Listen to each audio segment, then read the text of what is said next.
not that the rest of us don't have the blues. It's just that some dance partners need a dance partner too. Is that you?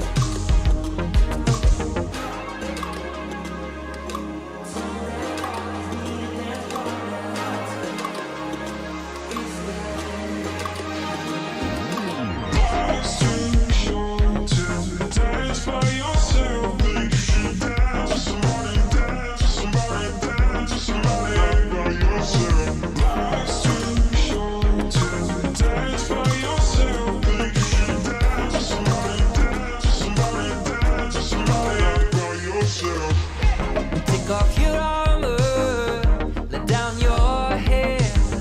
You could sit on your hands or you could get closer if you dare. And it's not that the rest of us don't have to fight for every bit of love and every bit of light. But tonight is Friday night.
Hello. What is going on? I don't know why that sound was really loud that time. That makes no sense. Something a little quieter, perhaps? Whatever. That's one of my favorite songs by The Midnight. I hope you enjoyed that. This is how we get started. I might be missing my hat right now. I should probably go retrieve it. But also my hair's still just very slightly damp since I took a shower less than an hour ago. But also, Digital Smith and Vapor Void, hello. Hi! Let me pause and unpause, and see, look at this! I think I started at 7:02 today. Hello! Mr. Doubtfire says hello. Let me get my hat and stuff before I forget.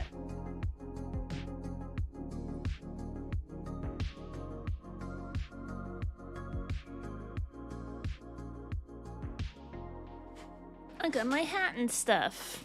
I'm gonna feel like my normal self any moment. Woo! That is a good-looking hat. There we go. I've got a cat over here. Hello, kitty. And I looked at her and I said, hello, kitty. And she's like, meow. You can't hear her or see her, but she's there. You just have to believe me. Hope everyone is having a wonderful week so far. Happy Tuesday. Objection. Objection! We're gonna find some stuff out.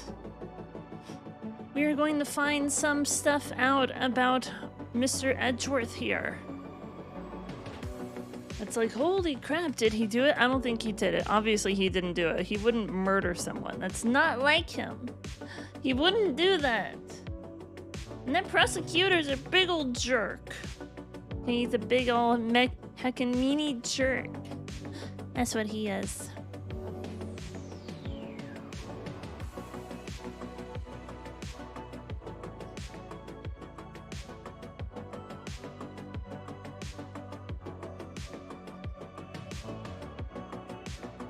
Getting your shoulders.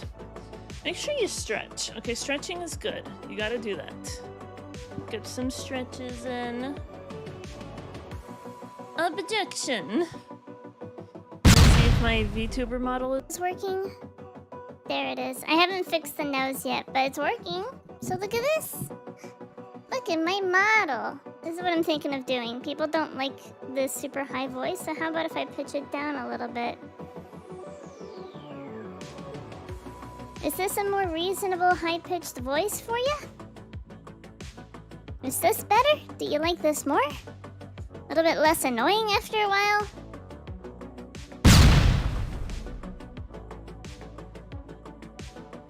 But I think some of you prefer to see my actual face, so maybe I'll listen to that, maybe. Hey, pretty girl. There's a cat on my desk. He's saying no. Well, we're gonna voice for 1 minute. What do I even sound like? I don't have my headphones on. Oh well, it's fine. I'm gonna go ahead and get the game loaded up here. Oh, wait, actually I forgot to do some of this stuff. Let's see, if I go to my bots, I'm gonna go to overlay, task connection. So that's working. This is the kind of stuff that I was trying to do before one night, but I figured, you know what, I'm going to do it during the 5 minutes, and then I didn't do it during 5 minutes. So everything's working. All of that is set up and working correctly, so everything is fine and good and dandy. Is it correctly good? It's the AI voices, I swear. I'm gonna lie.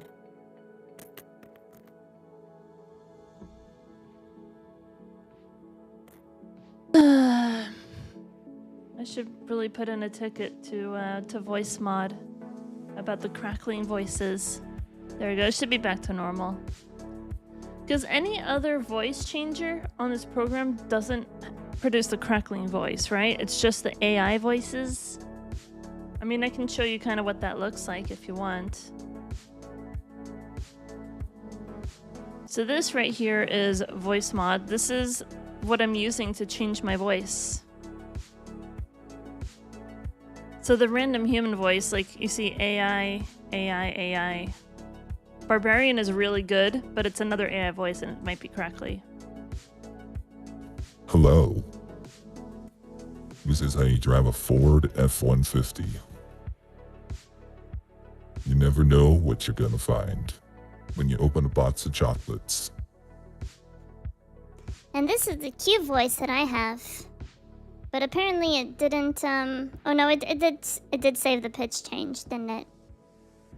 Look at this cute little voice. Isn't this just the cutest little voice ever? There's lots of voices in here. Some of these I've never tried.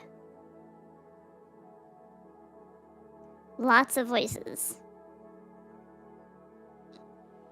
By the way, if anybody wants to subscribe for a little discount, you can use my code CatAvery when you do so.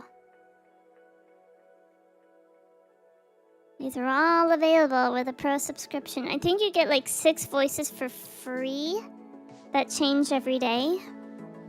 But if you want everything all the time, you can pay for it.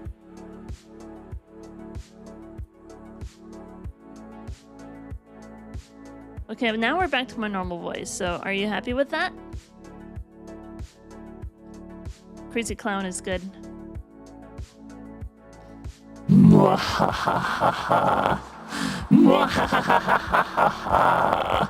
I'm going to get you, children.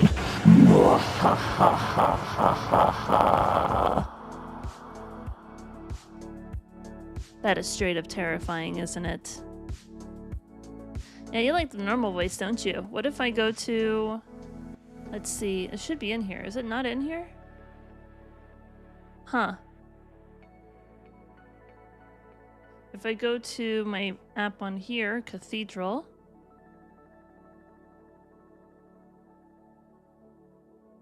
Is Cathedral gonna load? Huh. Okay, apparently it's broken. So that's cool.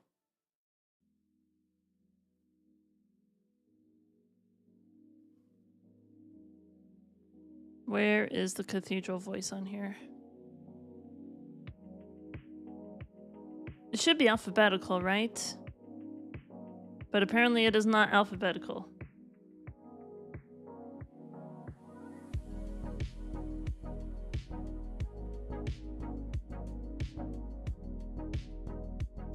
Do I need to reload it? There we go. Everyone loves the Cathedral voice because it makes me have some refurb in my voice.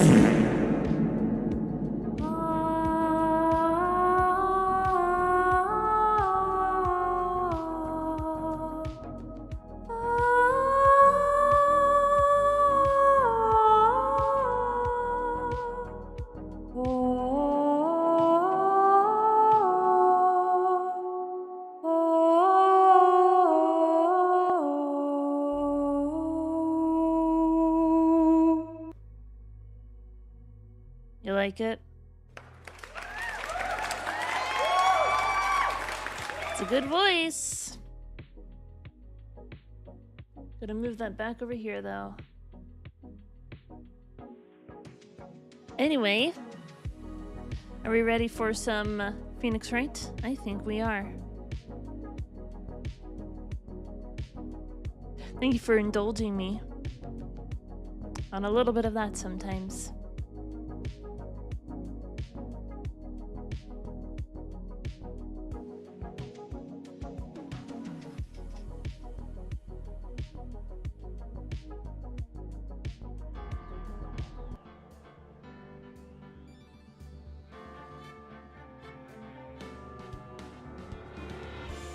There we go.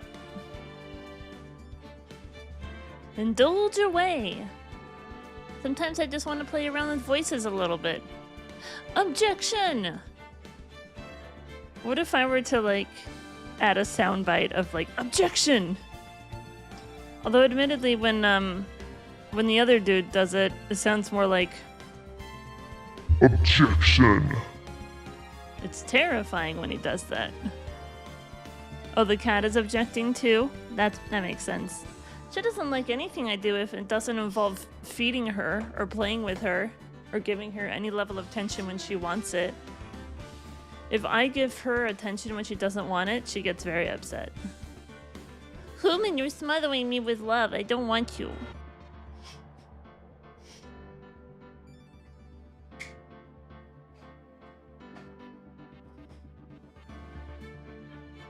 Is the lighting too much right now? Maybe it's a little bit messed up right now. But then again, if I look at my own stream, what does it look like? Yeah, it's a little too much right now. Because the sun's still out, that's why.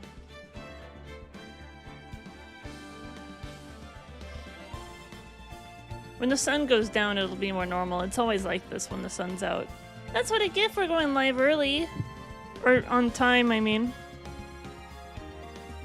My eye. Just one The eye? sun is a deadly laser. When the sun sets, the lighting will look more normal. It just looks like it's too much right now. Boop, boop, boop, boop, boop, boop. Boop, boop, boop. Vapor Void, you found a Korok. Hold on, let me move the camera back where it normally is. No? Doesn't want to? It doesn't want to move. To the other side? No! What's wrong with it? Now it's working. I don't know why it wasn't working before. Whatever. Professional streamer. Everything is working perfectly. You see this? I can move my camera to any side or corner that I want to, depending on where it looks best. Should I have it up in this corner instead? I've been having it on the right side right here lately. I put a spare shower curtain in front of one of my windows. So that helps blot out the light a little bit. I suppose that works.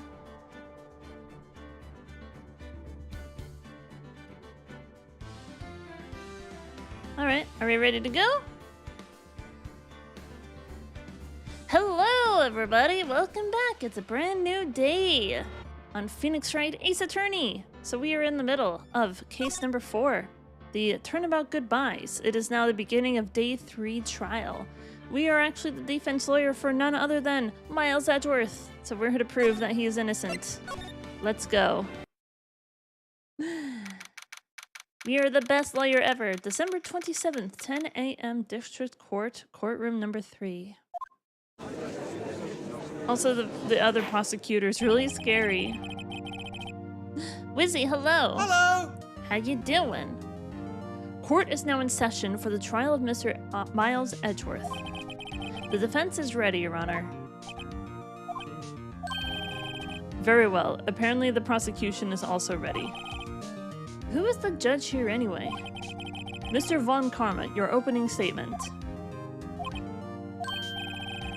Very well, so no opening statements. So... Not so fast, Judge.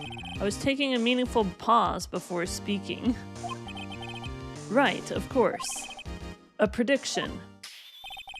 Today's trial will end 3 minutes from now. Your Honor, my client is an S. I'll agree with you there, Mr. Lou E.G. Do I actually have to find a fault in 3 minutes? Do I lose in 3 minutes if I don't, like, find something right now? You think I give a shit? Of course I'm gonna save scum. Right now. Today's trial will end 3 minutes from now. Are you sure about that? Should we set a timer for 3 minutes? Order, order! Mr. Von Karma, what is the meaning of your statement just now? Bah, must you question everything? It will be over in 3 minutes. We have no time to waste. I'll call my witness now. Right. I'll call my witness, my decisive witness, to the stand. It's that mysterious boat shop owner. Oh, we got Mr. Crazy here. Witness, state your profession. Are those snot bubbles that are popping, or does he have bubblegum in his mouth? I am the proprietor of the restaurant The Wet Noodle at Gourd Lake. And I also rent boats. The night of the incident, you were in the boat rental shop, correct? Yup, I was. This guy's totally sus. He knows about the DL6 incident. Does that mean he was there? Was he there that night? Trial by combat? I had less than 3 dance parties, oh no. I want you to hold the prosecution to his prediction and have him put to death if the trial lasts more than 3 minutes. Also, I don't think sitting on one statement like this for 3 minutes really counts. So let's find out. Yep, I was. Please testify. Wait a second. We still haven't heard who this old guy is. Wait a minute. The witness hasn't stated his name yet. Because I did not ask him, Mr. Wright. Bah! I have predicted this trial will end in 3 minutes. Well, guess what, Mr. Von Karma? This will be the first case that you lose because you're being an asshole, and I will not allow that in this courtroom, okay? Yeah, right. The witness will state his name. Is it going to be familiar to the L6 incident? Well, I'm not really sure. Yep. You don't know your own name, sir? What the fuck? What do you mean? My memory. Your Honor, the witness does not remember anything beyond the last several years. Ergo, he cannot recall his own name. He can't recall, you say? Yes, but the incident in question took place 3 days ago. He can testify. Very well. Let's hear his testimony then, shall we, witness? We have to know his name. The prosecutor is an ass. Objection, absolutely. The night of the murder. It was the night of the 24th, just after midnight. Yup. I was in the restaurant where I, rent boats, as usual. Then I heard a bang. Yup. When I looked out the window, I saw a boat floating on the lake. Then I heard another bang. Just about then, the boat comes back to shore and a man walks by my window. Very well. I'd like to begin the cross-examination. Bro.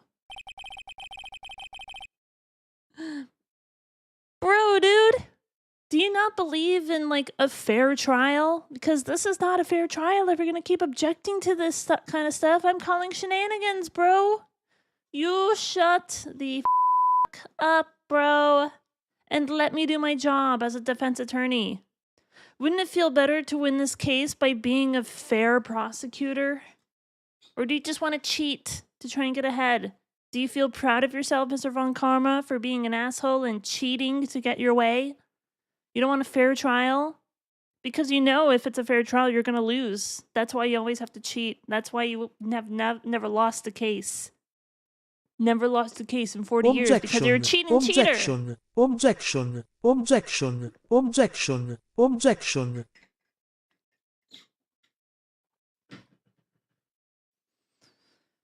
They tell me some stuff happened. It was a night in history, but I think I work in boat rentals. I remember I've been to a lake before. Anyway, in conclusion, Beyonce has the best album of all time. One of the best albums of all time. Let's be more specific. Ergo, no need for cross-examination. Besides, there are only 10 seconds left before 3 minutes are up. Judge, your verdict, now. Mr. Wright? What are you saying? Of course I'll cross-examine the witness. Very well, you may begin. Rah! Excuse me, Mr. Von Karma? 3 minutes just passed. I see. Well then, let's just take our time. You may cross-examine the witness. Wow, what a dick. Yes, heart attack. Damn, he's still alive. That sucks. So, like, if the prosecutor dies in the middle of a trial, does that mean that the defense wins? Because I'll take forfeit by death. I mean, that's fine.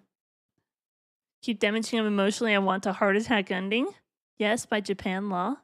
I don't think that's actually true. I don't think that's how it works. The night of the murder. I'm gonna go ahead and I'm gonna save over this. It was the night of the 24th, just after midnight, yup. Pressing doesn't count against me. Just after midnight, you say? Yep, just around then. Are you sure? Why is the guy still running a boat rental shop after midnight on Christmas Eve? That's my question. There's something very sus about this. Pretty sure. Yep. When I talked to you yesterday, you were rather vague about the time. I'm surprised you seem so sure about it today. I asked him and he remembered. Isn't that right?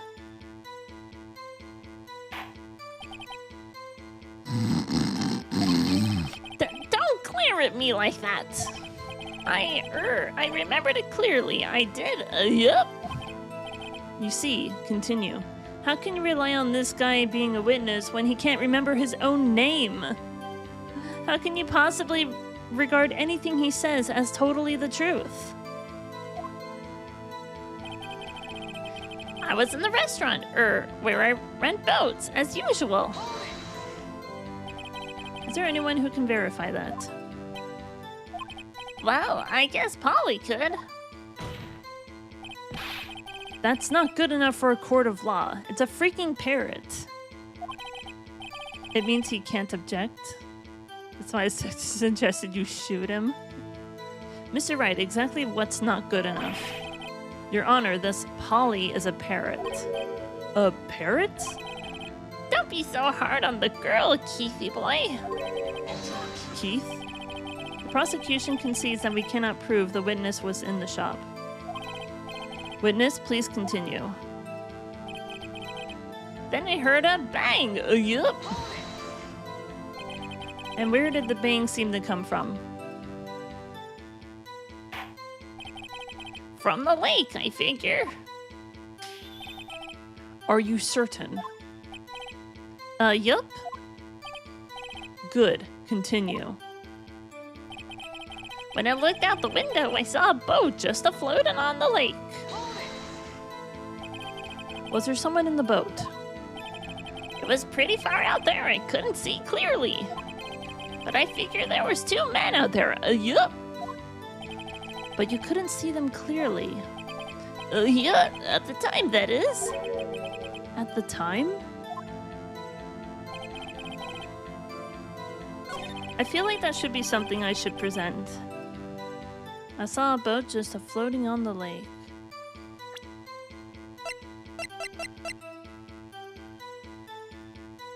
I feel like this is gonna come in handy at some point.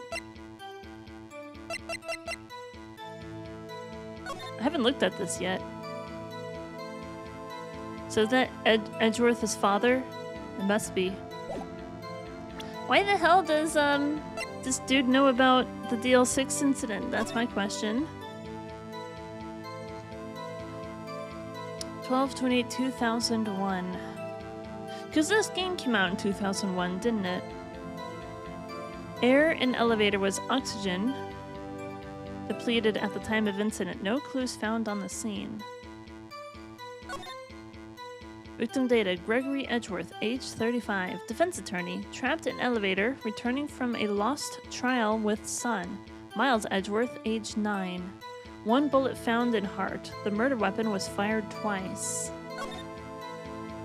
Yanni Yogi, court bailiff, trapped in elevator with the Edgeworths. Memory loss due to oxygen deprivation. After his arrest, fiancée Polly Jenkins committed suicide. Oh, wait, what? That's different. I didn't read that last part, or maybe I didn't remember it. How much you want to bet that the boat rental guy that we're talking to right now is actually Yanni Yogi? How much you want to bet that? 15 years ago, 37. Which would make him 52 now? Does that old man look like about 52 years old? I can't look at anything else though, can I? Memory loss! Oh no, it's him. I bet it's him. Apparently he named his parrot after his dead wife. Wait, so hold on. No, don't present it. Just check it. Suspect is the court bailiff. Trapped in elevator with the Edgeworths. Memory loss due to oxygen deprivation.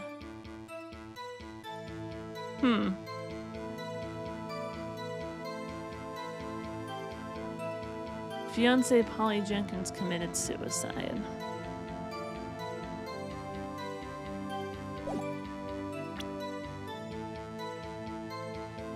So he lost his memory. That's super sad. That is pretty sad. Answer to the name Polly. I guess we just held on to this for whatever reason. Her 2 sounds like a gunshot.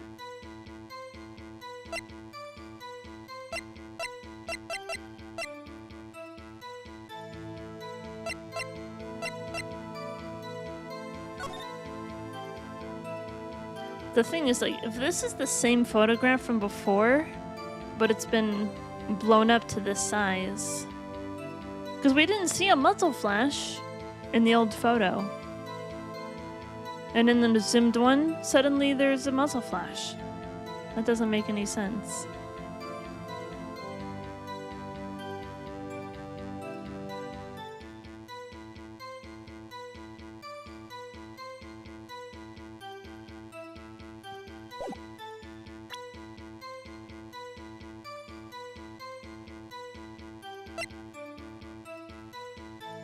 Sometime on the 24th or 20th, shot from approximately 1 meter away.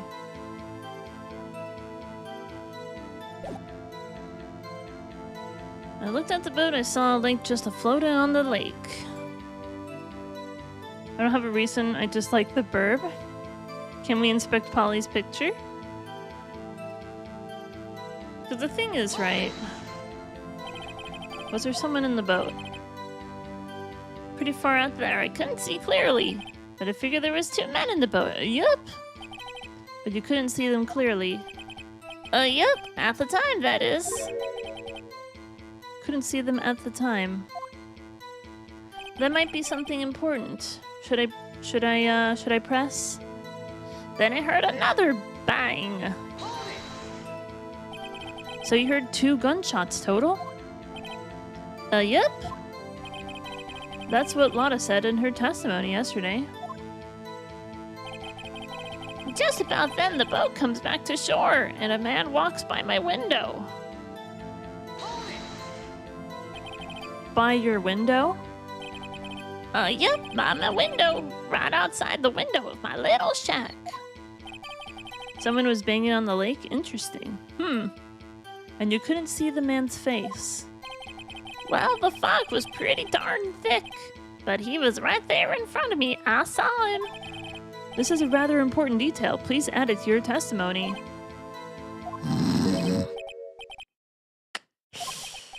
I have a bad feeling about this. That man was his defendant. He was saying, I can't believe he's dead. Are you sure? Uh-oh. The music went silent. Uh-oh. Dad! Wait, what?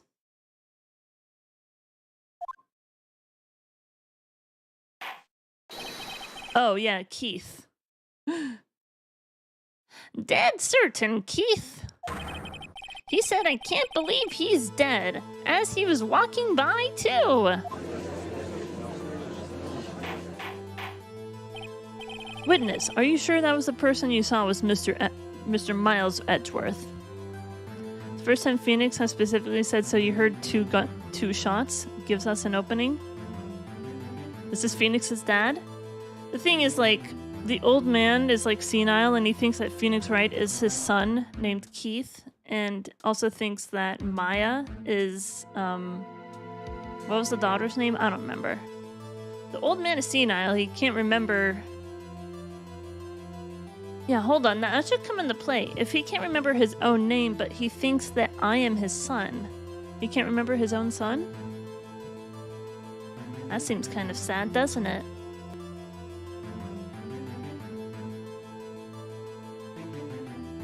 Witness, are you sure that the person you saw was Miles Edgeworth? It was him, that Edgeworth boy. Uh-oh. This sounds like decisive evidence indeed. I see no room for doubt. Von Karma. He lured me into cross-examining so he could set me up for a fall. Uh-oh. Nick! I don't like the way things are going here. Oh, is she allowed back in the courtroom now?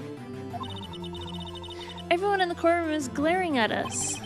I better act quick or this trial is going to be over.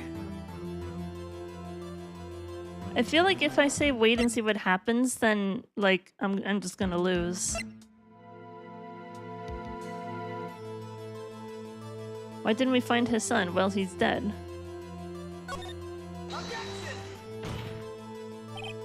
Your Honor, we proved in yesterday's trial that it could not have been Edgeworth who fired that gun. Mr. Wright, are you referring to the fingerprints from Edgeworth's right hand found on the gun? And the photograph showing a man firing with his left hand? Exactly. That is easily explainable. He could have wiped his prints after he fired. You are ignoring the truth of the matter here. Everything in this witness's testimony is true. The judge is lost in thought. What should I do? Your Honor, this witness claims that Edgeworth said, "I can't believe he's dead." But his word is all we have. If he were telling a lie... Mr. Wright, in a court of law, the evidence tells all. Apparently, you have yet to realize even this basic fact. If you say his testimony is a lie, show us proof. Ugh. Nick, do we have evidence? It's no good. There's nothing I can do. Are you sure? To be honest, I don't know what to do anymore. Please. Can you hear me, sis? Please. We need your help. Nick needs you. I think this is supposed to happen. 3 minutes was perhaps too high an expectation. However, 15 minutes isn't bad. This must be a new record. I wonder if I were to go through this trial faster, if the numbers would actually change. We need your cleavage, Mia. The power of boobs, apparently. See, what I think, because Mia is like known for being very smart, is that this is where the knowledge is stored. Her law knowledge is stored in the chest area, somewhere around there. This must be a new record. Enough. The witness may leave the stand. No! Uh-oh. This court sees no reason to further prolong the trial, nor is there any need for more time to decide the case against the defendant. This case is extremely clear. I see no room for misinterpretation of the facts. What? No. This court finds the defendant, Mr. Miles Edgeworth.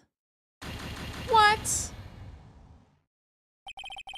The accused will surrender to the court immediately, to be held pending trial at a higher court within a month from today's date. That is all. This court is adjourned. Dishonor! Dishonor on your whole family! There's no way. Dishonor on you! Dishonor on your cow! Yeah, I'm like, we're not done here. Wait! I'm like, this is supposed to happen, right? Me! Huh? What?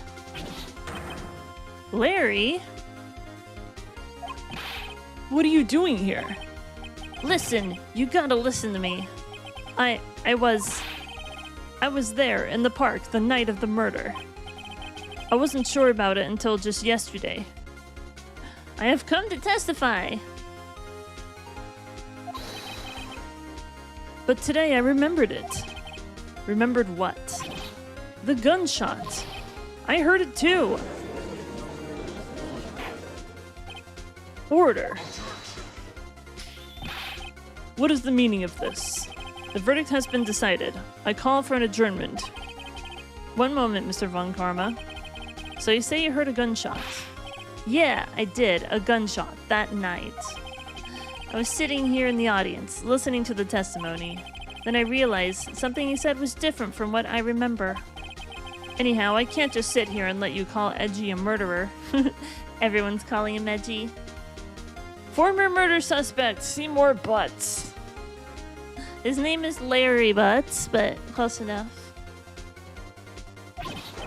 It's just not right. I'll testify. Let me testify. Order, order. Well, this is the first time something has happened like this in my court. I'm not quite sure how to proceed. Judge, you've already given your decision. The trial is over. Nick, this is it. Larry's given us one final chance at this. She's right. If only it wasn't Larry. He could make things even worse. Mr. Edgeworth just declared guilty, Nick. It doesn't get any worse. You're right. Okay. Your Honor, if there is another witness, it is our duty to hear him speak. Right here, right now. A waste of time. The verdict cannot be overturned.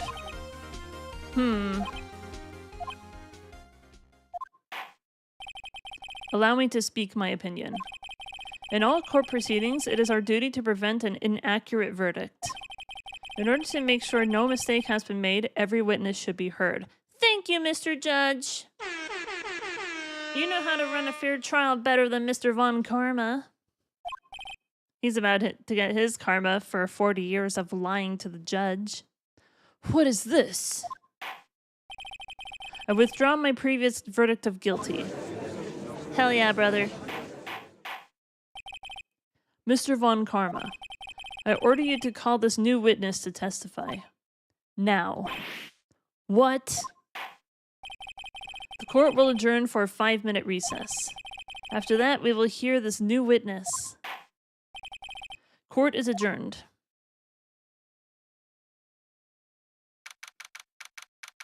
I didn't finish pressing every statement that the old man said. The fact that he can't remember his own name and he thinks that I am his son, that should be kind of sus, that maybe he's not in the right mind to properly give a to properly testify.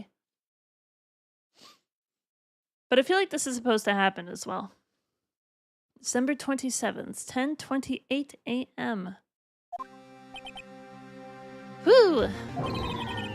That was too close. I think we should save over this just a little bit. Might be a good idea. Sorry to keep you on the edge of your seat like that, Mr. Edgeworth. I've seen worse. Yeah, right, Edgeworth. You're sweating bullets. I just wonder what Larry plans to say in there.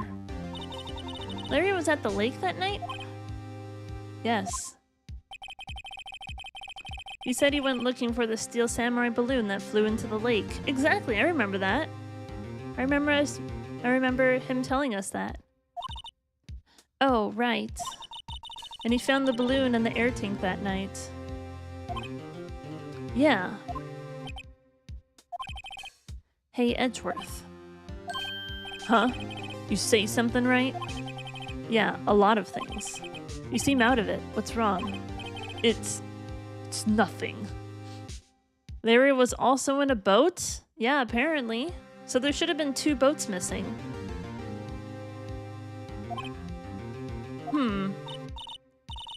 Mr. Edgeworth? There's something I've been meaning to ask you. What's that? Why are your fingerprints on the murder weapon? Oh.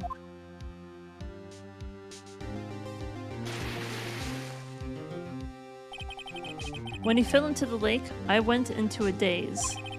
I couldn't understand what had happened. I couldn't think straight. Then I saw the pistol lying on the floor of the boat in front of me. I picked it up without thinking. I didn't have a reason, really. I see. Right? Yeah? This might be our chance. Our chance? Von Karma has only ever run perfect trials. Perfect trials? Perfectly prepared witnesses, perfectly complete evidence. That's the secret to his success. This is the first time he's ever had to deal with something unexpected. He has to let someone he hasn't even talked to testify before the court. And that someone is Larry. What are you getting at? It's likely his testimony will be full of holes, right? That's right, Nick. No 10-minute trial this time. We'll muck this one for all it's worth. Hey, it was 15 minutes. 15! Everything's on Larry now. Well, this ought to be interesting.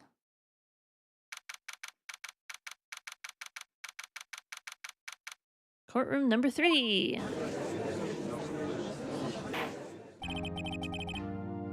It's like a nuclear bomb to a man like Von Karma. He doesn't know how to handle something unexpected, does he? Court is now back in session. Witness, please testify to the court about everything that you saw on the night of December 24th. Right, leave it to me. Please, Larry, don't mess this one up. I hate to admit it, but you're our last chance. I don't know, maybe this will go into a day 3 trial. Von Karma didn't even have time to prep his witness. I just hope Edgeworth is right about this being our big break. Witness testimony. That night, I was out on a boat on the lake. I was looking for something, and I found it. So I quietly slipped the boat back into the rental shop dock. Then just as I was thinking about going home, I heard this bang. I looked out over the lake, but I didn't see a boat. So after I heard that single gunshot, I went home.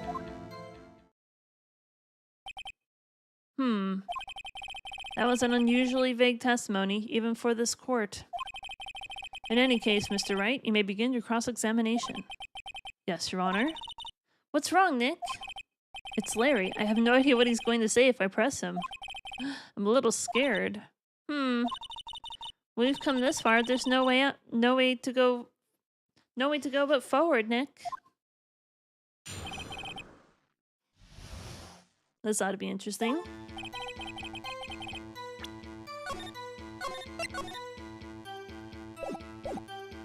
I was out in a bait on the boat.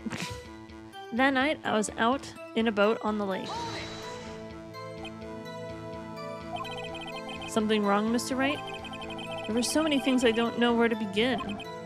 Well, okay, first of all, what time was it? It was after 11 when I went out onto the boat. Wait a minute. But didn't Lotta Hart give us a photo at like 11:10 of just a completely empty lake? That doesn't make any sense. It was after 11 when I went out in the boat. By that time, everyone had gone home for the night. So I waited until the coast was clear, so to speak. And why were you out on the boat at such a late hour? I was looking for something, and I found it.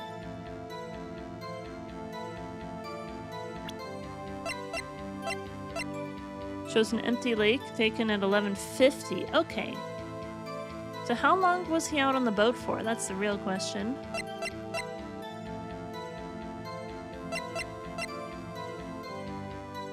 Two sounds like gunshots just after midnight.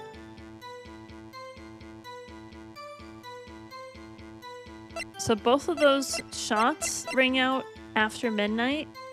So maybe if Larry heard a shot before midnight, then it wasn't Lotta's deposition. Like, there's some holes here. Looking for something? Yeah. Mr. Butts, what was it that you were looking for? What the witness was searching for is irrelevant. Most likely he was hunting for this Gordy. That's surprisingly close to the truth, in a sense. This is all irrelevant. Let's get it over with. So I quietly slipped the boat back in at the rental shop dock. When? What time? Well, let's see. I figured I was out searching for about an hour. I guess it was around midnight. Yep.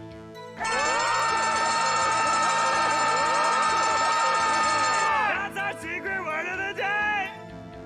You found the secret word, Wizzy. Congrats. It's not really all that secret. Oh god, no. You're not sure? Hey, don't give me that face. I'm not some sort of human sundial, okay?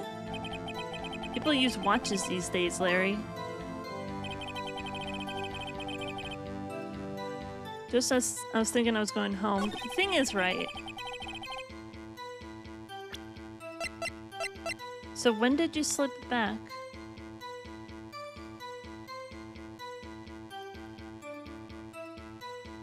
Shows an empty lake taken automatically at 11:50. So he must not have been out on the lake for an hour. If he was out there for more than an hour, then there should have been a boat that showed up here. But the thing is, right, that if this camera automatically took a photo, then there was a loud bang sound.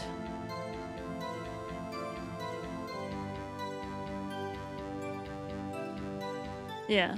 I kind of want to press a little more, but I'm thinking of presenting this, but I'm just afraid it's not going to be relevant because this game doesn't make any sense.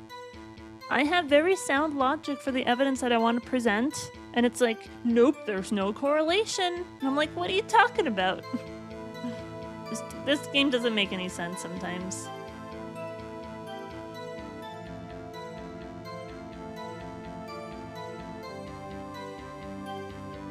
So I quietly slipped the boat rental back at the boat shop. Oh, Honky! Howdy. Honky, thank you so much for the 4-month resub! Howdy.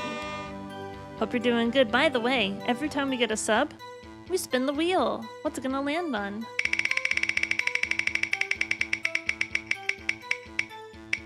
It's a dance party! Should we do a dance party right now? Would that be a good idea? A very small one? I'll turn the music down and we'll do a 69-second dance party. I like this song. This is a good song. Hopefully it works.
That's a fun song.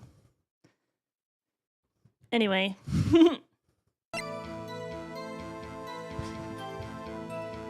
Please be Bean. It's good too. Dance parties are great. I can't dance that good. Oh, neither can I. I never claimed I was a good dancer. I just like doing them.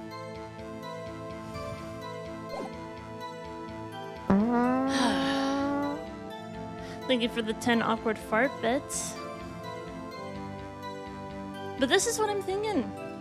I don't know if I should present this right now or if I should press a little more. Just as I was thinking about going home, I heard this bang. What time was that? Where did the sound come from? Yeah, well, I wasn't too sure about that. I looked around, you know. Did you look at the lake? Yeah, I looked. I looked out over the lake, but I didn't see a boat.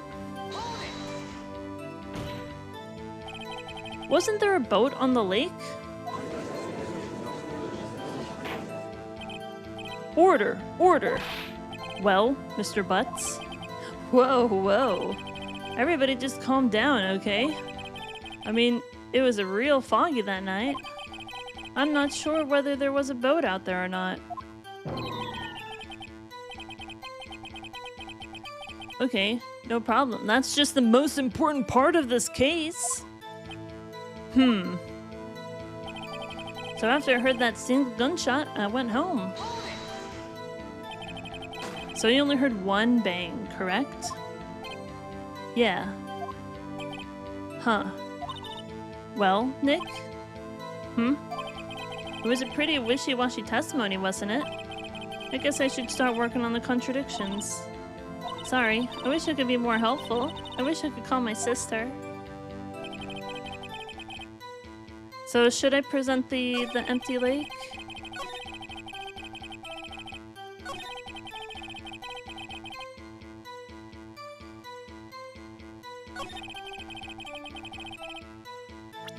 So this one, I'm thinking of presenting the empty lake photo.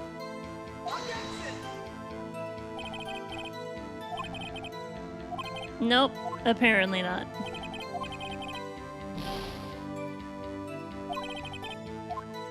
I mean, the empty lake photo has to be relevant. I'll die on that 3 gunshots. Hi. On that... Wait, 3 gunshot hill. I'm stupid. I don't know how to read. We can present the 3 gunshots too. Maybe... Yeah. We need to present at the right time. I think so.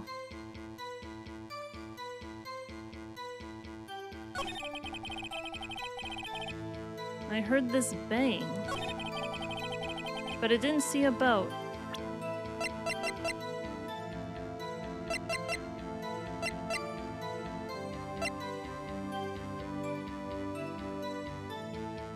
Heard 2 sounds like gunshots just after midnight.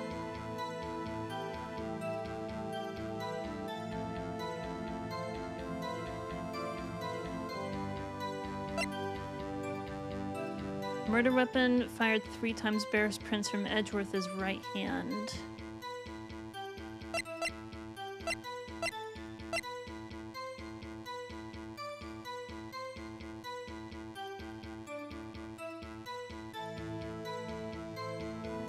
Didn't see a boat. So maybe now? No? What do you think about the witness's statement? Not sure I follow?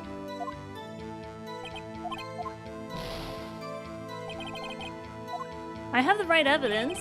I feel like I have the right line of thinking. I'm just presenting it the wrong statement or something? I didn't see a boat. Maybe I need to present different evidence. Fired 3 times. Taken at 12:15.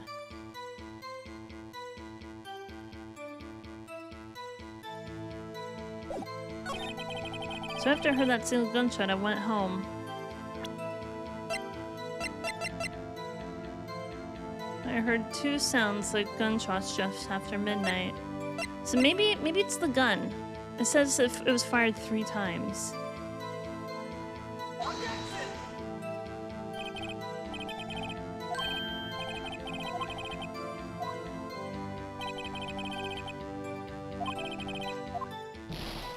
Well, this isn't going great, is it? After I heard that single gunshot, I went home. Because, like, I have evidence, but, like, nothing matches. Question about the gameplay. Because I can tell when I do something wrong. Because it's always the same statement of, like, what do you think of this statement or something? Or is pressing only pressing? I feel like pressing is just pressing. I don't think we can press, like, after... Or, like, I don't think we can present after pressing. I think pressing is, like, we see more and then it just goes to the next statement or something like that. There might be a clue in there to indicate that we should, like, present something.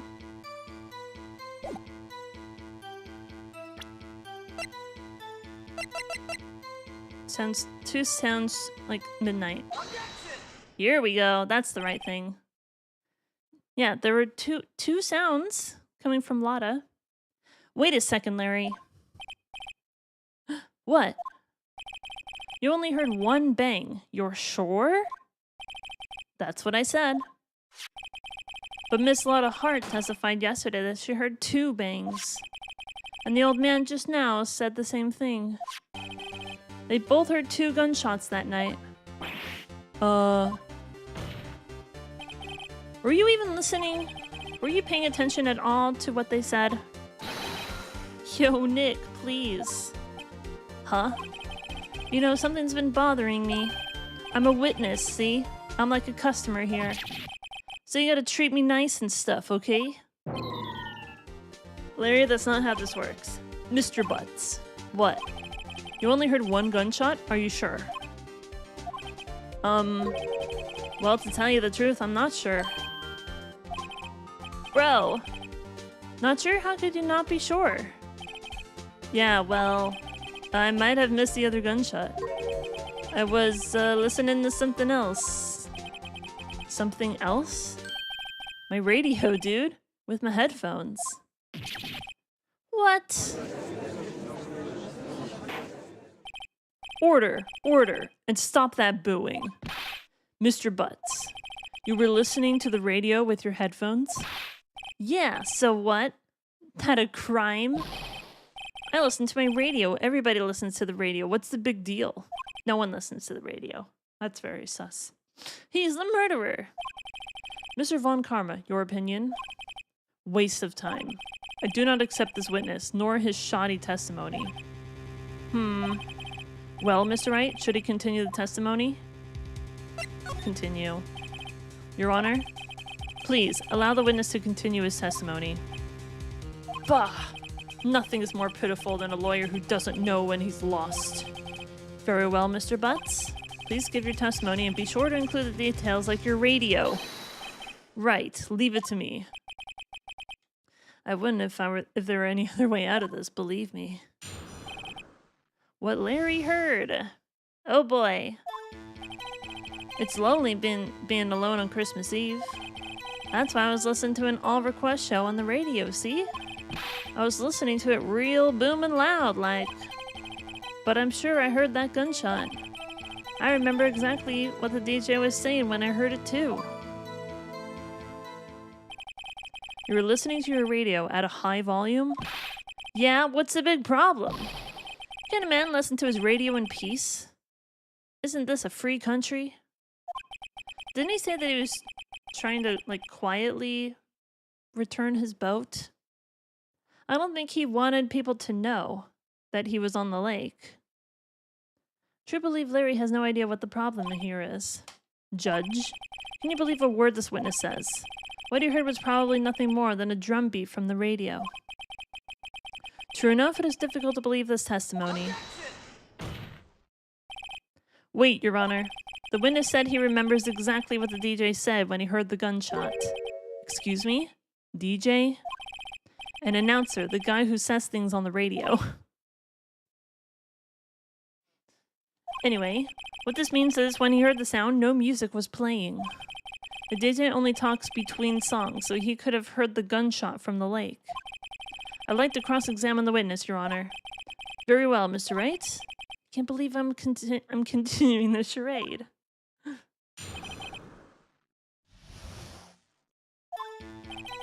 It's lonely being alone on Christmas Eve. That's why I was listening to an all-request show on the radio, see? Should I be, pressing? That's why I was listening to an all-request show on the radio, see? I was listening to it real booming loud. Real booming loud? I thought he was trying to be quiet on the lake, though. That doesn't make any sense. Yeah, you know. And you had headphones on? Yup. Oh, well there we go. Headphones. So not everyone could hear it. I wouldn't think that you could hear anything going on outside at all. But I'm sure I heard that gunshot. Can you prove that? No, of course you can't. Nah, I can't prove it. But I remember that moment real clear. I mean, while I was talking about it, it came back real clear to me, you know? I remember exactly what the DJ was saying when I heard it too. What did she say? Or he? Mr. Wright, please cease these pointless questions. What possible good could knowing what the radio DJ said to us? Indeed, Mr. Von Karma has a point. I'll allow the question only if you see some reason why we should care. We should care. We should care, Your Honor. Of course we should. Why? Well, how do you know if we don't ask, Fine, very well. Mr. Butts, please testify to the court. What was the radio announcer saying when you heard the gunshot? Just when she said, hey, it's almost Christmas, I heard the gunshot. Almost Christmas! See, that's a big deal, okay? That is a big-ass deal. Are you sure? Of course I am. She had this real sexy voice. Maybe Von Karma was right. I'm not sure how that helped us at all. Oh, it does help. I just wanted to press first. This is the most ludicrous testimony I've ever heard. But there is one gleaming ray of hope in there. I've got to press it until we get the bottom of what happened.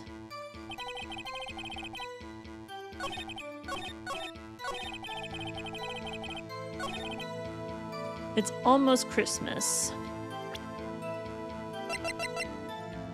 Shows an empty lake. Come on! How is that wrong? What do you mean? What do you mean? There's nothing contradictory! It was before midnight, and he was on a boat. Before midnight, the lake is empty. What are you talking about? How is that wrong? I don't understand this game. Whoops, that didn't go so well. It's almost Christmas. I heard the gunshot.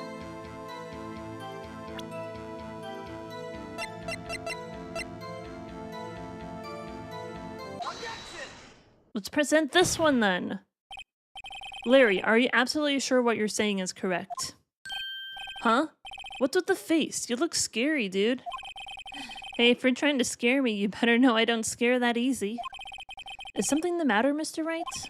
Your Honor, did you hear what the witness just said? The DJ said, hey, it's almost Christmas, when he heard the gunshot. Indeed, and almost Christmas means it wasn't Christmas. Do you realize what this means? When he heard the gunshot, it was still Christmas Eve. That would seem to be the case, yes. But he should have heard that gunshot after midnight.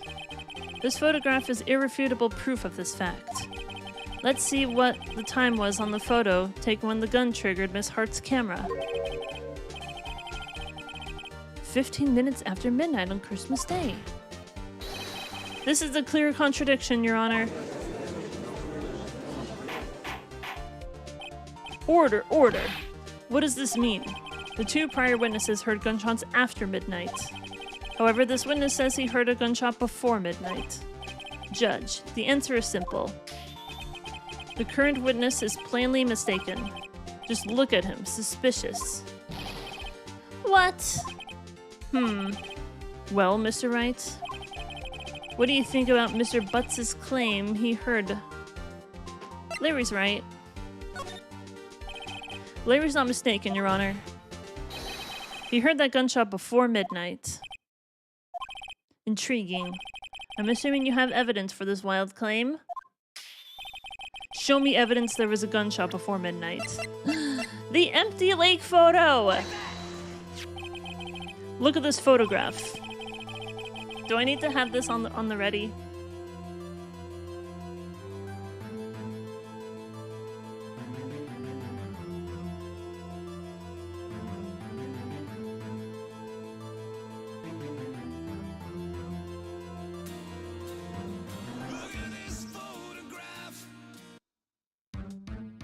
I'm gonna do it.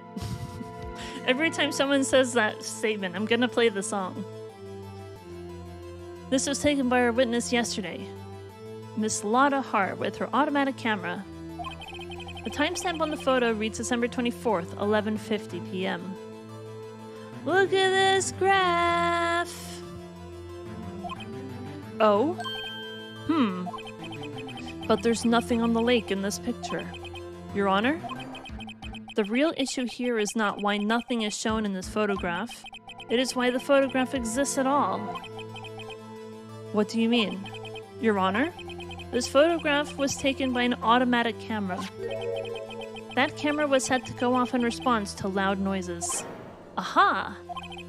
Correct. There was a loud noise on the lake at 11:50 p.m. That is why this photograph was taken. In other words, when Larry heard that gunshot, it was most definitely still Christmas Eve. Indeed, it would seem that that is the case.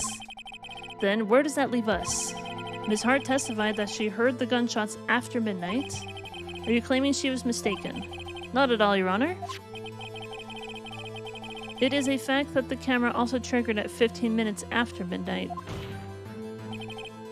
Your Honor, that night there were 2 sets of gunshots with a 25 minutes pause between them.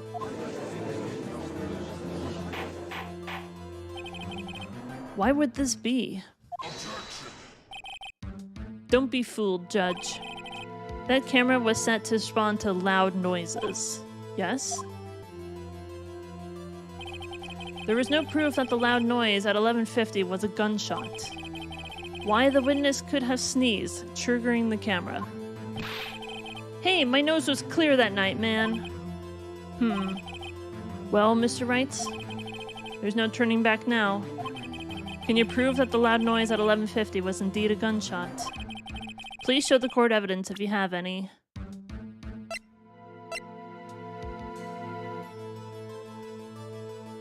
I mean, it has to be the gun, right? Because it was fired 3 times.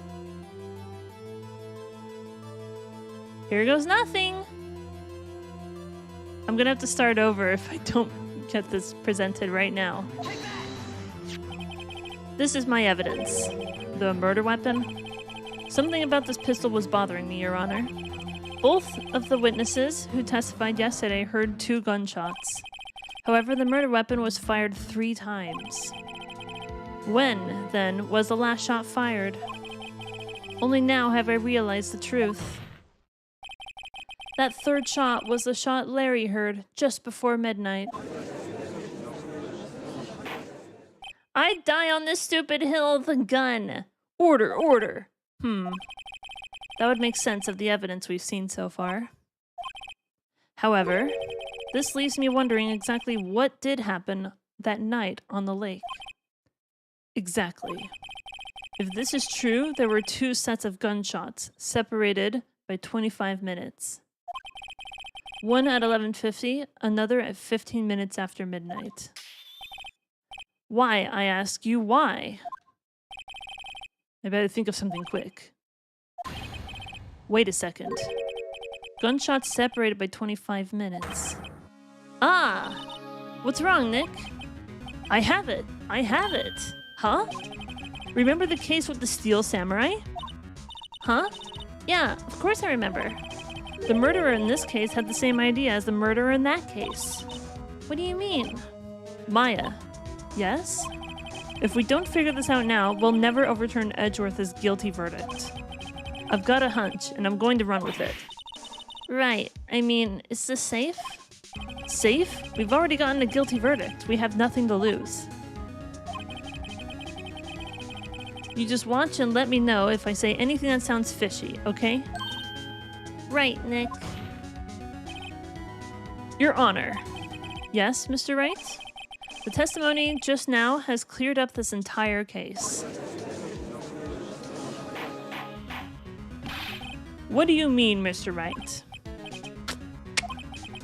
So you finally realized the truth. There can be no other murderer here than Miles Edgeworth himself. Wrong, Von Karma. A man was shot that night, but it wasn't Edgeworth who did the shooting. Listen, rookie. Take a deep breath and consider the facts. At the time of the murder, 1 boat was on the lake. This was shown by the witness's photograph. The defendant, Edgeworth, and the victim, Robert Hammond, were on that boat.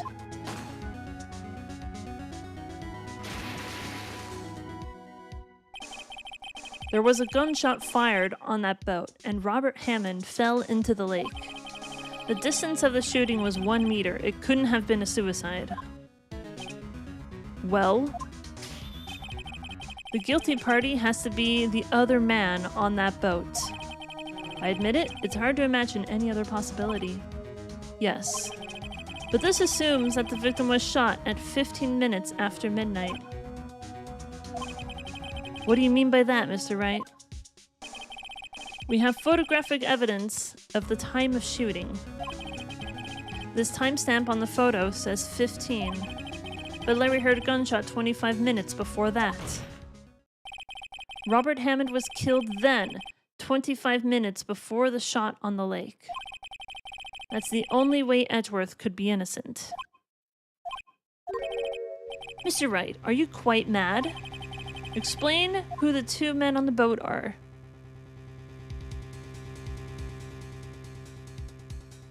This is getting good.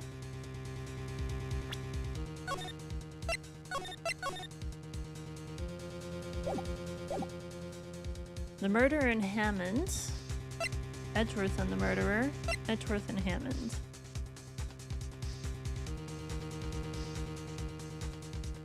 But who would the murderer be? I feel like the old man is sus. We don't know his name, but I have a feeling that it has to be the dude that was at the trial 15 years ago. I'm trying to go over every option. The murderer and Hammond. Edgeworth and the murderer. Or Edgeworth and Hammond.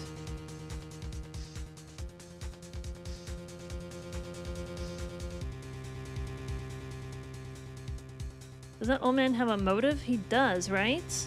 We don't know who the old man is. He hasn't said his name. He claims that he can't remember his own name. Like, he's clearly senile, right? He lost his wife and his memory to the killer who was freed. If we assume he's a security guard. So I feel like I should go over this again. DL6 Incident Exhibit A is written on the back. Overhead map. Match the murder weapon's barrel. The murder weapon, 22 caliber, fired 3 times, bears prints from Edgeworth's right hand.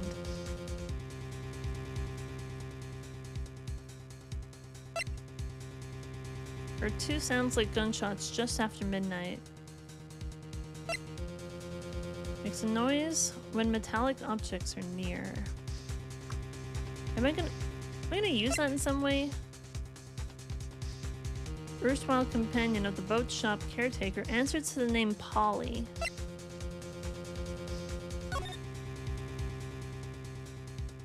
Elevator District Courthouse. Air in elevator was oxygen depleted at the time of incident. No clues found on the scene. Defense attorney trapped in elevator returning from a lost trial with son. 1 bullet found in the heart. The murder weapon was fired twice. Yanni Yogi, age 37. At the time, court bailiff trapped in elevator with the Edgeworths. Memory loss due to oxygen deprivation. After his arrest, fiancée Polly Jenkins committed suicide. I have a feeling that the security guard bailiff has to be the old man. 15 years ago. Like, it's too convenient, you know what I mean?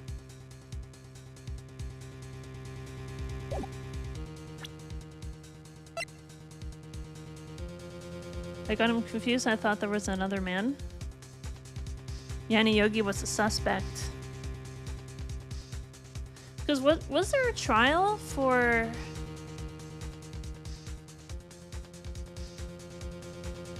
Was there a trial for Gregory Edgeworth's murder?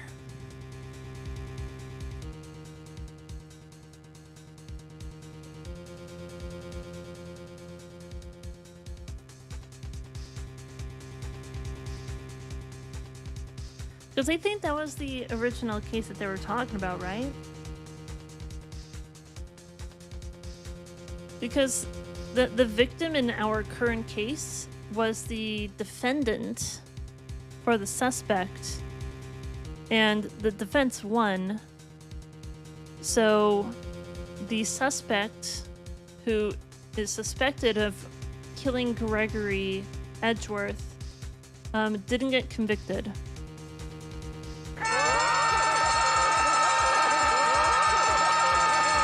That's our secret word of the day! You found the secret word! Good lord. You don't want the secret word to be that anymore? The defense lawyer in that case, yes. I might be getting my facts a little bit mixed up. I hope I'm not wrong about this. Yeah, so... Because we're thinking like prosecutor here, we can see where the motive comes in, because Hammond was a defense lawyer for the suspect that may or may not have killed Edgeworth's father. So 15 years later, Edgeworth wants to get revenge on the man who defended his father's murderer. So there's your motive. But then there's also the matter of the statute of limitations wears off, like, I think the next day or something. So whoever actually committed the murder, they would be able to get away scot-free by tomorrow, because 15 years have passed. The statute of limitations has lapsed at that point. So Edgeworth was trying to get the truth out about who his father's murderer was before the statute of limitations lapsed. This is confusing.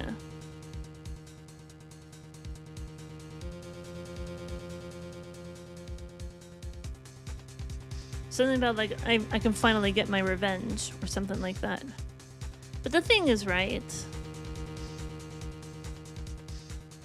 Edgeworth hasn't stated who was on the boat with him, did he? So Edgeworth said he was on the boat, but did he say who was on the boat with him? Because I don't remember Edgeworth saying that. I wonder if the original defense lawyer knew something and wanted to meet with Edgy or something. Yeah, he's the worst client ever. He literally wouldn't tell us what happened, lol. Because Edgeworth didn't want us to know about the DL6 incident. He's not stating everything here. He's not telling us everything.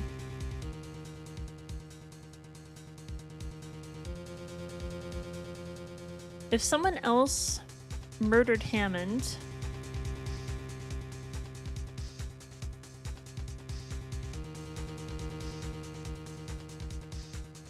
I feel like Edgeworth was one of the people. Edgeworth and the murderer, perhaps. Who is the murderer?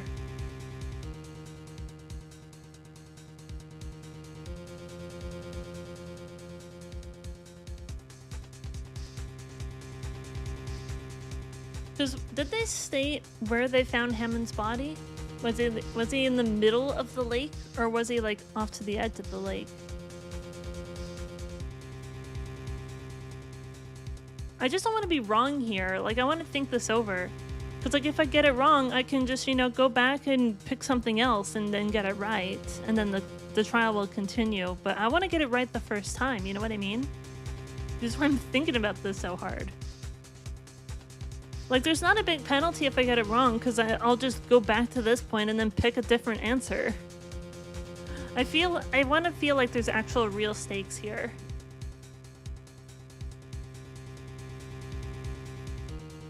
The murderer and Hammond.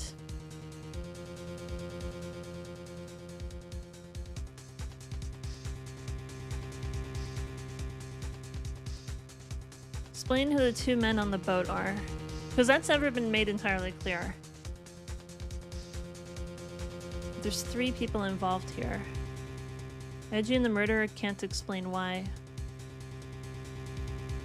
I found his body accidentally, says it was by the shore to me, but this is me using real-world logic, and there's no such thing in this.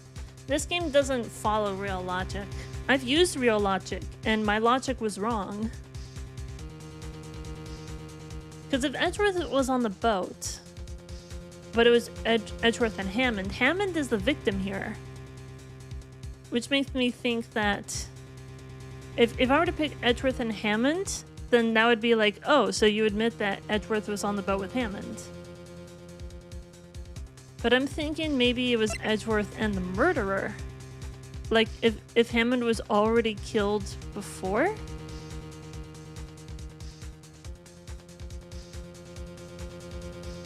So who was the murderer? That's the real question. Yeah, so if Hammond was already dead before Christmas Eve, then it couldn't have been Hammond. But what happened to the murderer then? Maybe the murderer, like, shot a bullet, deliberately missed, and then fell into the lake to look like it was... Because maybe the murderer was on the boat with Edgeworth, shot the bullet like in Edgeworth's direction, but deliberately missed, and then fell into the lake to make it look like Edgeworth was the one who killed Hammond. So the murderer killed Hammond, and then tried to pin it on Edgeworth by falling into the lake. Because it's pretty unclear what's happening in this photo, so we can't see for sure. But the fact that Edgeworth hasn't mentioned who was on the boat with them is also kind of a concern. Do you think Edgeworth would have told us, hey, who was on the boat with you? He didn't mention who it was, did he? Also, Glacier, hello. I'm thinking really hard right now. Person in the photo firing the gun is the murderer. That's what I'm thinking. I've gone over every option. Am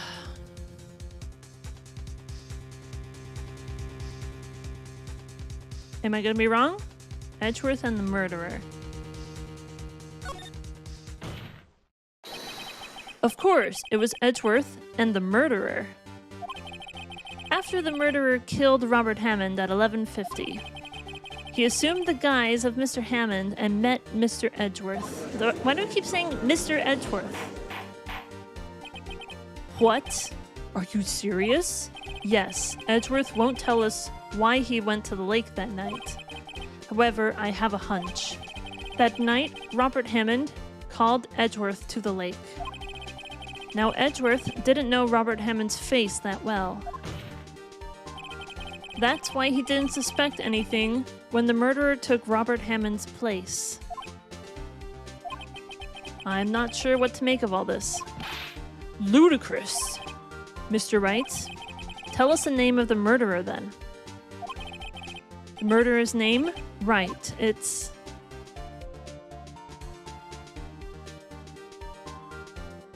No, it's not Lotta. There's no way it's Lotta Hart. Well, this is interesting. Do we want to deliberate for 90 seconds? That sounds good. The murderer's name.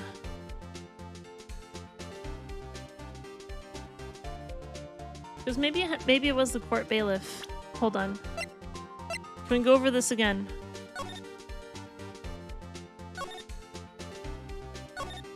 Yanni Yogi, suspect.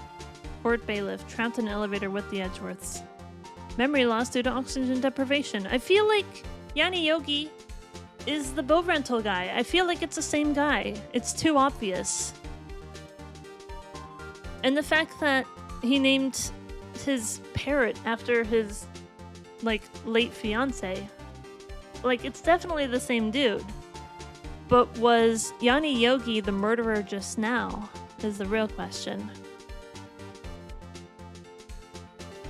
It was Ahimaro. Hammond called him to the lake.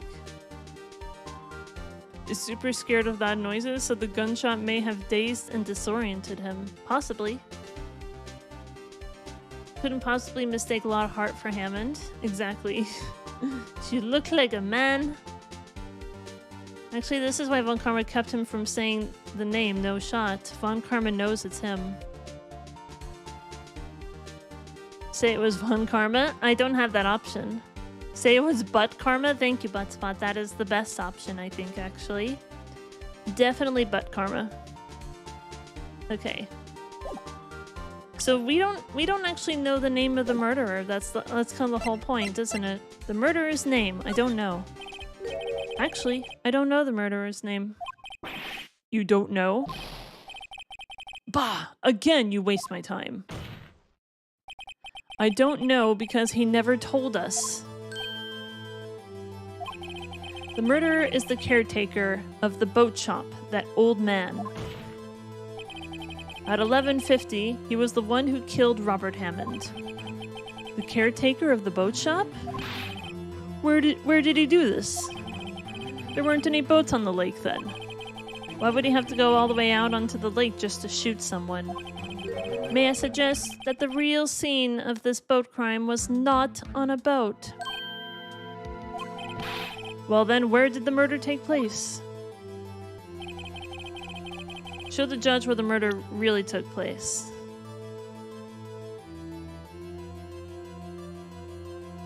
Maybe it was by the boathouse or something. But if I'm wrong...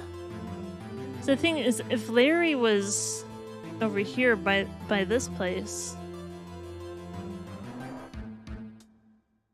See, this doesn't make sense. So, if the murder happened at 11:50 and Larry was still on his boat when a shot took place... But maybe Larry still wasn't on the boat when the shot rang out. But the thing is, like, this was pretty close. Wasn't on his boat at 11:50, empty picture.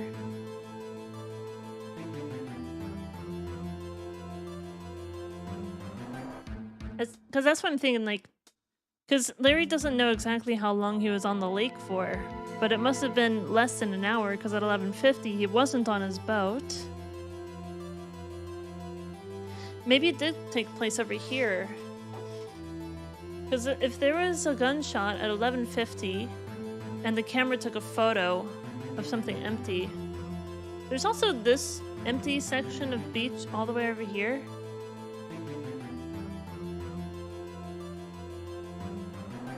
Because you think that maybe if Larry Butts was still here at the time, he would have been able to, like, look over here.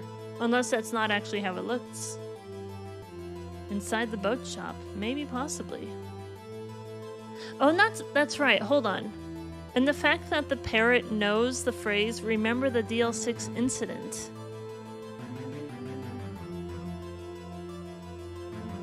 So maybe the murderer and Hammond were both inside of the boathouse in front of Polly, who repeated one of the men say that phrase. The parrot heard one of them say it. Exactly. I'm thinking the boathouse. Here, of course, the boat shop, where he lives. That way, he could meet with the victim without anyone seeing. Do you have proof that the boat shop was the scene of the crime? Recall Larry's testimony, if you will.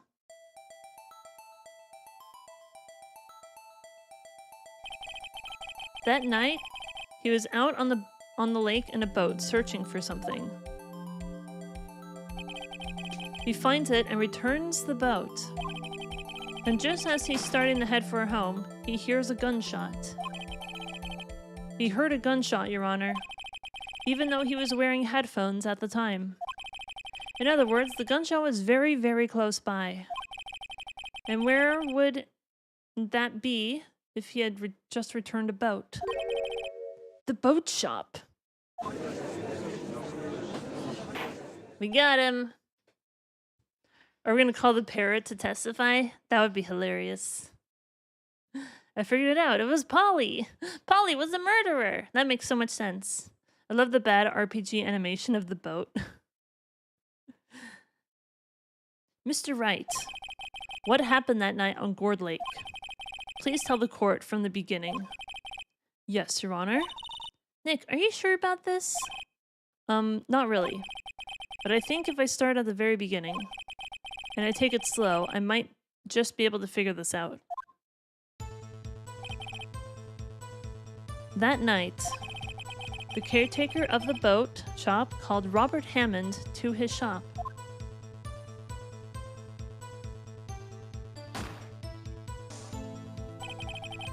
This was around 11:50. That was when the gunshot that Larry heard was fired. After that, the caretaker put on Robert Hammond's coat. Became Robert Hammond. Then he got in the boat with Edgeworth and went out into the middle of the lake. Then who fired the pistol on the boat? Mr. Wright? It was the boat shop caretaker.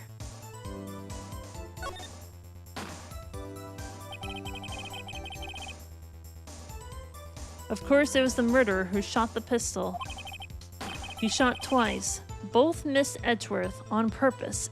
Exactly, that's what I'm saying. He missed on purpose. Wait a minute. Yes? Why would he shoot twice if he didn't mean to hit anyone? Details. Know this, Mr. Wright. The moment you run out of explanations is the moment you lose. Tell us why the murderer had to fire twice. To create a witness. Ooh, this is interesting. So I have 3 saves of this, at least. Should be okay if I save over this, right? The first shot missed. He wasn't trying to hit anybody. He wanted to create a witness. I believe he shot twice to create a witness, Your Honor. Create a witness? The murderer lifts his pistol and fires 1 shot. That ensures that anyone who heard the shot would look at the lake. Indeed, Miss Hart did exactly that after hearing the first gunshot. Next, the murderer waits a bit and he fires again. Then,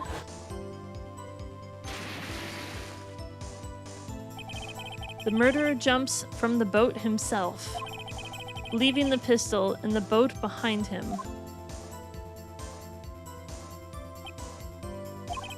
I see. To someone looking from the edge of the lake, it would appear that one of the men on the boat had shot the other. The murderer didn't know about the automatic camera, of course. That's why he shot twice to draw attention to the boat. Once you realize that, everything else falls into place. The boat shop caretaker swam back to his shop. Then he put Mr. Hammond's wet coat back on the body and threw the body into the lake. This is what happened, Your Honor. These are the events that transpired that night on Gourd Lake.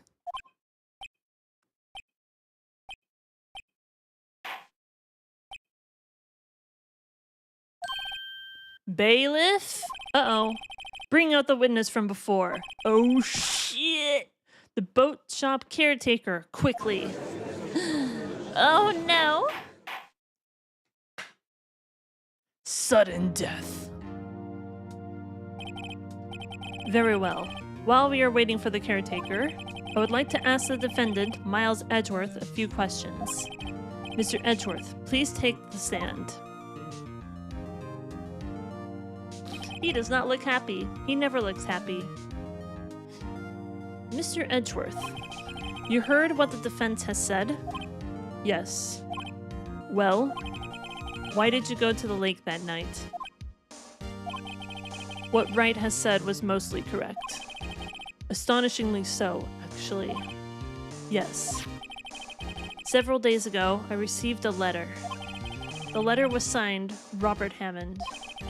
He asked me to come to the boat shop by the lake at midnight on Christmas Eve. He said he had something very important to discuss with me. Something important? I'm sorry, I can't say what it was.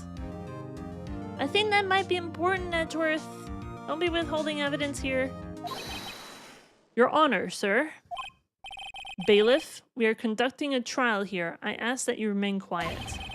The witness has disappeared. He isn't at the boat shop either. What? What should I do? Find him, quickly. We cannot allow him to get away. Oh no!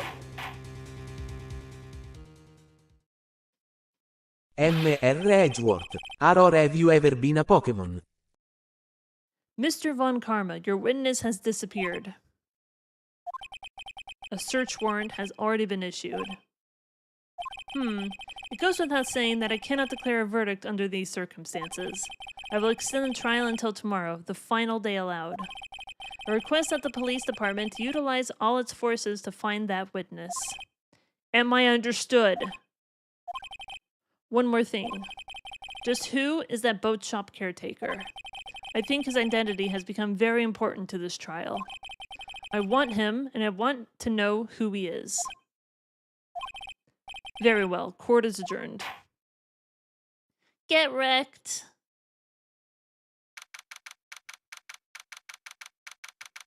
I think it was the dude.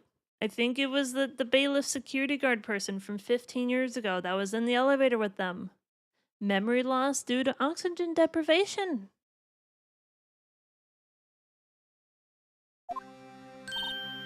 Yay, Nick, you did it! Yeah. Well, at least we got out from under that guilty verdict. And what about Larry? That was something else. Even Von Karma didn't know what to do with his testimony. Larry really helps us out. Sure, once I sifted through his unique testimony. Still, he did save us. I just wish our cases weren't so down to the wire all the time. I know what you mean. Sometimes I feel like it's us on trial instead of our clients. Hey, Edgeworth. Mr. Edgeworth? Did you say something? Don't look so pained. I mean, it looks like you're probably going to get off the hook. You could try to smile just a little. Relax. I'm sorry. But I fear it's not over for me yet. What do you mean? Right? There's something that's been troubling me for a long time now. And I don't know whether or not to tell you. Edgeworth? No, there's so little time left. I want to tell you to get it off my chest, but I can't make up my mind. What is this about, Edgeworth? It's a nightmare I've had. Oh, is it about the earthquake? And how he's scared of earthquakes and he curls up into a fetal position ball when an earthquake happens? Just like what happened at the detention center? You were sucking your thumb and everything. You look pathetic, Edgeworth. You're a pathetic little baby scared of the little earthquake. Need sorry, to that start was very breeding mean. the judge with more money. That was very mean of me. I'm sorry, Edgeworth. I didn't mean any of that. A memory of a crime that I committed. Whoa, that's different. What? A crime you committed? A memory of a murder. What? Edgeworth, what are you talking about, dude? Don't leave us on the cliffhanger. What? Well, this just got crazy, dude. Day 3 investigation. Need to start bribing the judge with more money. That might be what needs to happen. This is crazy. We will take a look at the investigation and what the hell Miles was talking about. You made him cry. I'm so sorry, I didn't mean to. Anyway, I'm gonna go ahead and take a little bit of a break. So I'll see you all in just a little bit. NANI? Nani? See you soon. Enjoy these clips. I'm gonna use the bathroom and stuff. Oh god! What the fuck? Where did you come from? He murdered me! What the f***? Whoa! What the fuck is that thing? What? Oh god, that is new. Oh, it went behind a pillar. The hell is that thing? Are you serious? Cheese!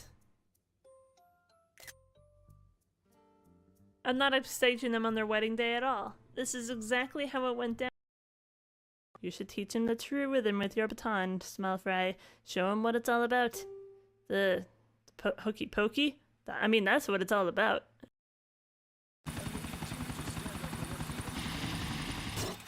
Ow. I hope that's not gonna be an issue. If I parked my helicopter right in front of the door I was planning to go into. Oh god, run away.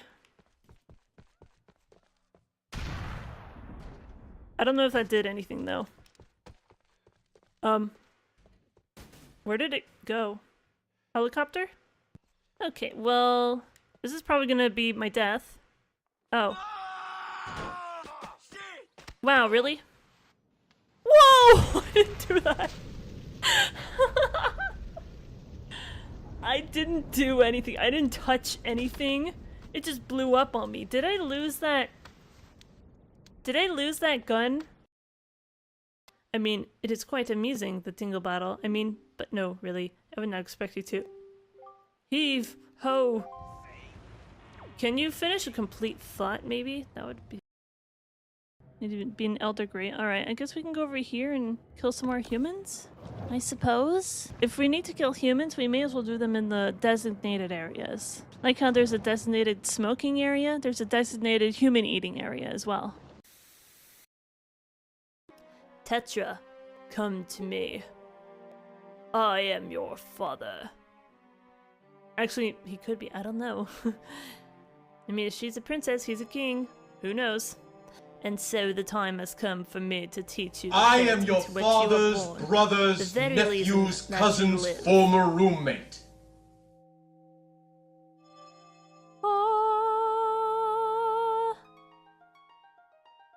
Welp.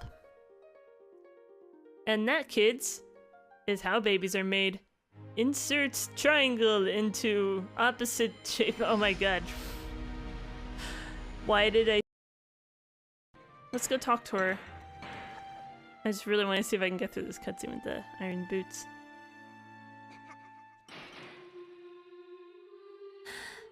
Yay! Zelda! Or not. Uh-oh. What the fuck is this Mario Day? What about me?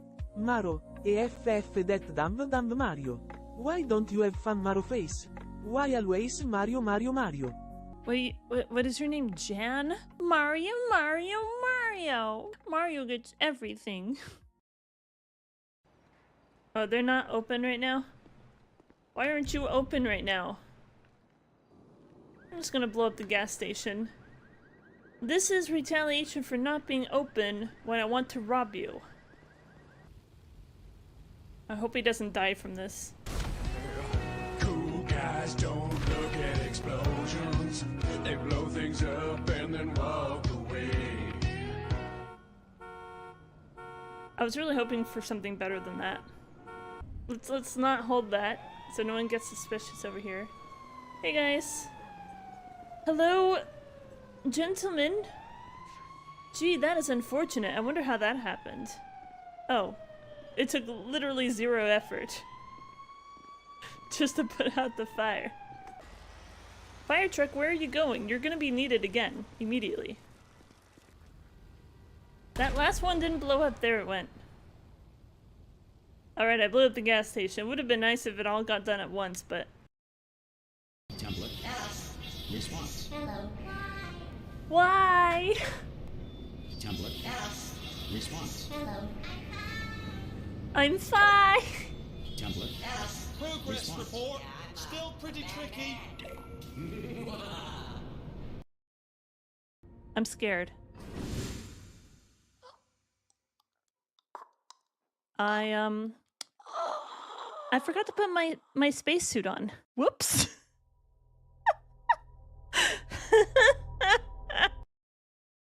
This good business showing people a good time. Bust Brad out of prison, and then, yeah. Sure, Brad was there sometimes as well. Big one.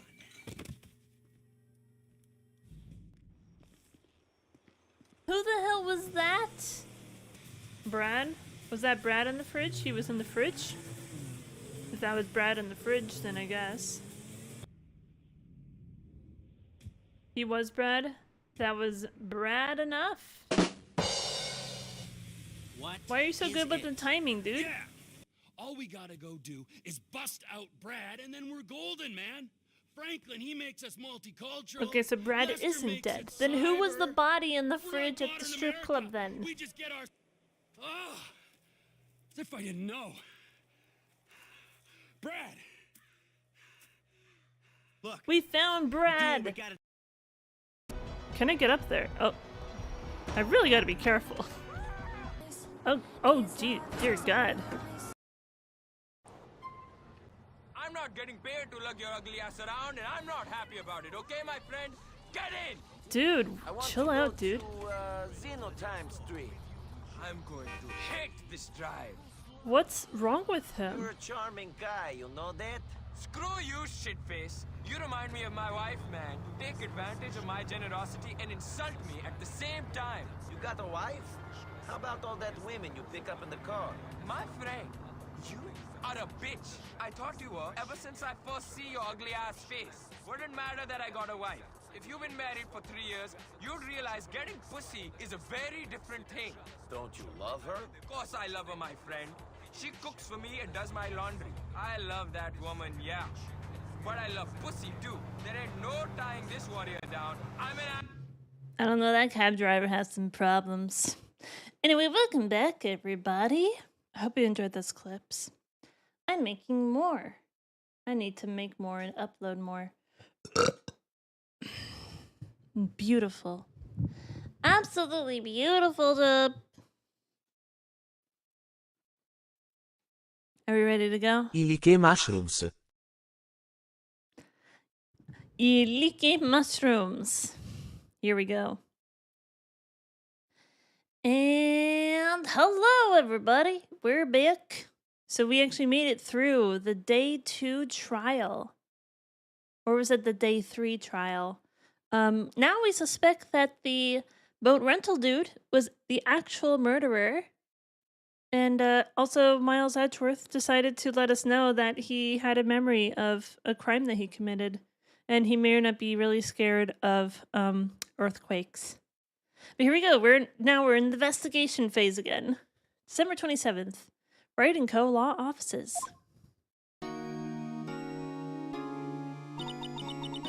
What was Mr. Edgeworth talking about?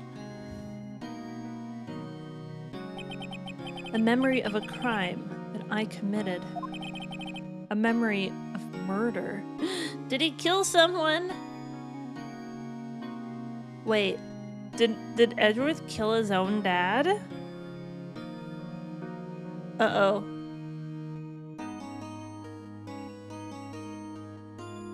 A memory of murder. Do you really think Mr. Edgeworth killed... I don't believe it. Not Edgeworth. Some painful memory has been troubling him recently. But he'd never take someone's life. Never. Nick? Yo, how's everyone doing? Butts. Why would you butt your way in here to this conversation? What do you think of my performance today? I had him swooning in the aisles. Huh, Maya? Swooning? Me? Oh yes, I do remember feeling faint. Oh my god, I love this game so much. Red Phoenix Mario, hello! Hello there. How you doing? Welcome in. Right on. Tell me the truth. It was like love at first sight, right? Right, Nick? Huh? Me? Well, maybe my heart skipped a beat or two. I think you can do better than that. Come on, I saved Edgeworth in there, dude. Edgy. You guys should be bowing before me. Yeah, bow before your hero. You're not that special, but you sell hot dogs at a lake. On a scale of 1 to 10, I'm about a 5. What do you mean that you're a 5? Maybe a 6.9. That would be nice, at least. You guys should be bowing before me. Can we talk to him? Bro, what are you talking about? How I'm feeling today? I'm sorry that you're feeling kind of 5 out of 10. That's not too great. If you're having a stressful time, I got something for you. Okay? This is for you, if I can find it. I don't know where anything is. Let's see. Alright. This is for you, Red Phoenix. Sit or lie comfortably, quietly. Allow yourself to be here, fully, in this moment. With your eyes closed, begin to connect with your inner world of thought and feeling. Gradually, let the horseshit of the external world fade from your awareness. If you find your mind wandering to other thoughts, don't let it concern you. Just acknowledge that all that shit is fucking bullshit. You're here now, in this place, with your inner stillness. Those bitches can't get under your skin. They can't even. Take in a deep breath. Now breathe out. Just feel the fucking nonsense float away. Take full, deep breaths. Breathe in strength. Breathe out bullshit. Do you feel better now? I hope so. Let's talk to Larry Butts, shall we? Larry, you really helped out in the trial today. You did! If you weren't there, Larry, I'm sure Mr. Edgeworth would have been found guilty. Ha ha ha ha! Ha ha ha ha! But seriously, Nick. That boat shop caretaker guy is pretty suspicious. But Edgy ain't off the hook yet. Way to spill the mood, Harry. Or Larry. Did I say Harry or Larry? Amazing, pumped up to a 6. I'm glad you feel a little bit better from that. If I relaxed too much, I breathed out bullshit. Sorry about that. Oh, Wizzy! Thank you! WW Wizzy gifted a tier 1 sub to Red Phoenix Marie. Wizzy, thank you so much for gifting a sub. Wait, it's Marie, not Mario? I don't know how to read. It looks like an O from here. I'm so sorry. But I hope you're feeling better. Let's spin the wheel since we got gifted a sub. What's it gonna land on? Landed on a dance party. You wanna have a dance party? How about we do a different song this time? Here's a song called Change Your Heart or Die by The Midnight. One of my faves. This is the first 6 dance party that I ever made.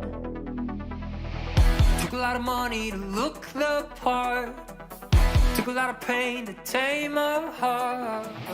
Took a lot of years to lose my fear of flying.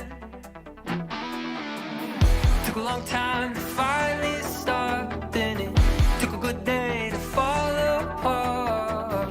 Took a lot of tears to lose my fear of crying.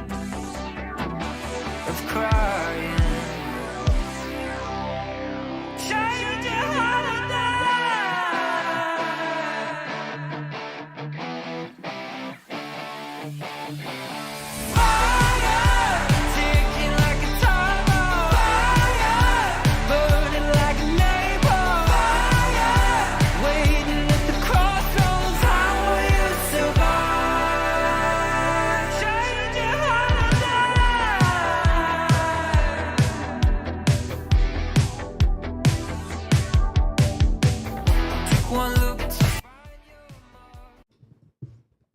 It worked eventually. There we go. 6 9-second dance party. That's always fun. Thank you for gifting a sub, Wizzy. We're talking to Larry Butts here. Hey, I'm just a guy sitting in the audience, you know? But from where I was sitting, Edgy seemed pretty edgy. I mean, can you really know he's telling the truth about that night? Nick? I don't know. But what I do know is I'm going to believe in you two until the end. Us two? Edgeworth and who else? You mean me, right? Nah, he means me, right, Nick? Yeah, you, Larry. Not me? But why you, Larry? Huh? Actually, yeah, why me, Nick? Enough with the silent treatment. What's with the sudden shade? Nick. Why do you trust Mr. Edgeworth so much? I mean, he's changed recently, true. But when we first met him, he was kind of a jerk, don't you think? You didn't know him back then. Oh. This has to do with their history being, friends in school or something. Something fishy is going on here, that's for sure. I don't know what's with my lighting. The sun has set, so it should have gone to normal, but oh no, it still seems kind of off.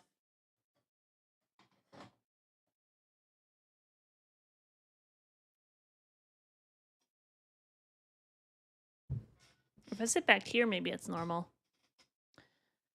Maya, Larry, and I have been friends since we were children. Edgy, Larry, and Phoenix were all friends, yeah. That's what I'm thinking. It has to do with them all being... They went to school together, basically. You didn't know him back then. Back when he wanted to become a defense attorney. Wait. Was that when you two were classmates? Yes. In grade school. They saved me. Miles. And Larry. They saved me, and I'll never forget it. That's why I became a defense attorney, you know? What?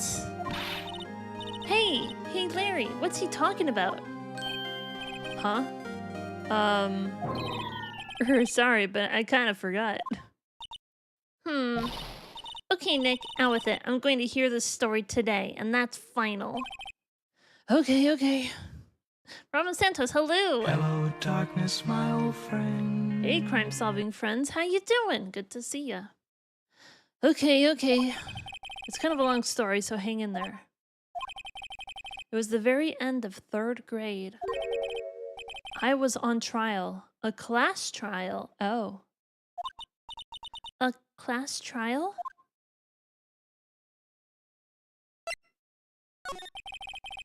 You remember, Larry. Spring, end of 3rd grade? A kid in our class got his lunch money stolen.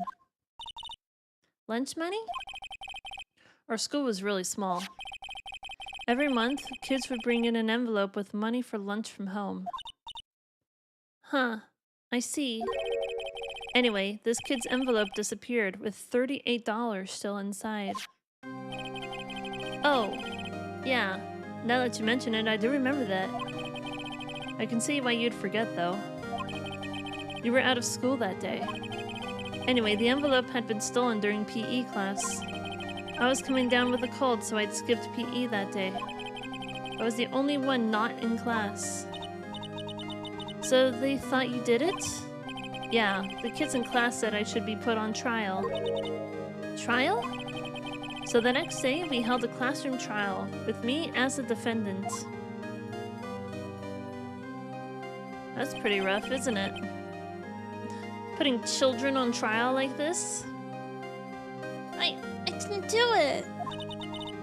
Guilty! He did it! Guilty! It was you! Thief! Give the money back! You're such a meanie! No one play with him! Just admit you did it! You can't hide the truth! Tell us the truth! We're not gonna play with you anymore! Yeah, no borrowing! You shouldn't be allowed in the relay race! Give me back my 50 cents I loaned you! Hey, did you rob that bank? Wait. Now, Phoenix, now you know you shouldn't steal people's money. It's not right. In the end, even the teacher thought I'd done it. Go over and apologize, Phoenix. And he still has the spiky hair, even as a child. I'm never visiting Japan. I know they seem kind of cruel, don't they? Now put on a formal trial due to lost lunch money in 3rd grade, complete with like 8-year-old prosecutors and defense attorneys. Okay, Phoenix, what the hell is wrong with this country? You wouldn't know, Maya. You're only 17. You don't know what it's like to be a child. I didn't know what was happening. I was so sad, I couldn't stop crying. Everyone was staring at me like I'd done it. I tried to apologize and went to where the boy whose money had been stolen was sitting. That's when it happened. Objection! He shouldn't have to apologize. The only thing that belongs in a trial is evidence. Anything else has no place. You should all be ashamed. Amateurs! Miles? Yay, good old Miles. Coming to my defense, he's a good boy. Miles is a good boy. He would never commit murder. Except he maybe probably did. It wasn't you who stole my money, was it? Wait, what? It was Miles's money who stole it? No. Then you shouldn't apologize. Everyone's been shouting you did it, but no one has any proof. That is why, Your Honor, this boy is innocent. But Miles, it was your money that was stolen. Yeah, he did it. He's the one. We don't need proof. Make him say he's sorry. Why don't you all just shut up? Edgy's money, no. Oh, is that Larry? This is always how it is. Everybody ganging up and picking on one person. Just think how he feels. He said he didn't do it, so he didn't do it.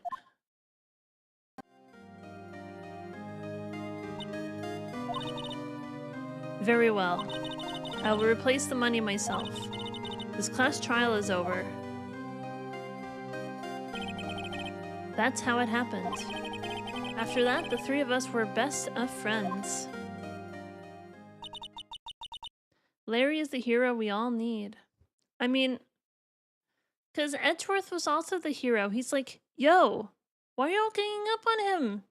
If you didn't steal the money, there's no proof he stole the money.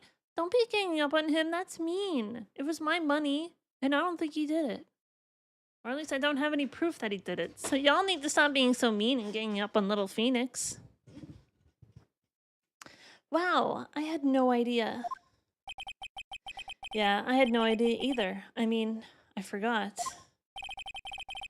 That's when I learned what it meant to be alone. Totally alone, without a friend in the world. You did a good thing, Larry. Yeah, well, I was just lucky that I took the day off from school. If I'd been there, they would have thought I'd done it. So, I took it kind of personally, see? When something smells, it's usually the butts. Anyway, Edgeworth and I talked after the class trial. That's when I heard his father was a defense attorney. I remember his eyes would shine when he talked about his father. Edgy boy looked up to his dad. I want to know what happened that made Edgeworth want to be a prosecutor instead. Maybe we're getting into that. Larry probably stole it. I'm going to become a defense attorney, just like my father. A famous defense attorney. Then, a few months later, he suddenly transferred to another school. The DL6 incident. Right. I'm not sure, but the transfer probably had to do with his father's death. That's so sad. That is sad, actually. It was several years later when I heard Edgeworth's name again. There was an article about him in the newspaper. The headline was something like, "Dark Suspicions of a Demon Attorney." After his dad was killed and the killer was allowed to walk, he decided nobody would ever walk under his watch. Paraphrasing, probably. Did Edgy actually say something like that? I don't think he said that. The headline was something like "Dark Suspicions of a Demon Attorney." Fabricating evidence, manipulating testimonies, covering up facts. article said he'd do anything to get a guilty verdict.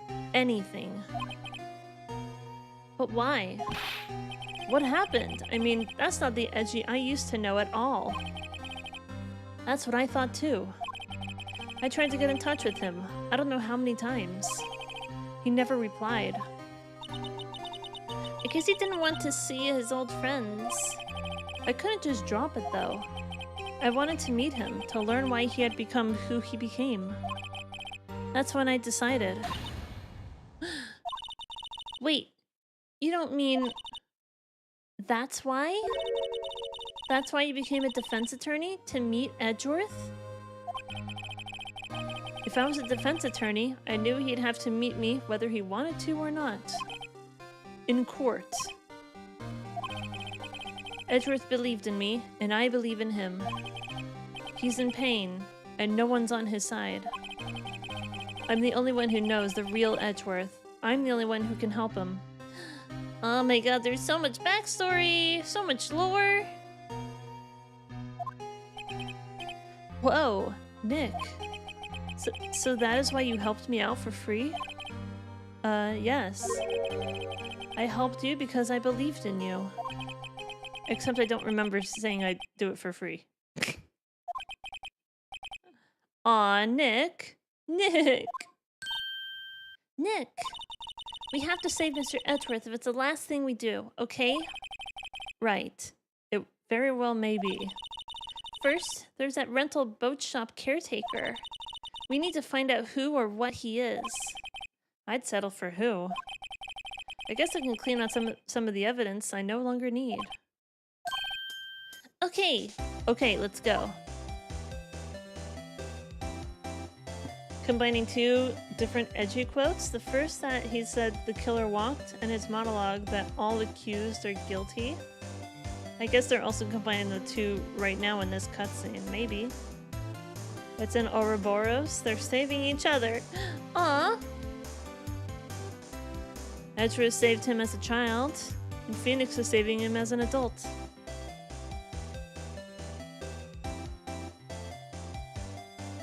Well, here we go. This is quite the story that's building up, isn't it?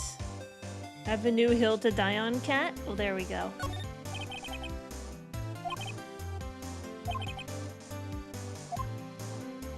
So far, nothing new to investigate.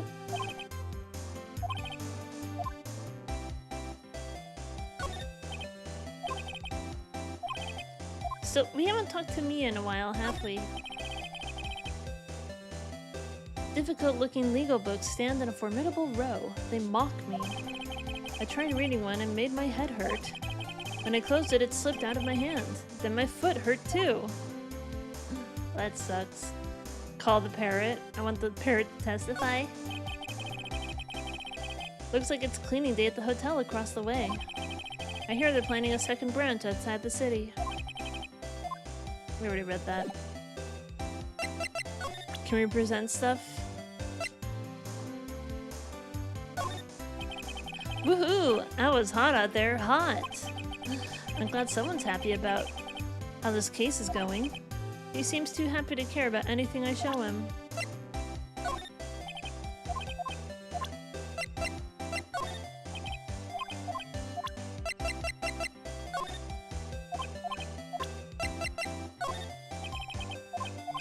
Yeah, he doesn't care about my badge. Alright, I guess we can move around somewhere then.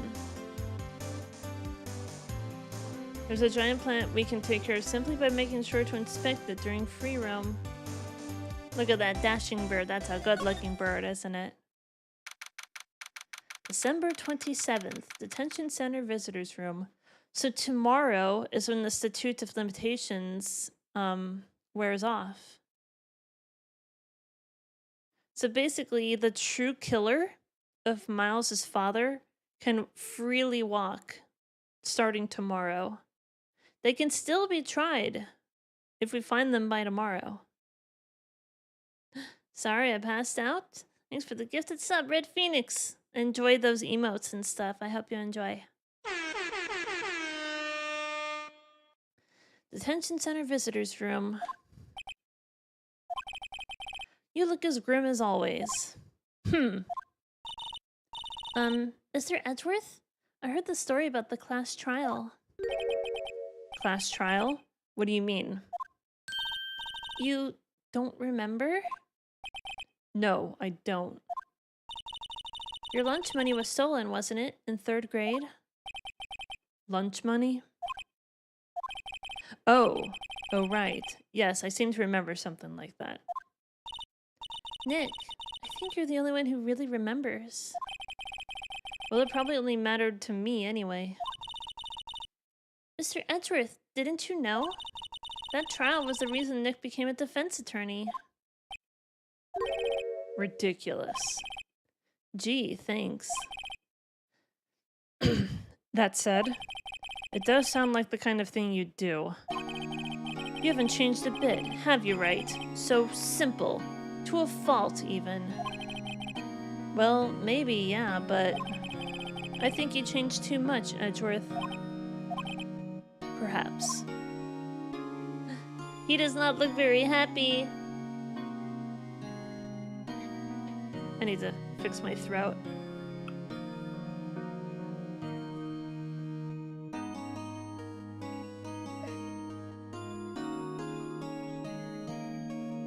So now we need to try and find evidence to prove that something about the DL6 incident is relevant to what happened for this current trial.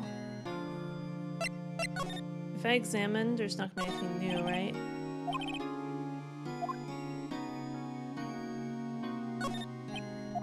Nothing new. Let's talk. Hey Edgeworth, why did you become a prosecutor anyway? You used to look up to your dad. You said you wanted to be a defense attorney, right? I couldn't let myself deny reality like you. What do you mean? My father was taken from me, and you want me to defend criminals? I'm sorry, right? I'm not that good of a person.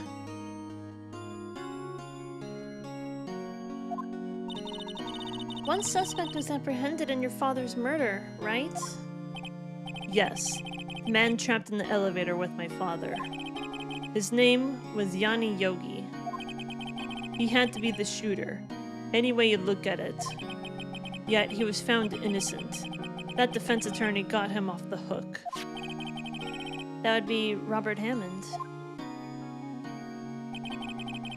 On that day, 15 years ago, the 3 of us were trapped in that elevator for 5 hours. When we were rescued, we all suffered oxygen deprivation. I had lost all memory of the murder. Lost your memory? Even now, I can't recall what happened in that elevator. That was the crux of Yogi's attorney's argument in court. He claimed that Yanni Yogi had been not of sound mind due to oxygen deprivation. Yogi was released due to a lack of evidence. Innocent. That's when I changed my mind. I started to hate defense attorneys.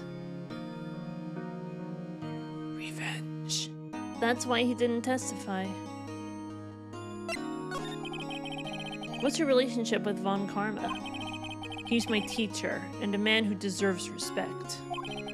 I learned everything I know of the courtroom techniques from him. So he's like my sister was to you, Nick. He's a perfectionist in all things. In court, in his personal life. He is obsessed with doing everything perfectly. Perfectly, huh? In all the cases he has taken on, none were left unsolved. And not one suspect was declared innocent, ever. But that's... I know. It's possible some of the suspects were indeed innocent. However, it is impossible for us to accurately determine that in every case. All Von Karma does is his job, to find the suspect guilty, perfectly. In any case, it's nigh well impossible to find a weakness in him. Should a weakness appear, he would do everything in his power to make it go away. Edgeworth? If what you're saying is true, you're headed for a guilty sentence tomorrow. He's right. Now's no time to praise the enemy, Mr. Edgeworth. It's a strange situation in which I find myself, I'll admit. No kidding. Can we present something, I suppose?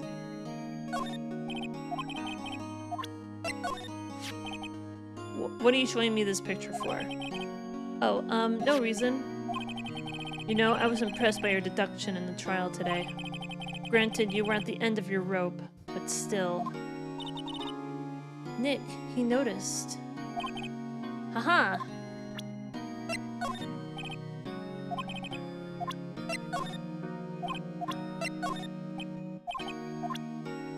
Wait, are we missing stuff now? Did they take the picture? We're missing like 3 things, aren't we?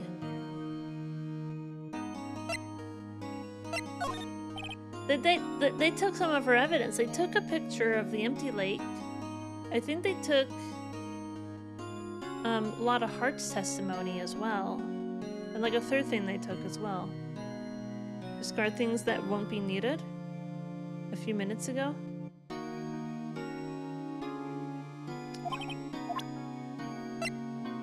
We still have the metal detector though.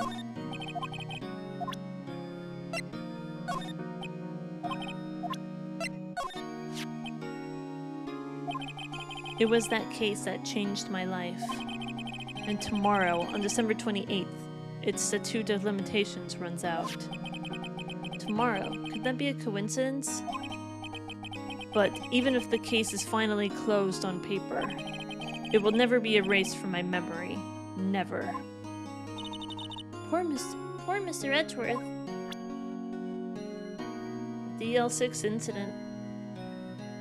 What do you think of this bird? Can't call the parrot to the stand.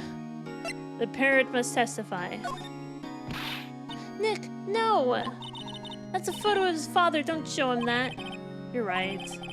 Now probably isn't a good time to dredge up those memories. What is it? Nothing. Huh? Poor Edgeworth. He's in a rough position, isn't he? Should I stop by Grossberg? He's out, again. When does he work, anyway? Now, don't be harsh. Guess we'll have to come back later. Maybe he's just not here right now.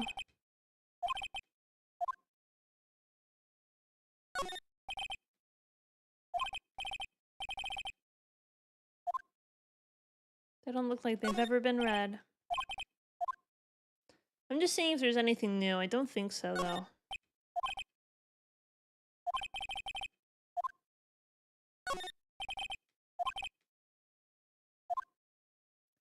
Always gotta have those expensive plants, don't they?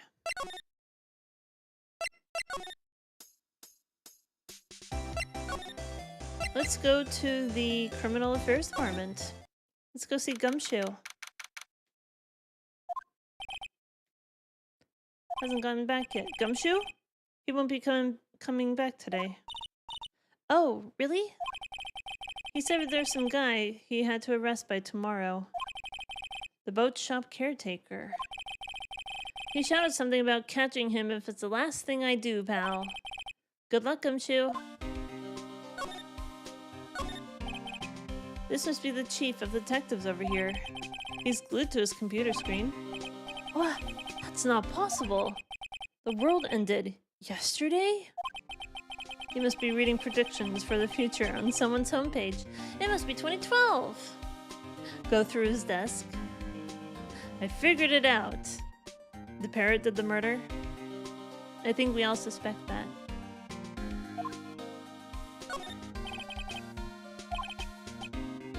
Babes in uniform, my bad. Is that the police department's mascot? That's the Blue Badger. It was my idea. I made it. It's my mascot. I see. How nice. I present before the department at last. I'm going to make sure they know how much people like the Blue Badger. Good luck. Oh, the judge did it. Okay, that's different. These are the detectives' desks. There are computers and files on each one. Funny, they're a lot tidier than I'd expect. I guess the detectives don't spend a lot of time at their desks.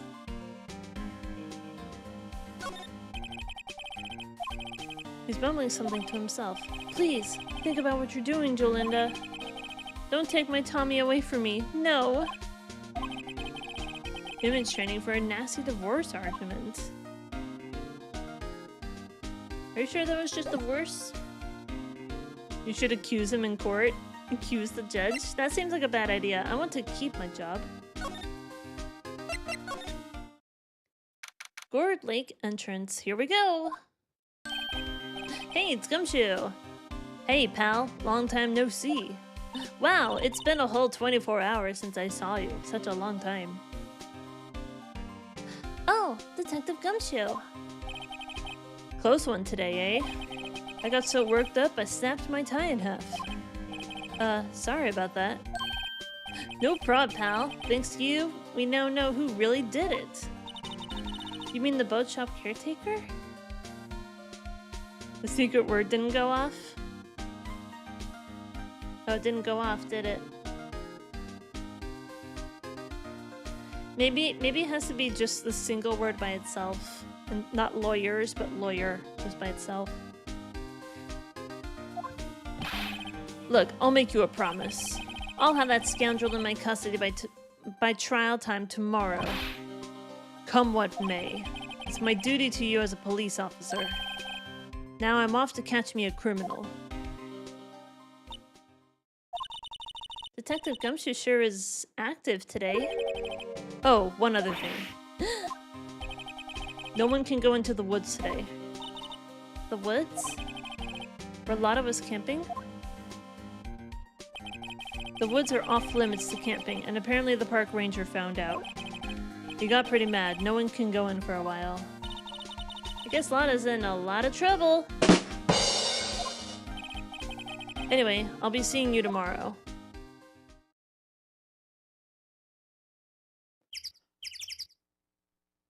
Oh my god.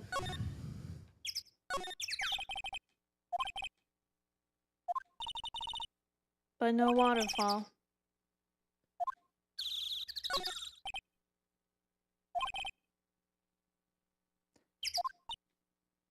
Its toes are starting to feel numb. The poetry has an effect on people.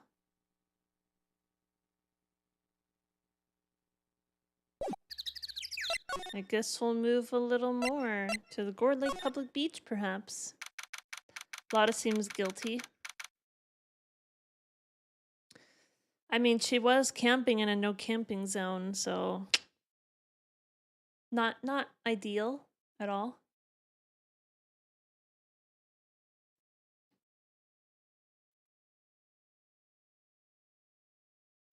December 27th, Gourd Lake. Huh? A steel eyesore is missing. Eyesore? Looks like the hot dog stand is closed too. I guess Larry's too busy worrying about Mr. Edgeworth to show up for work.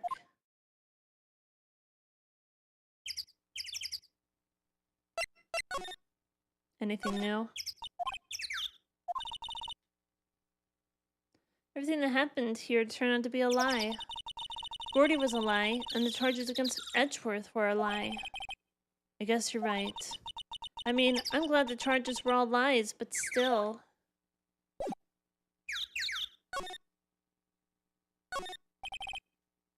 Guess Larry has today off. He's pretty happy about saving Mr. Edgeworth.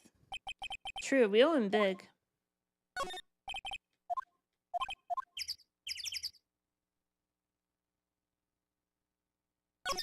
No snarky comments this time? No one's gonna sit here on a cold day like today. Unless they were eating a samurai dog. How would that change the temperature, I wonder? You seem troubled, Nick. No, who, me? I almost didn't see that signpost. Left boat dogs, right exit.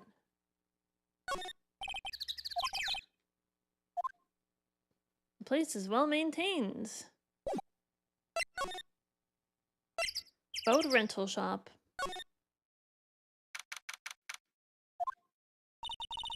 That old caretaker got away. Yep. I never imagined he might be the real murderer. Ahem. I know that clearing of the throat anywhere. Hey, it's Grossberg! Aha, hello. What might you be doing here? Out for a walk, Ah, the days of my youth. Like the scent of fresh lemon, you see.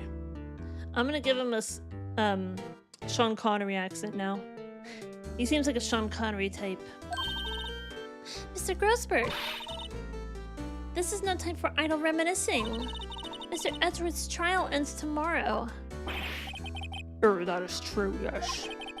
But from what I saw of today's trial, Edgeworth should be fine, right? Well, I'm not too sure about that. I'm not too sure about that. Oh, what do you mean by that? Well, I'm not sure. If you find anything out, come by my office at once. I might be able to offer you some assistance. Thanks. Bye. What do you think Mr. Grossberg was doing here anyway? Who knows? What are you doing here, you sus? He's very sus. I'm gonna go ahead and examine the boat rental area while we go ahead and run an ad break very briefly right now. Thanks for your patience, everyone. The boat rental shop doesn't look like anyone is around. Caretaker must have run for the hills, huh? Yeah, it looks like it. He didn't seem like a bad person. Yeah, he's super sus. What are you talking about? We can't go inside. We still have Polly on us, though. There are some boats floating at the dock. The murder took place in a boat from this dock. Did it, though? Apparently the police took away the actual boat that was used that night. Indeed, there's a space for one more boat at that dock.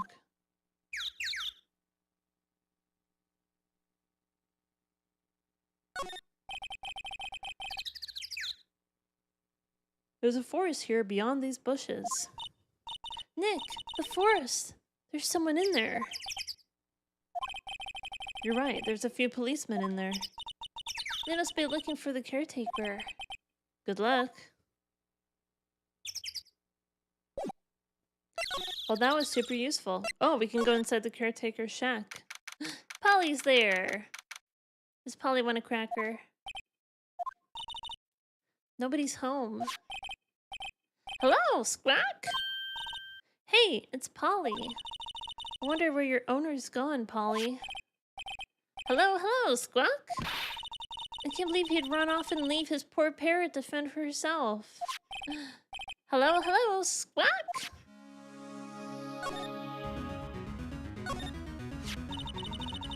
Maybe I should take care of Polly, Nick. You probably shouldn't just kidnap her. The police know about her anyway. I'm sure they'll do something. Well, okay. Sorry, Polly. He says I can't take you. Great, now the bird's going to hate me. Say, Nick, don't people usually put pictures of fish up on the wall to boast about them? Yeah, I guess so. You mean pictures of the fish they caught, right? Right, but don't all the fish on the wall here look really puny to you? Well, you don't know what to say. Well, you don't know. Well, you know what they say. You should have seen the one that got away. Except the one that got away from us was the caretaker, and we did see him. Why do I feel like we're having two different conversations here? That reminds me, Nick. Polly here knows a number to the safe, right? Yeah, that's right. Polly, what's the number to the safe? 1228. Squawk? Let's open it, Nick. Come on. I'm sure there isn't any money in there. Aw. But hey, he keeps it locked, right? So there must be something of value in there. I'm not so sure. Okay, Nick, let's see what's in there. I guess there might be a clue or two.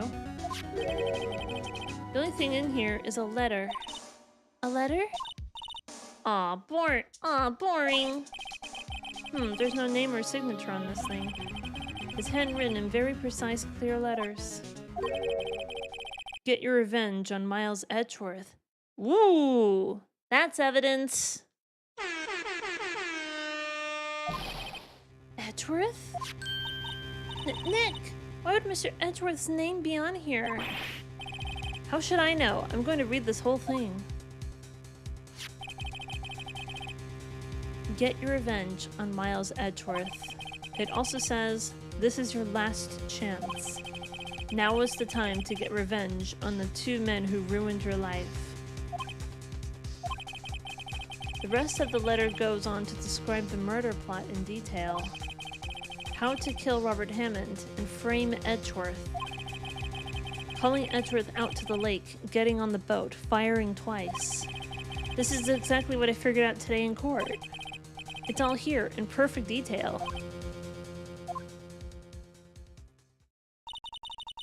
What do you think it means, Nick? I don't know, but it looks like these are instructions for that caretaker. When he killed Robert Hammond and called out Edgeworth, he was following instructions.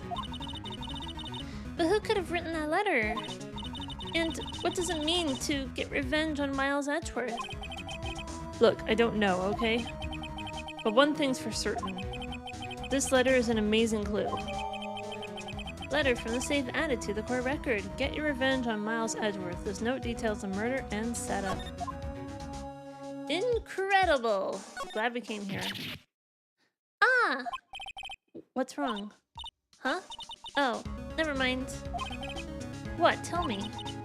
Just when I saw the TV, I remembered. They're showing a Pink Princess special this week. Oh. See, that's why I didn't want to tell you. Fishing pole. That fishing pole looks expensive.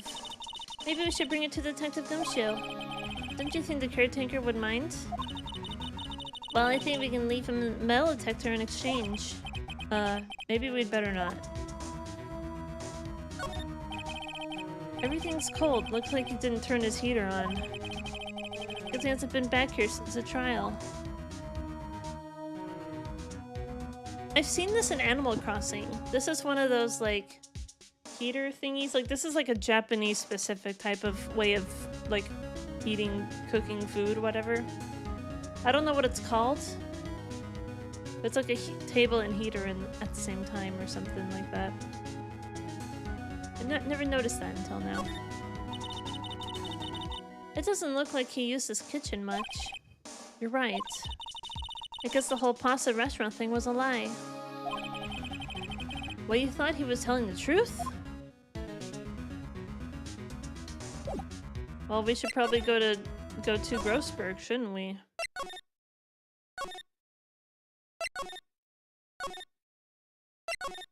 Kind of annoying have to go between screens like this, though. Can I present this to him? They're like, yo, dude. Edgeworth, see this letter? This came out of the safe in that shack where the boat rental caretaker lives. I see. Revenge on me? Who is that old guy anyway? I don't know. Could he be an innocent defendant who got declared guilty or something? Nice, right? But I don't remember that old man. Not at all. So he was following this letter then? Is everyone this dense? The old man, like, it's clearly the guy who was on the elevator 15 years ago. He's super senile, has memory loss. The dude in the elevator had memory loss due to oxygen deprivation. It's the same dude, obviously. We haven't learned his name. He doesn't remember his name or some shit like that. Also, Alex met Ben, hello. Hi, how are you? How you doing? So he was following this letter then? Which means there was someone else behind it. Now is the time to get revenge on the 2 men who ruined your life. 2 men, meaning myself and Robert Hammond? It also says, this is your last chance. Okay. Because he said the statute of limitations runs out tomorrow. So it has something to do with the trial from 15 years ago.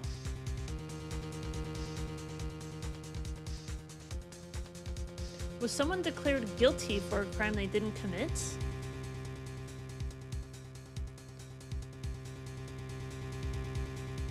Does this have to do with the DL6 incident? I think it does.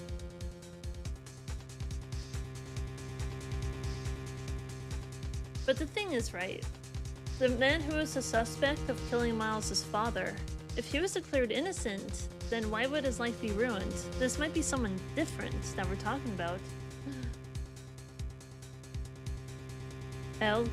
Lol, cool trigger, you mean this? Good morning! My button Hello! that plays a random greeting sound? Last chance, maybe? Yeah, so I was thinking this has to do with the trial, and the statute of limitations runs out. Because when it runs out, they won't have a chance anymore. So what does this mean? Wait, maybe he's talking about the statute of limitations. Yes, that's what I was thinking. Wait, that old man. What is it? Do you know who he is? Yogi. Could he be Yogi? That's what I was thinking. I was saying that the whole time, dude. Could he be Yogi? Yogi? The suspect in the DL6 incident. The one who was found innocent.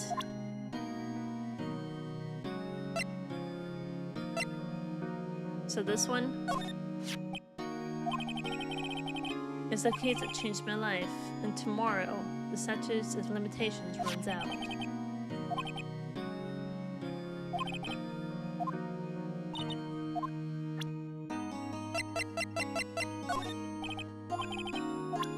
You can't help me with anything. Yogi didn't get his life ruined, he was acquitted, unless some guy messing with him knows he had memory loss. Yeah, there's something very suspicious about this.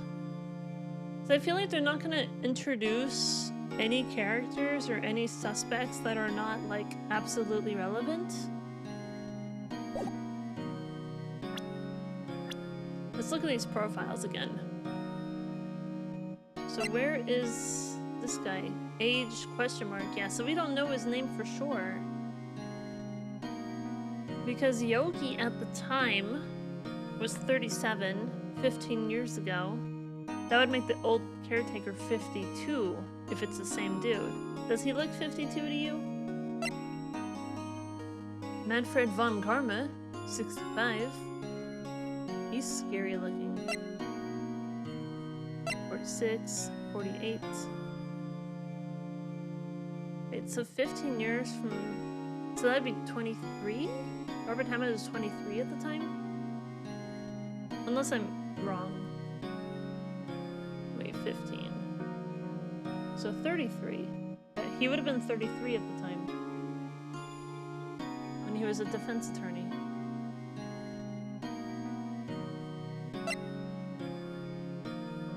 Marvin Grossberg. Larry Butts. Lotta Hart. Often the cause of trouble. My first client as well. Let's go to Grossberg since we just got some pretty damning evidence, I think. Where the hell is he? Why is he not here? Hello? You wanted me to come here, right? One day left, Nick. Yeah, I know. Well, no time to waste. Let's get going. Stop showing me stuff and let's get cracking. You only have today to get to the bottom of this. I was trying to show this to Grossberg or whatever, but he's not here right now. Maybe I have to go to back here. No?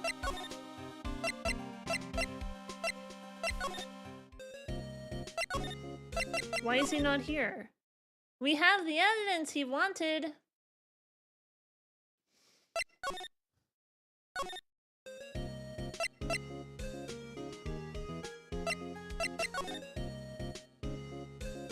Detention center again? Maybe I need to talk with him? Oh, yeah, I should probably talk to him. That might be a good idea. Yanni Yogi was a court bailiff at the time. We just happened to be in that elevator together 15 years ago.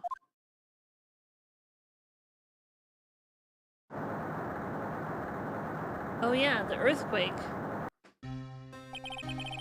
The quake was incredibly strong.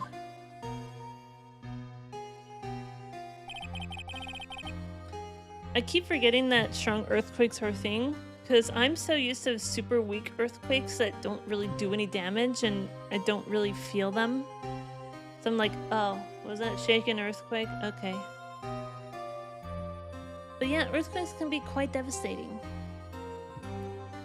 But when you're a native Californian like me, earthquakes are so commonplace that you don't even feel them and they're just like, what was that shaking? Oh, that's weird. Before I knew it, everything was dark. We were there for so long, it felt like forever. The air thinned, and the darkness closed in on us in that little box. We became unsettled. Help! I can't breathe! Quiet! I said quiet. You're not making this any easier. I want to get out. Help! Help! Get us out! Don't shout. You'll just use up more oxygen.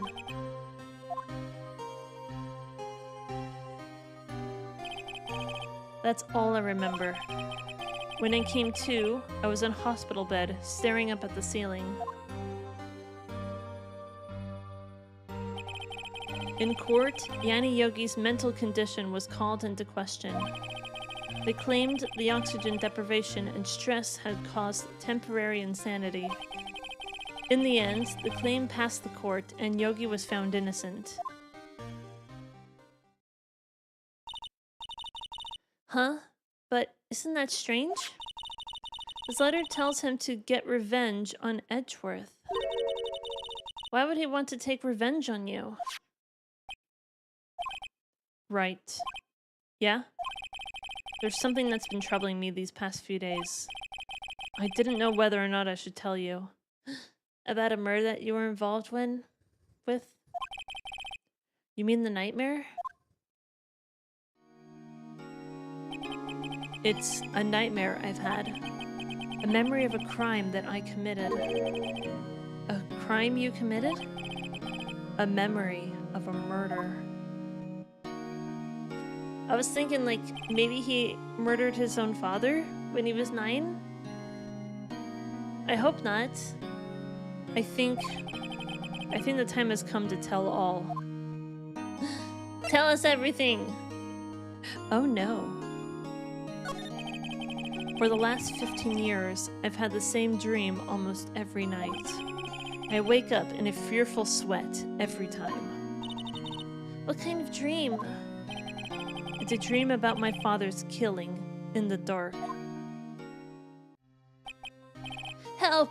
I can't breathe! Quiet. I said quiet. You're not making this any easier. I want to get out. Help! Get us out! Don't shout. You'll just use up more oxygen. I can't breathe. You're using up my air. You're using up my air. What? Stop breathing my air. I'll stop you. What? What are you? Stop breathing my air. No, father. Wait. Who is even saying that? He's attacking father. Then I see the pistol lying by my feet. I don't know if it was evidence from that day in court or the bailiffs.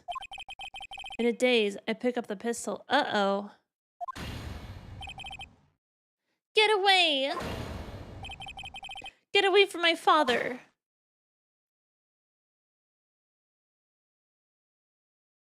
Uh-oh.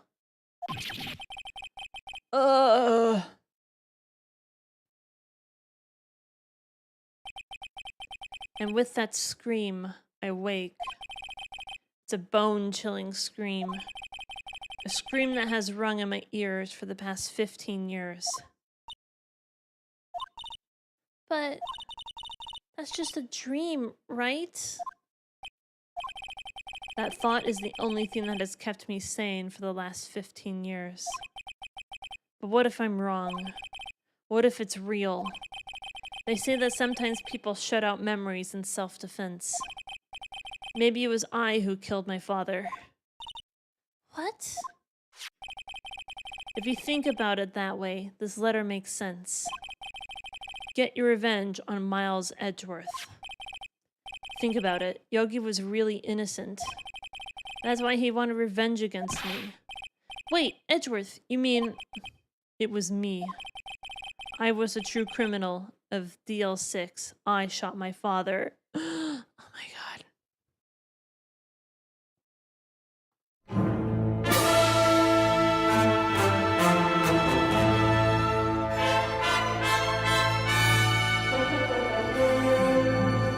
No!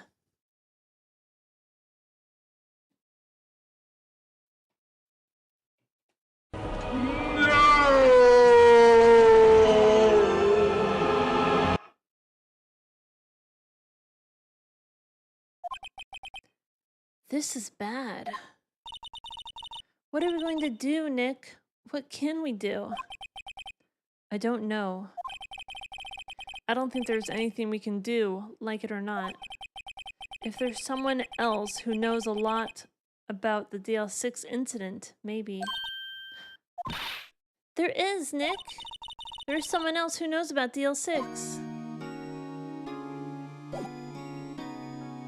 I guess now it's time to go to Grossberg. Grossberg Law Offices. Mr. Grossberg? Hello there. What's wrong? You look troubled. No kidding. I can't believe you're not. My. Just calm down and show me what happens, It's Mr. Edgeworth. He...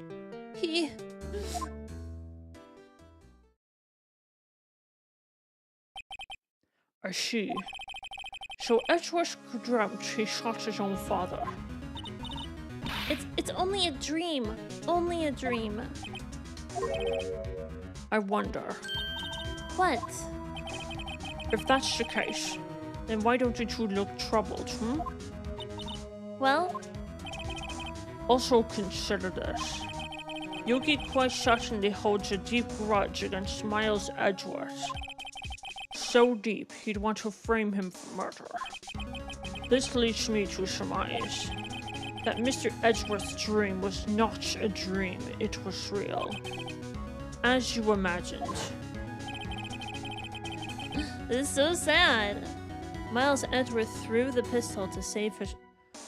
Miss Miles Edgeworth threw the pistol to save his father. The pistol fired, and the deed was done.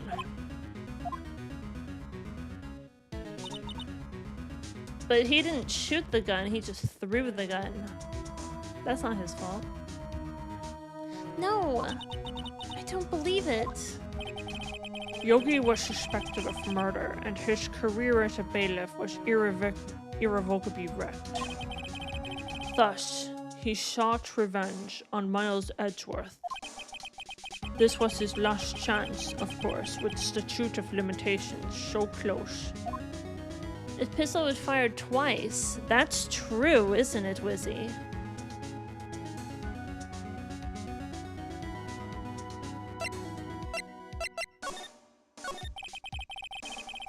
What do you know about Edgeworth's father? He was a defense attorney without a peer.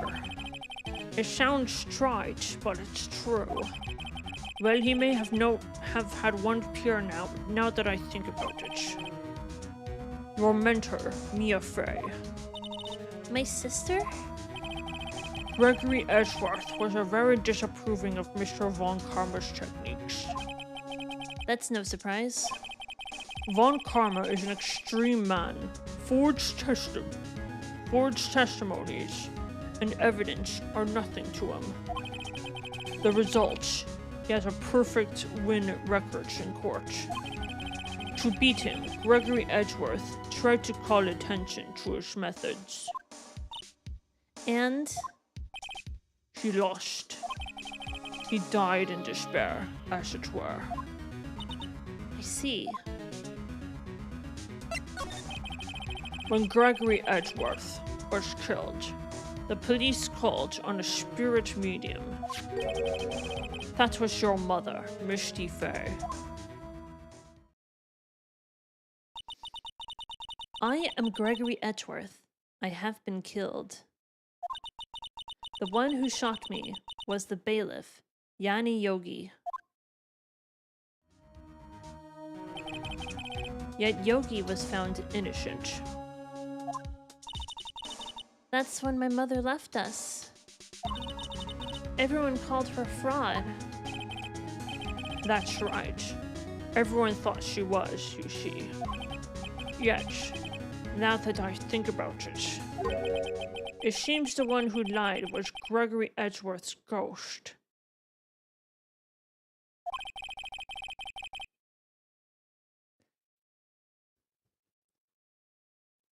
So if the whole spirit medium stuff is actually true and not total BS, maybe Gregory Edgeworth, he knew that his son threw the gun and that he was trying to protect his own son. That's what I'm thinking. We're just assuming that the ghost part is actually true and that you can summon the spirit of a ghost or whatever. So maybe Gregory was just trying to protect his son from getting a murder trial or whatever. We saw Mia as a ghost. We've seen it. Whatever, it's fine. Must have known who shot him. I don't believe it. So you're saying he falsified his testimony? That Edgeworth's dad lied to protect his son? It's only a possibility, mind you. But a possibility nonetheless. Bro, I have something to show to you. So, this is the letter. It does seem that Yogi was following this letter when he killed Hammond. But why kill Robert Hammond? Hammond was a skilled defense attorney. But he defended clients not for their sake, but for his own. Huh? His own sake? He never trusted his clients, that one. The only thing he trusted was his own ability. But he got his client found innocent, so why should it matter? Actually, my dear, it's quite different. He won that innocent verdict for no one but himself. Yogi was a free man, but socially he was ruined. Huh? You'll understand soon enough. Because the thing, right? So if you were declared innocent because of insanity, that doesn't clear you of, like, committing the murder. It just means that you weren't of sound mind. So, like, it's possible that he still committed the murder, but maybe that was just a defense because of the oxygen deprivation. So maybe it's still on his record that he was a suspect for a murder trial and that he shot a gun. The thing is, right, maybe they're going to bring this up in a second here, but were there any fingerprints of Yogi's fingerprints on the murder weapon at the time? That'd be another question.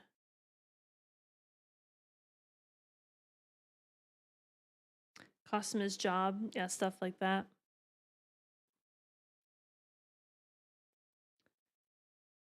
Plus, are now known as being insane. Cost him his job. He couldn't be a bailiff anymore. If it was his gun, it'd have his prints on it regardless. Yeah, stuff like that. Wait. What is it? This letter. I've seen this handwriting before. A long time ago. Whose handwriting was this? Do you have any idea who wrote this? Maybe it was Manfred von Karma. Maybe, possibly. Let's go ahead and save.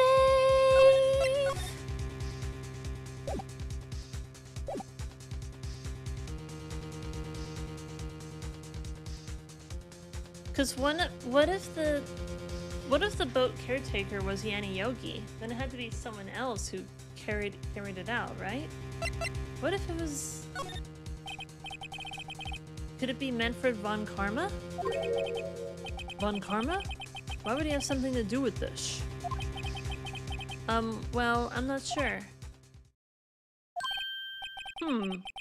Von Karma. Wait, you're right, my boy. This is Von Karma's handwriting, I'm sure of it.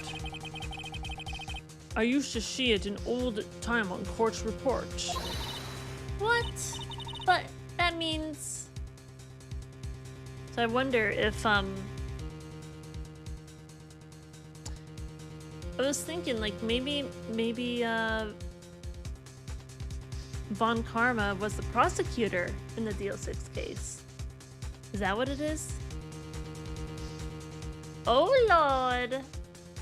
That means the one who told Mr. Yogi to kill was... Correct.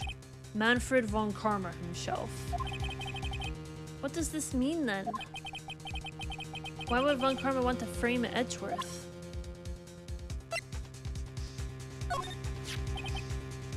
Gregory Edgeworth? He was a gifted man. His death was truly a loss. I wonder what would have become of von Karma were he alive. This incident took place 15 years ago tomorrow. So tomorrow we'll see the completion of not one but 2 trials. All thanks to the statute of limitations. However, I'm afraid the damage the DL6 incident has done will never be eased. Quite sorry, I have nothing to say concerning that.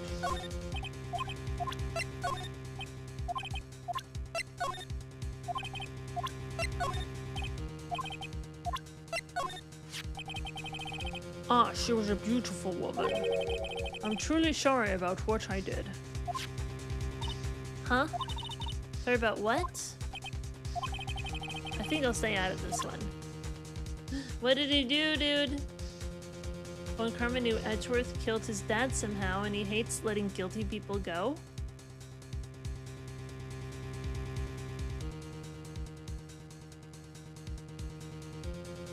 Please look at this picture of a parrot. Why do you have this, Phoenix?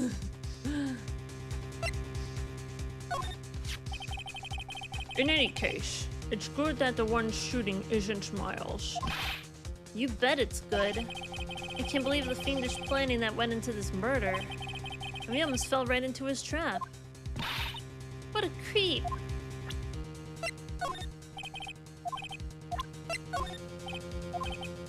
He doesn't care about my defense attorney badge? Rude! I didn't mean to click on this. I now have to go through all of this again.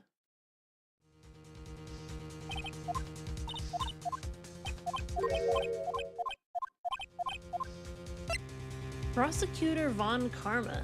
Tell me about him. If it was truly von Karma who wrote this letter, then he would know the truth. He would know that Miles Edgeworth had accidentally killed his own father. He'll say as much tomorrow in court, I should think. He'll press the point until the court finds Miles Edgeworth guilty. Oh no. But how could von Karma know about Mr. Edgeworth's past like that? Even Mr. Edgeworth thought it was just a nightmare. That I do not know. Yet I do know that von Karma is both persistent and a perfectionist. He may be seeking to testify a grudge against Gregory Edgeworth by hurting his son. What do you mean? It was 15 years ago. Von Karma met Gregory Edgeworth in court, and von Karma did win. But he didn't make it through the trial unscarred. Gregory versus Manfred. This is so deep, dude. What happened in the trial between Edgeworth's dad and Von Karma? Von Karma got the guilty verdict he wanted. He won the trial. But Gregory Edgeworth accused Von Karma of faulty evidence. And though he lost the trial, Mr. Edgeworth's accusation stood. Faulty evidence? It was the only penalty Von Karma has ever received in his career as a prosecutor. Gregory Edgeworth dealt a blow to his perfect trial record. Oh, yeah. That makes sense. He's a perfectionist. Wow. It must have been quite a shock for Von Karma. He took a vacation for several months after that, you see. A vacation? Yes, an unusual event for the man. But that was the first and last vacation he's taken in his many years of prosecuting. Really? He doesn't take vacations? Like, goes to the sea or to the mountains? Don't tell me he's never been to Europe. You have strange ideas about vacations, Maya. In any case, that was the only time he took a vacation from work. I believe the penalty upset him quite a lot. Odd. If he wanted to keep a perfect record so badly, why would he take such a long vacation? He was coming up with something during that time. He was planning some sort of revenge. He was plotting something.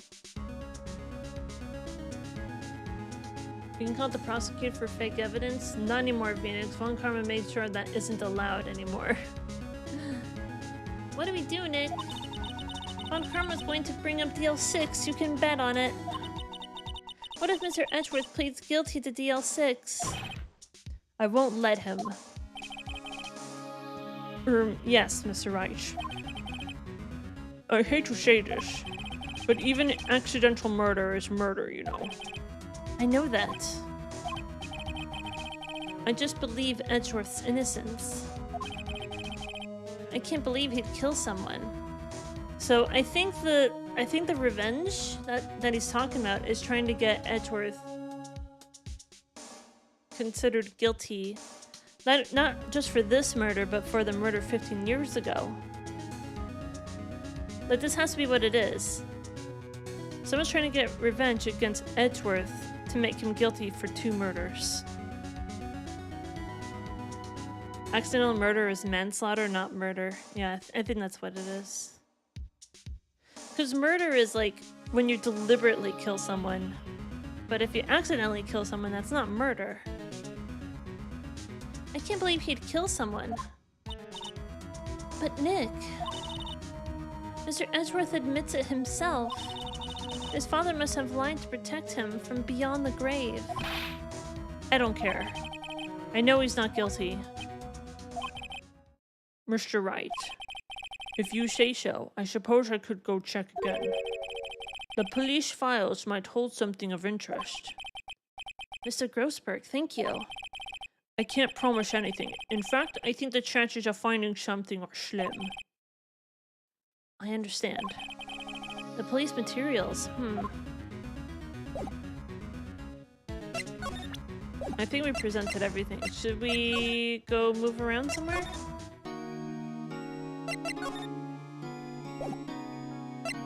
He doesn't want to talk to us.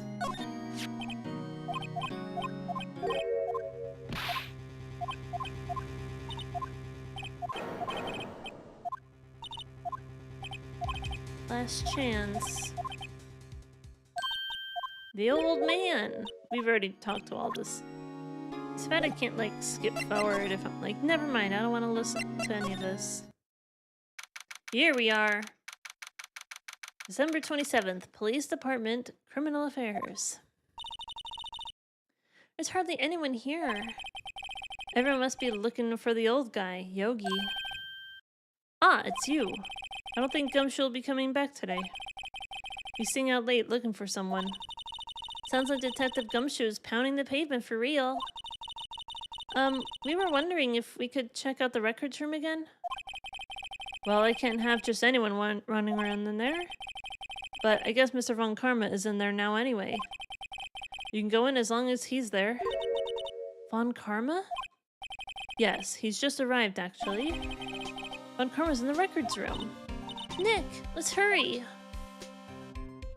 What is happening here? It's a very good question. Shall we examine the room a little bit, perhaps, maybe? I don't think there's anything in here. Oh, we can talk to this guy. That must be one of the detectives. He's mumbling something. So, what are your hobbies? Well, I like to do stakeouts now and then. You must be doing image training for a first date.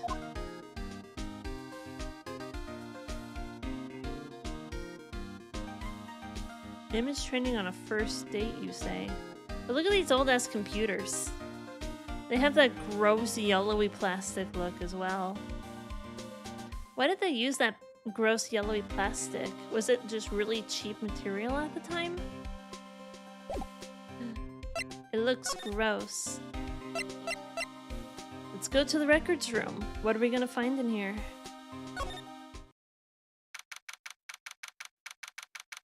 December 27th. Police Department Records Room. Dusty as always. They were only here just yesterday. I'm sure they just haven't had time to clean. What's wrong, Nick? Nothing. I was just noticing that he isn't here. Von Karma. Maybe he found a secret stash somewhere.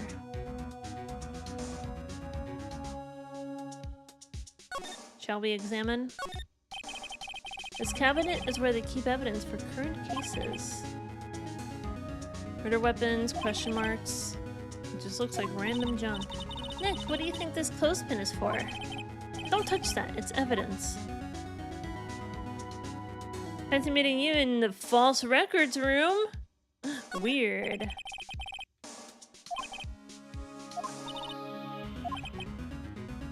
Important case files in there.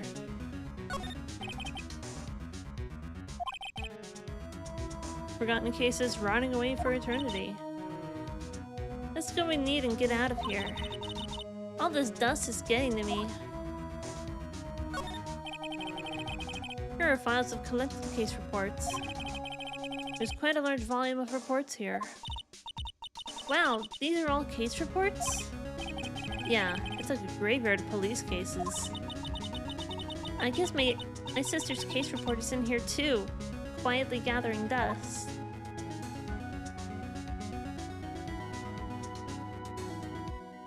So where the hell is he?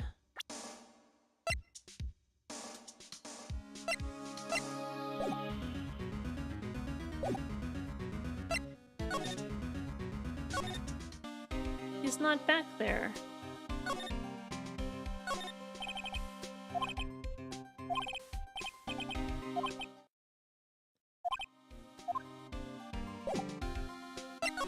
He's not back there. That's a little concerning, isn't it?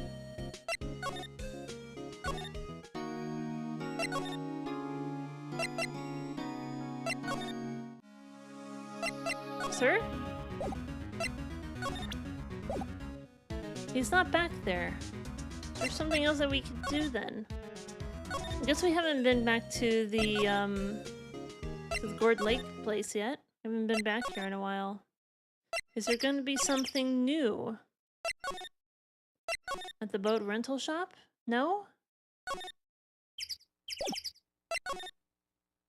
Caretaker shack?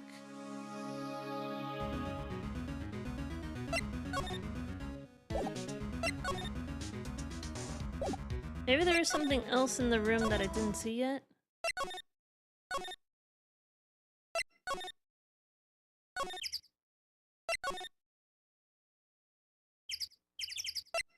Detention center. I don't think there's anything else that I can present to him right now.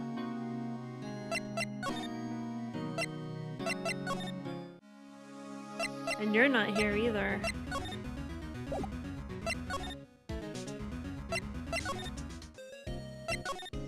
Kind of annoying that I can't just go straight back to this place.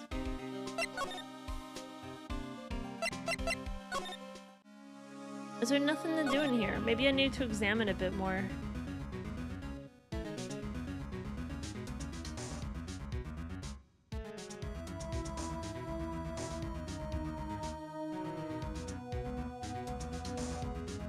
Yeah, here we go.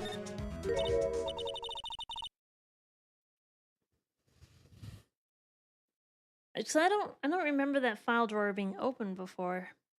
Huh, one of the drawers here is open. Someone must have been looking in it recently. The label says unsolved cases, evidence. Unsolved cases? Nick! The file for DL6, it's completely empty. What? What are you doing in here? Oh god, he's scary. Eek! Von Karma! You. How do you know my name? Wait, what? Huh? Have we met? What are you saying? We see each other every day, don't we? We're Miles Edgeworth's defense team. Defense team? Ahem. I beg your pardon. I see, I rarely remember defense attorneys. They are like bugs to me, needless things, to be crushed. I can see how this guy was Edgeworth's mentor. So, like, can we talk to you, sir? Mr. Edgeworth is your student, right? A romanticist who still can't shed that veneer of amateurism. Just like his father, always second-rate. Mr. Von Karma, you had an axe to grind with Mr. Gregory Edgeworth, didn't you? Me? A grudge against a mere defense attorney? Why? Because he dealt a blow to your otherwise perfect trial record? So you did. But what I don't get is, why did you take his son under your wing afterwards? The son of your most bitter rival. That, my dear attorney, is none of your business. Tomorrow will be the last day of this trial. It's been a while since I've had a defense attorney last this long. Still, you will lose in the end. Miles Edgeworth will admit his own guilt. His guilt of 15 years ago, you mean? You're quite the researcher. If you've done your homework so well, then certainly you must understand. You know what Miles Edgeworth will tell the court tomorrow. You were right. So Von Karma is going to bring up DL6 in court tomorrow.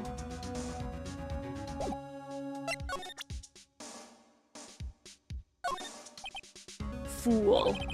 You think I, prosecutor, would give you a defense attorney information? Bah. Creep. We presented her badge. He knows that we're a defense attorney.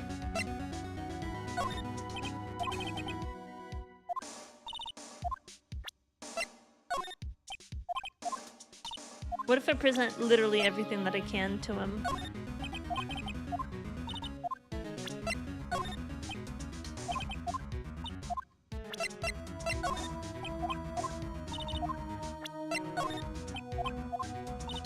I don't think he's gonna respond to anything. Look at this very sus metal detector.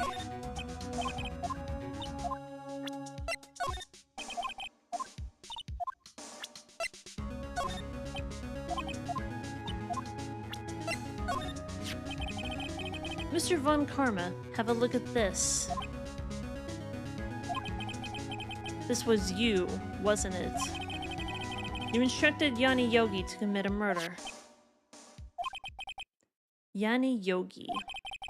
How many years has it been since I've heard him called by that name? He's a fool. I told him to burn it after he read it. So you admit it? You wrote Mr. Yogi this letter? Yes, my dear defense attorney. Thank you for taking the trouble to bring it to me. You've saved me from a lot of needless hassle. What? Nick, what is that thing? A stun gun. For self-defense, usually. Indeed. 600,000 volts will course through your body like a dog touching an electric fence. 600,000... Oh, don't worry. People don't die from it usually. Now give me the letter. No! No! Whoa!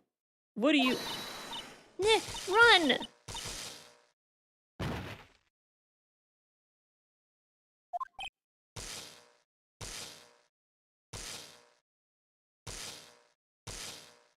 He's still standing. I thought maybe Maya attacked Von Crumple. Von Wrinkle? I'm gonna call him Von Wrinkle. I keep forgetting what his name is. But maybe he used the taser on Maya instead. Out of my way. Ah!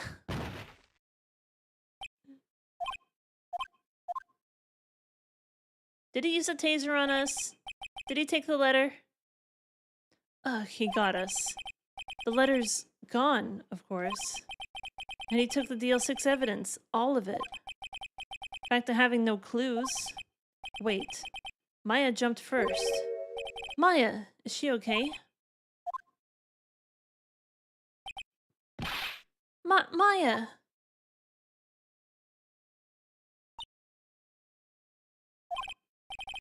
Maya, open your eyes. Maya! The letter, did he take it? Huh? Oh, yeah. Are you okay? I couldn't stop him. I jumped as fast as I could, but one shot from that thing knocked me out cold. I'm useless. I'm no good as a lawyer or a medium. I can't even call my sister. I was just thinking, did he take the only copy of that letter? Did he, like, photocopy it or something? Because I feel like that'd be a really dumb thing to not photocopy and then give that vital evidence to the person who wants to get that evidence gone forever. I'm no good as a lawyer or a medium. I can't even call my sister. You are 17, ma'am.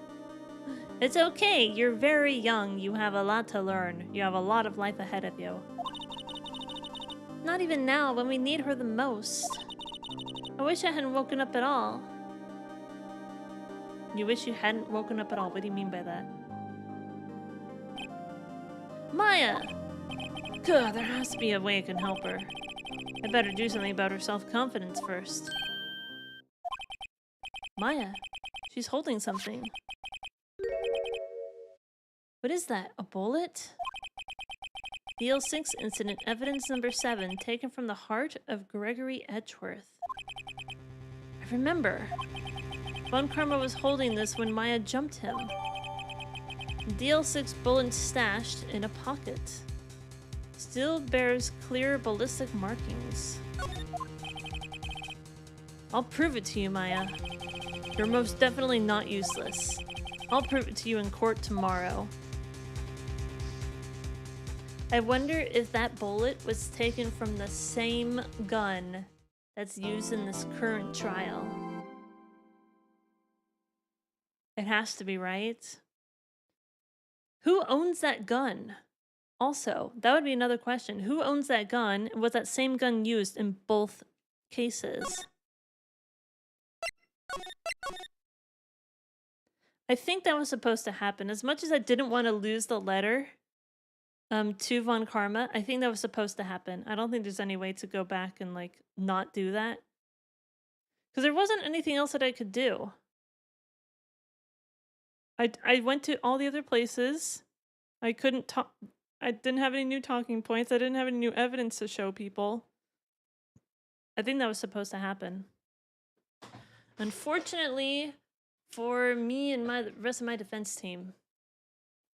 But we will take a look at this final day trial. Let's do it.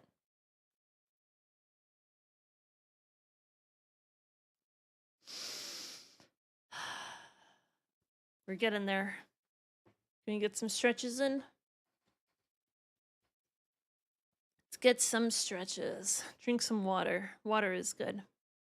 I'm thinking, I think I do want to continue. I want to see if I can finish the trial today. That would be something if we could do that. It's only 10:30 as well, so I've got like plenty of time.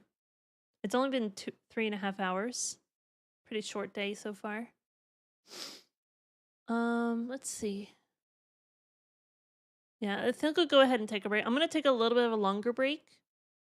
So it's gonna be at least 5 minutes, but maybe 10 minutes at the most.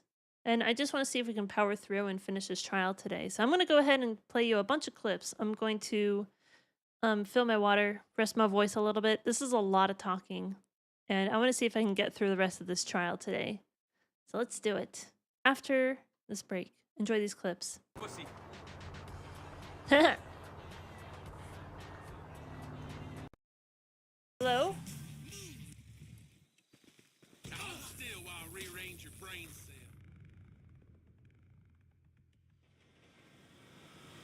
Oh, no, not this again.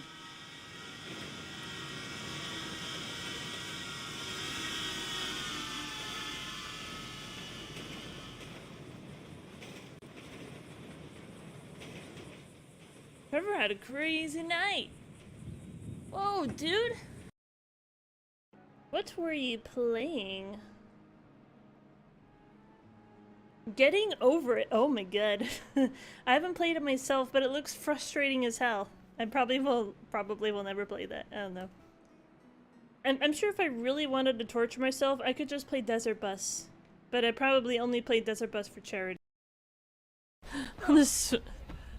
Sorry. Sorry. Sorry. Sorry. Sorry. Sorry. I like swinging this bench around, just hitting people with it. Oh my god, spinning. Slytherin! Attack the Slytherin! No! Poor Slytherin's like, run!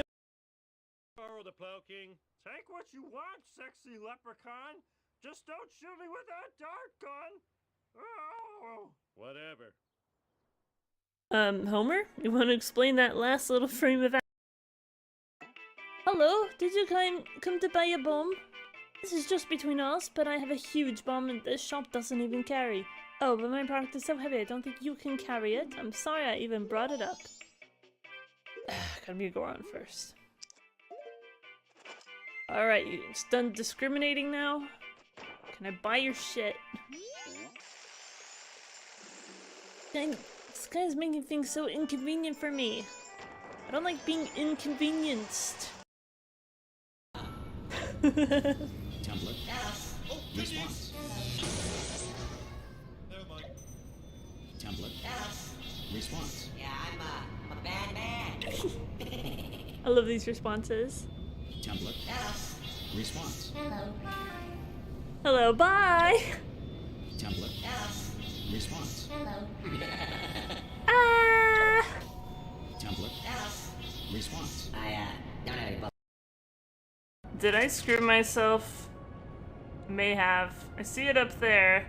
Oh god! Oh my god! I didn't know I could do that! I didn't know I could do that!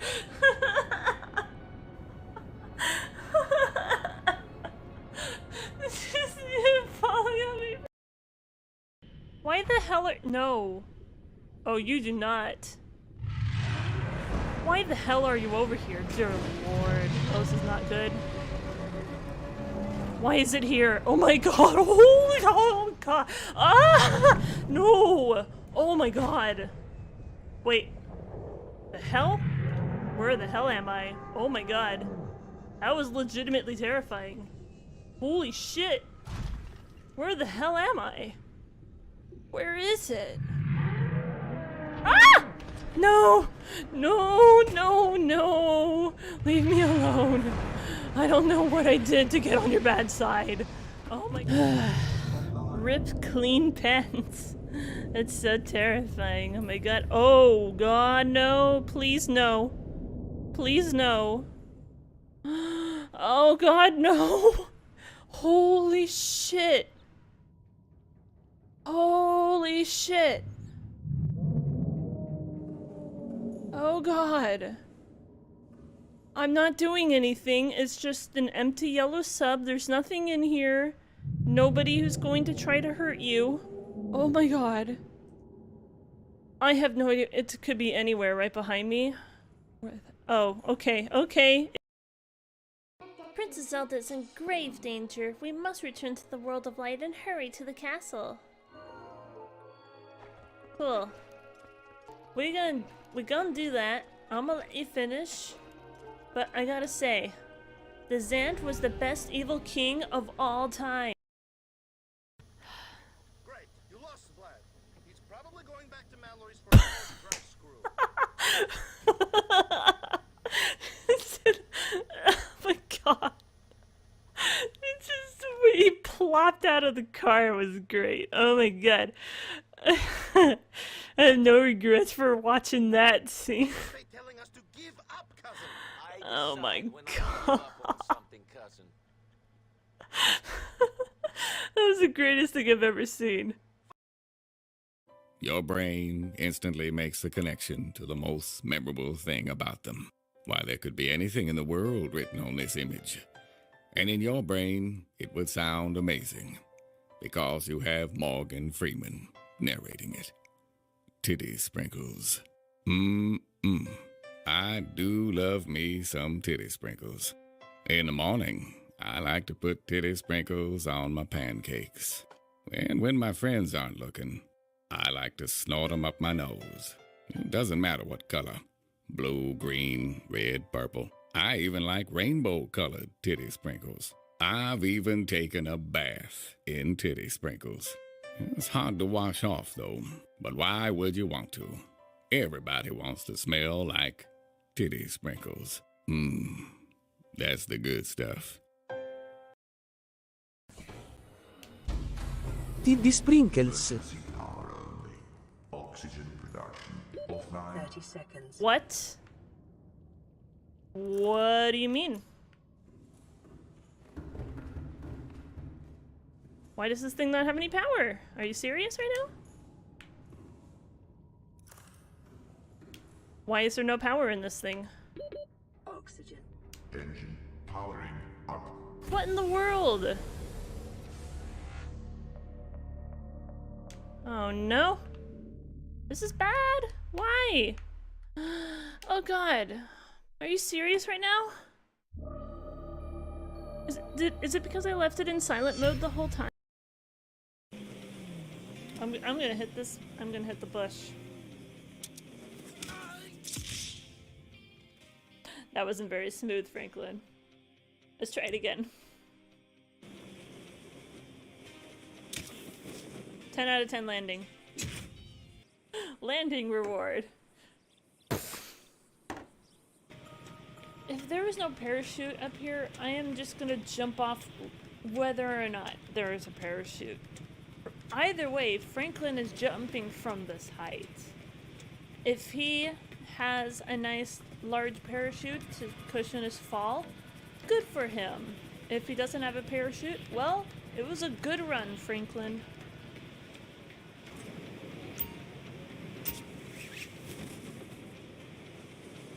Oh.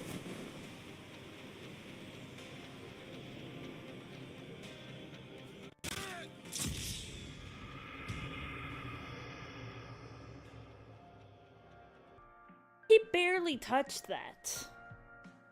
I don't believe this. You all see that bullshit?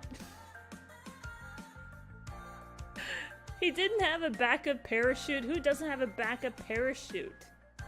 Who in the world? It says to go right here. Alright, fine. Excuse me.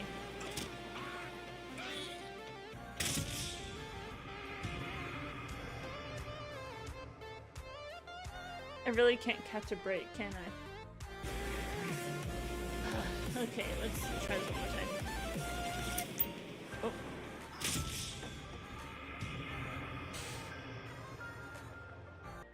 Please. Once, please. Come on, game.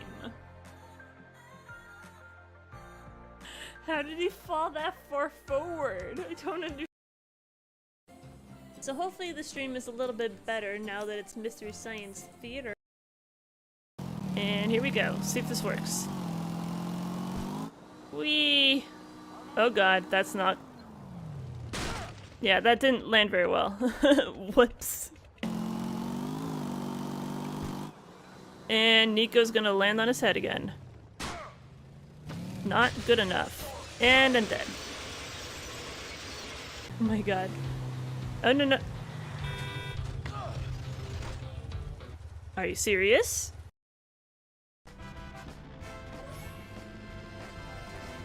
You know what this song kind of sounds like? It's not unusual to be loved by anyone. Kind of sounds like that song. Now that my power has been restored, there is no safe haven for you. I have taken your precious Zelda. I'm getting a little bit of vertigo reading the text here with the screen slowly spinning around it. Oh, that's so weird. And here you shall fall into eternal slumber. Server, you can join it. Right over here. No, the dog! The dog's okay! Hit and run! Oh my god, that dog has balls, man. That dog is freaking fearless. Oh god. Oh, this is Subnautica. This is scary as hell. God, this is frightening.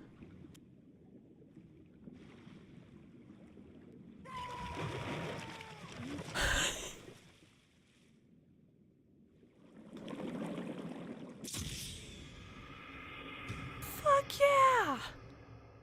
Oh my god.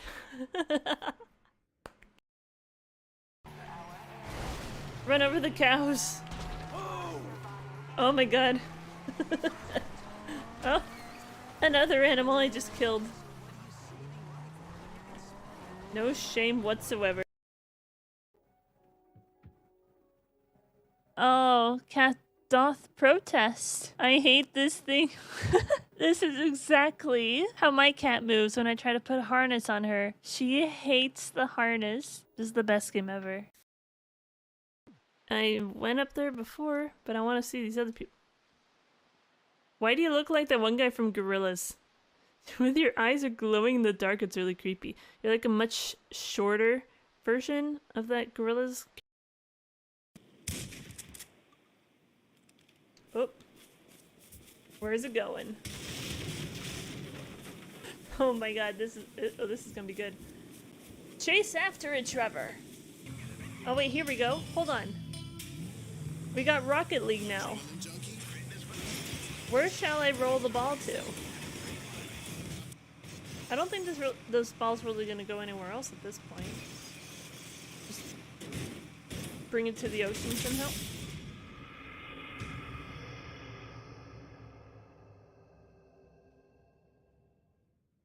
Well, I guess I may have lost Rocket League today. 1. Ooh, look at that portal.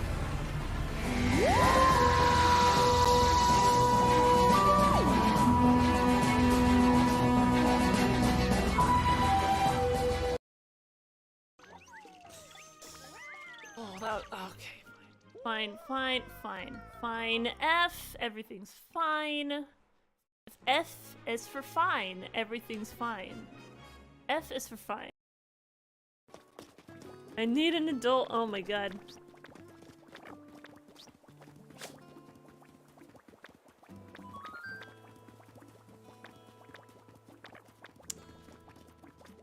I didn't see anything. Bye guys. I've got all sorts of music now. Well, things appear to have stopped. I missed out on your orgy, but that's probably for the best. Overstuffed? Oh my god. I'm sure someone's getting overstuffed already on the island. I'd rather not be a witness to that. I'm assuming these go together since they're put together. Hi. Bye. Don't need to see that. There's no reason to show that. Yeah, why would I take the road when I could just do this? Wee. This is exactly how I meant it to look the entire time. Exactly. The holy... No, that is Link. Oh my god. Hello! I hid the lights. I forgot about that. There we go. I'm back. I feel like needing a longer break than usual, I think, was entirely necessary. I feel a lot better. I got some food. I got some extra water. I'll drink a little more right now.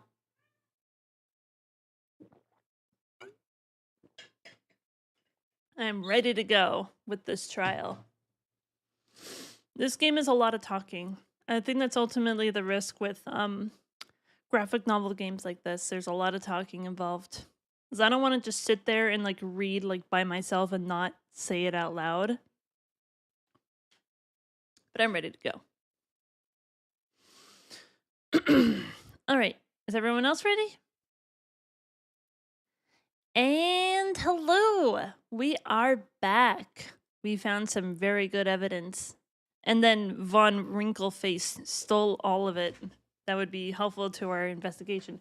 Except for one bullet that was found in the heart of Miles's father 15 years ago. It is now the trial on the final day. Let's go. One piece of evidence that he didn't take. My guess is that the gun that was used in this current trial was the same gun used in the murder from 15 years ago. But also, we don't know who owns that gun yet. That would be important evidence. 9:51 a.m. This is it. Judgment Day. Today, things are going to get settled at last. A lot of things. Wah! What's the big deal? So sorry, Nick. I only touched your shoulder. I guess the shock hasn't worn off from my run-in with the stun gun yesterday. How does that work?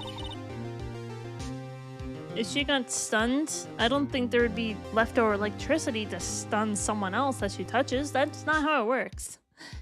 Anyhow, today's the last day of the trial. Good luck, Nick. Yeah, thanks, Maya. Edgeworth is looking glum as always. I hope Von Karma doesn't push him too hard. Whoa! What are you doing? Sorry, I'm sorry. I just thought I'd cheer you up with a pat on the back. Maya? Maybe you should go outside and discharge? Right, good idea. Try not to electrocute anyone on your way out. Whoa, pal!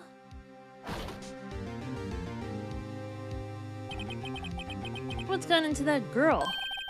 Detective Gumshoe! Morning, Mr. Edgeworth. Good morning. How did it go, Detective? Have no fear. As promised, I've captured our runaway caretaker. I've just brought him in. Took all night, pal. Thanks, Detective Gumshoe. You must be tired. Actually, after that shock I got on the way in, I feel pretty good.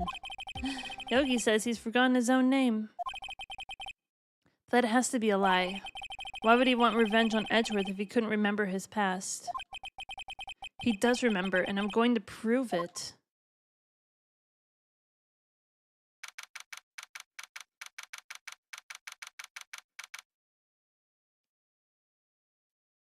Courtroom number 3. The parrot.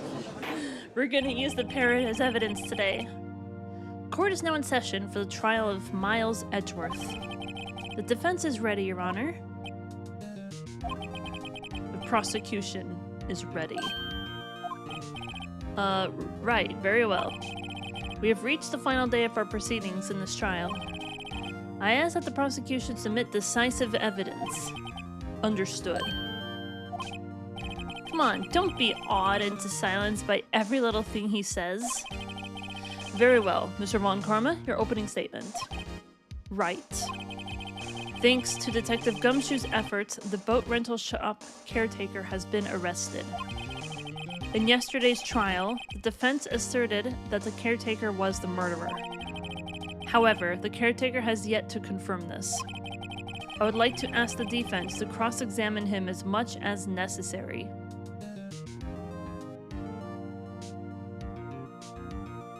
Why are you so open about us actually why are you letting us do our job? Why is he being so open about this? This is very suspicious. Very well. Please bring the witness into the courtroom.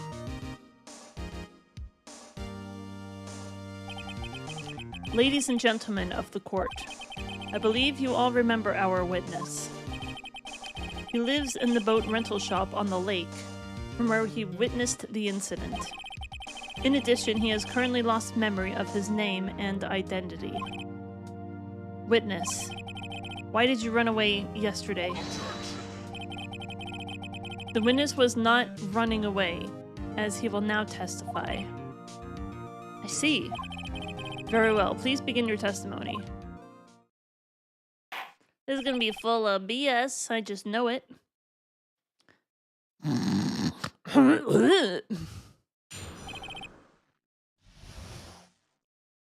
Why I left court? I'm not really sorry about just leaving yesterday like I did. But I wasn't running away or nothing. I went to buy food for Polly, see? I figured I got nothing to do with this incident anyhow.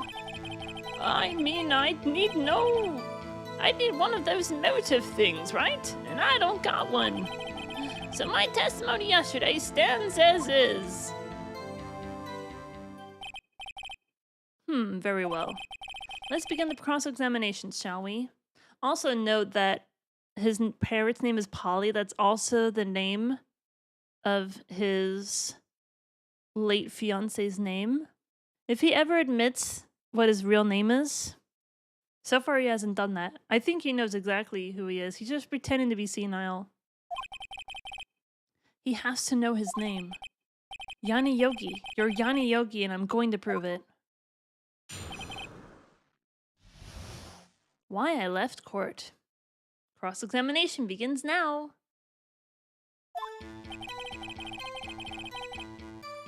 So I'm gonna go ahead and add a save for like right here. Just so I don't have to go all the way to the beginning of the day every time. I'm really sorry about just leaving yesterday like I did. I'm gonna press. I'd call what you did running away and not just leaving. You heard Larry's testimony and you realized you were in danger. Now, Mr. Wright, there's no need to rush to conclusions. As I said, the witness was not running away. Listen to the testimony. He sure seems relaxed. In fact, they both do, Von Karma and Yanni. But I wasn't running away or nothing. Then why did you leave? He's just about to say why. Is it so hard for you to just quietly listen when someone is talking? If I sat quietly, Edgeworth would be guilty in 3 minutes. I went to buy some food for Polly, see? Yeah, who's Polly? Food? Well, Polly is a bit of a gourmand, you see?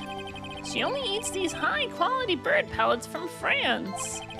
They only have them in the big pet shop downtown. But you weren't arrested until this morning. Why didn't you go back to the caretaker's shack? Well, I kind of got lost, you see? The witness has trouble remembering things sometimes. When the police apprehended him, he was on his way back to the shack. Yeah, right. Nice try, Von Karma. No one's going to believe that. I see. So he was lost. This judge is a dumbass. Please, Your Honor, come to your senses. I don't like this judge. He needs to take control of his own courtroom. I swear to God.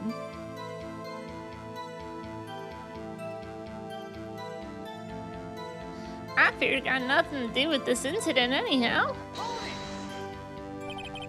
You've lost much of your memory, is that correct? Yep, seems like it. Then how could you know that you didn't have anything to do with the incident? Or maybe you're lying about not having your memory, You know exactly who you are. The witness has testified quite clearly that he has no memory of who he is. If you claim he's lying, then show the court proof. Grr. How am I supposed to prove what's going on in that old codger's head? That's impossible. I'm glad you've come to your senses, Mr. Wright. Very well, witness, please continue. That seems like the kind of thing I should present evidence on. Hold on. So what was the thing we got? Taken from Gregory Edgeworth's heart. Still bears clear ballistic markings. Photograph of the scene of the murder.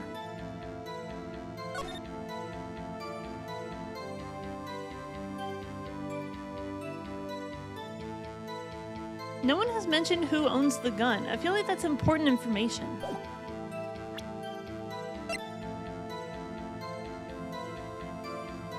File and DL6 incident. So we still have this. It's not everything is gone. No clues found on the scene. Victim. Defense attorney trapped in elevator, returning from a lost trial with the son, Miles Edgeworth, age 9. One bullet found in the heart. The murder weapon was fired twice. That is going to be important evidence. That the gun was fired twice. Court bailiff trapped in elevator with the Edgeworths. Memory loss due to oxygen deprivation. After his arrest, fiancée Polly Jenkins committed suicide. That's also important evidence. Polly.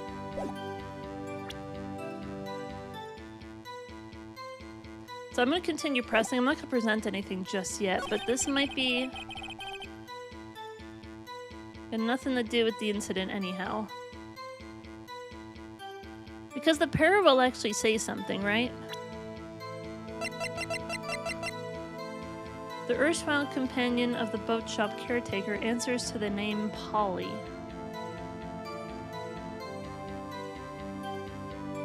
But that doesn't prove anything right now, either. I mean, I need one of those motive things, right? And I don't got one. How can you say you had a motive? I say you do. You had a grudge against Edgeworth and the victim, Robert Hammond. That's why you took revenge on them, right? Please don't make me repeat myself, Mr. Wright. This witness has no memory of anything beyond several years ago. He can't hold a grudge. It's impossible. I have to prove he's lying about his memory. Otherwise, it's going to be the same thing over and over again until the trial ends. Might I say something, Mr. Wright? Yes, Your Honor? You've been saying the same thing now over and over. You've been calling the witness's memory of the past, or lack thereof, into question. But does this really have anything to do with the current case? Of course, Your Honor. The witness has said he has nothing to do with this case, and no motive. Both of these statements are lies. I didn't do anything. This is just happening on its own. Order, order! Mr. Wright, there is a serious problem with your claim. Or are you saying you know who this witness is? Of course, Your Honor. Oh, now, this is interesting. I would like to know myself. So, who is he? Don't play dumb, Von Karma. Mr. Wright, tell us this witness's name. Yanni Yogi. Duh. His name is Yanni Yogi, a former court bailiff. Yogi. That name seems familiar. Oh! Yanni Yogi from the DL6 incident. We figured the judge would have heard of it. It was such a famous case. But what does this mean? Your Honor, if this man is Mr. Yogi, then he has a clear motive.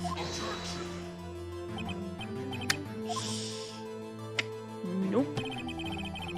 Jumping to conclusions again, Mr. Wright.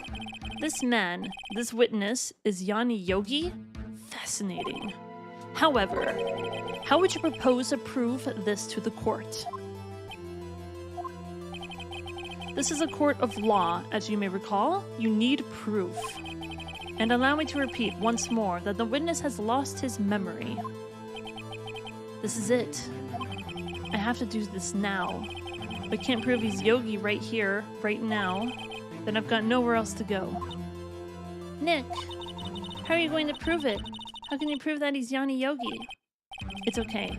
It's actually quite simple. Your Honor? Please take this man's fingerprints. Then we'll compare them to the fingerprints on file for Yanni Yogi 15 years ago. I see, that makes sense. Huh?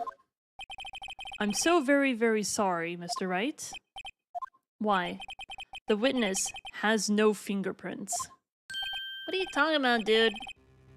No fingerprints?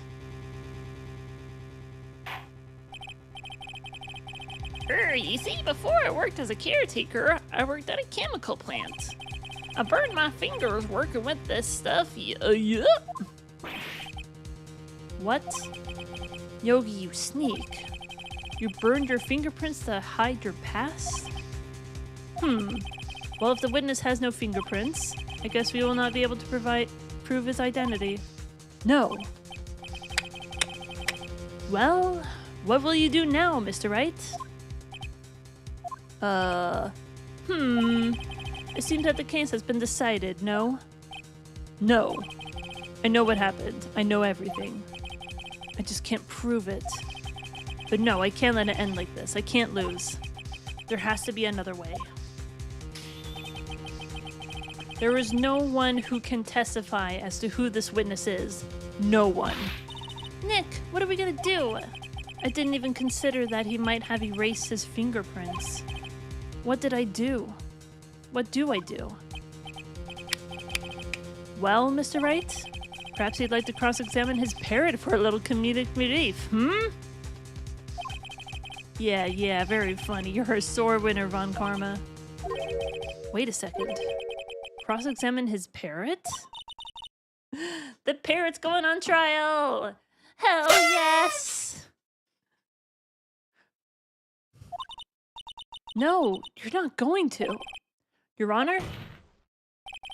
The defense would like to take Mr. Von Karma up on his proposal. Take Mr. Von Karma up on my proposal? Exactly, Your Honor. I would like to cross-examine the witness's pet parrot. This is silly. Wizzy, if you're still here, you must be very happy. Order, order. Well, what do you think, Mr. Von Karma? Need you even ask? This is a farce. I object. Wait a second. You were the one who suggested I cross-examine the parrot, Von Karma. I have a right to do as you suggested. Well, if you're so desperate, then please be my guest. Of course, should you go through with this, and nothing comes of it, then I hope you're ready for the consequences. Nick, this is crazy. Well, still want to go through with your little game? Yes, I'm gonna do it. Let the parrot take the stand. I will cross-examine her, Your Honor. This is the most ridiculous thing I've ever heard. Von Karma's rigged every person's testimony, every piece of evidence. Except the parrot. She's my last chance. At least, I think so. Bailiff, bring in the parrot. Can't believe this is happening. Squawk! That's quite a bird. Please tell us your name. He's talking to a parrot. I thought the phrase was stool pigeon, not stool parrot. Name. The witness is ignoring me. It must hurt to be ignored by a bird. Ahem, very well, witness. Who is your owner? Please testify for us.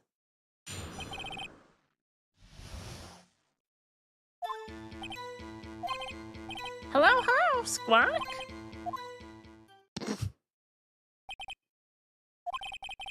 Certainly the most concise testimony we've had so far. Very well, begin your cross-examination.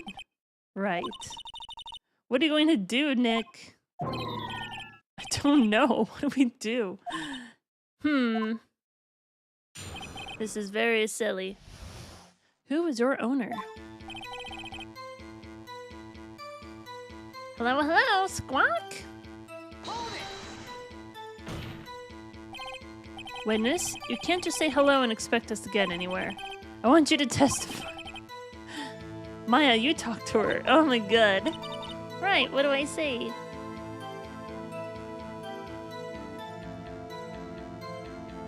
Have we forgotten something? As I recall, 2 days ago... Polly, have we forgotten something? I was thinking, like, they have to lead with, like, her name is Polly. They know her name is Polly.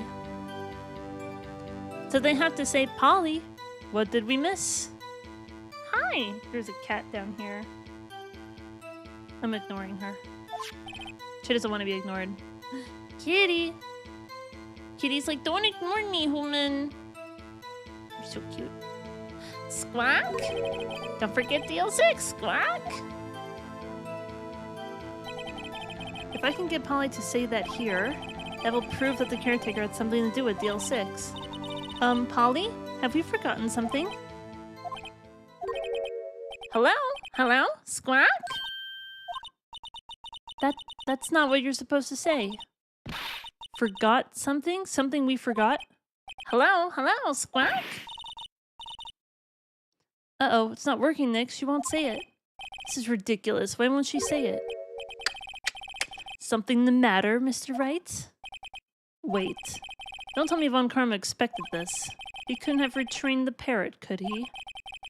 Did he train her to not respond if we asked we've forgotten anything? You have to lead with her name. Oh my god, you idiot.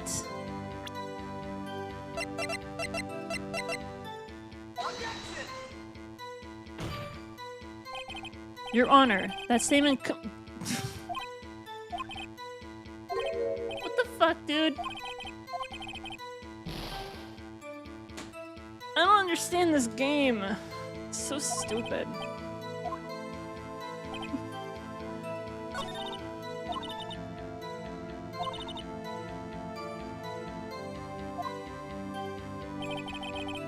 Hello, hello, Squawk? Answers to the name Polly. That's what I was trying to do. I was trying to be like, say Polly first, or whatever. I guess the only other evidence is to show this. But they haven't said her name yet. They haven't said her name in court yet, have they? This is the dumbest thing I've ever seen. I mean, what else can we do?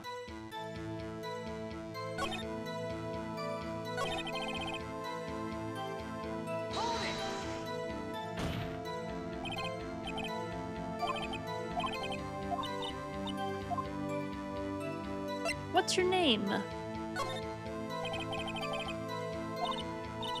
Polly, what's your name? Polly, Squawk? Mr. Wright, I think we've established that this parrot's name is Polly.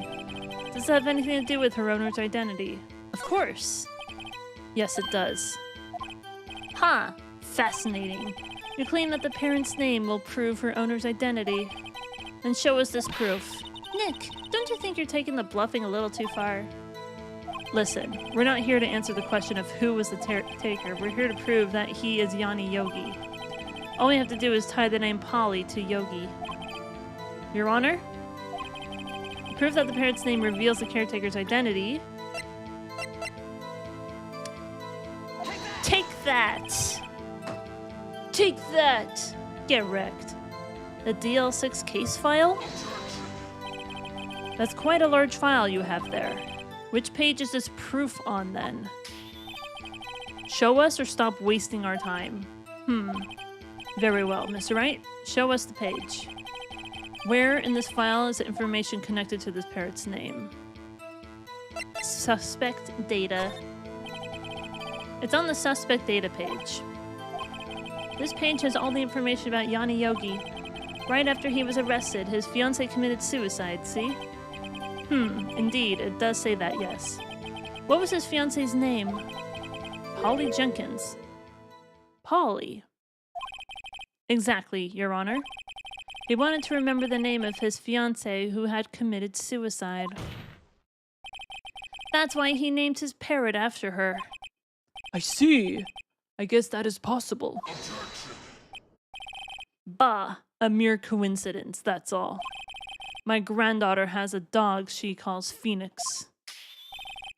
Well, Mr. Phoenix Wright, does that make you my granddaughter's fiancé? She's only 7 years old. Indeed. Alone, it is a little weak for evidence in a murder trial. We would need some other corroborating evidence. Where am I going to find that? Nick, we're getting closer.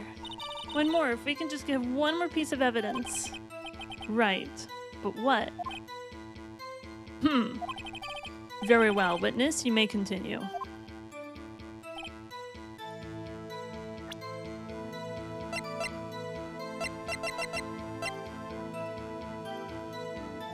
Answers to the name Polly.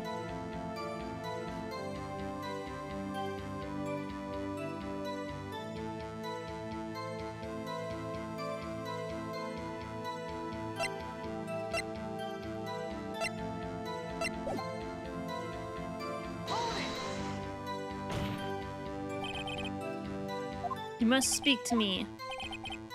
Can't believe that you're speaking to the parrot. We need to show the judge that her owner is Mr. Yogi. Bro! Can we do the other option?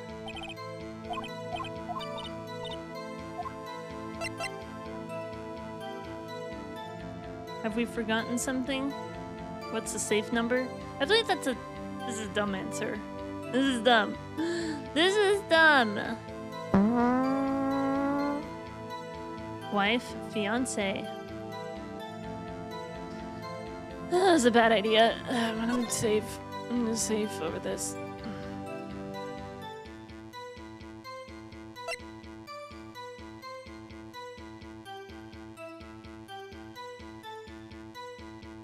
I hope at some point I'll have the ability to just like start all these over at some point, right? I don't have to like start the entire game over. I can just start an episode over. Screw it. We're saving over it. I don't care. Maybe I'll get her to say the number off that safe. Huh? The safe? Why? Just try to get her to say anything, okay? Polly, what was the number to the safe in that shack? 1228! 1228! My, what a reckless parrot. Well, Mr. Wright, you weren't claiming that this number has something to do with the caretaker. Actually, it does.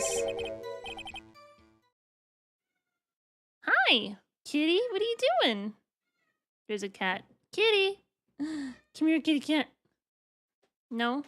Okay, she's just gonna lay down. Actually, it does. That's why I had her say it. Ha! Ridiculous.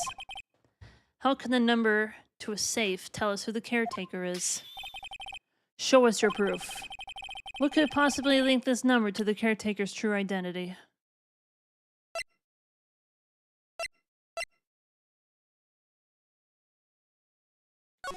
Is it gonna be on here? 1228. Yeah, it's this again. The date. The DL6 case file? What is this obsession you have with that case? Where in this file is something relating to that safe number? In the case summary. It's on the case summary page. The case summary? Specifically, the date in which the DL6 incident occurred. The date of the incident, December 28th. Why, that's today's date, 15 years ago. And the number on that safe is 1228. He used the date of the DL6 incident as the number for his safe, Your Honor. That's how important that date was to him. I see. It certainly is an interesting coincidence. People often do set their secret numbers to dates. This is not tangible proof. I set my ATM's card number to 001 because I'm number 1. Bro, you're really just gonna tell us your PIN number? Okay. This has nothing to do with a date. Nothing. That's enough. I think we've reached a conclusion here. This is a mere coincidence, that's all. True, that is a possibility. However, two coincidences at the same time seem more like a pattern to me. What are you saying? Summon the caretaker of the boat shop. Immediately.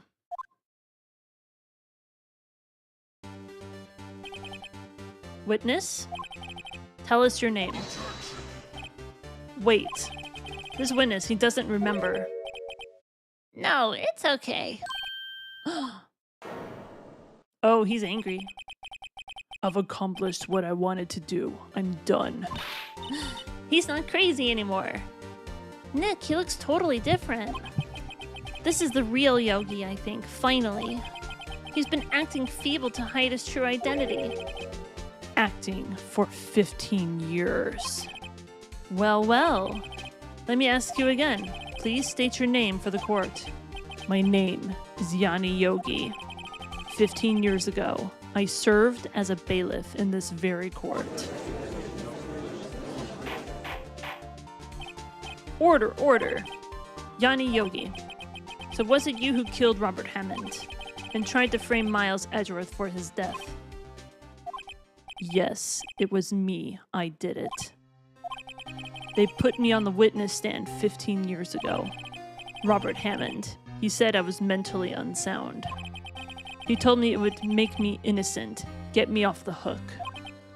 So I pretended to have brain damage. I was innocent, really, but he didn't believe me. We won the trial, but I lost everything. I lost my job, my fiancé, my social standing. Then this year, 15 years later, a package arrived. It was a letter and a pistol. The plan was written out in careful detail. It was a plan for me to take my revenge on the people who ruined my life. I didn't care who had sent it.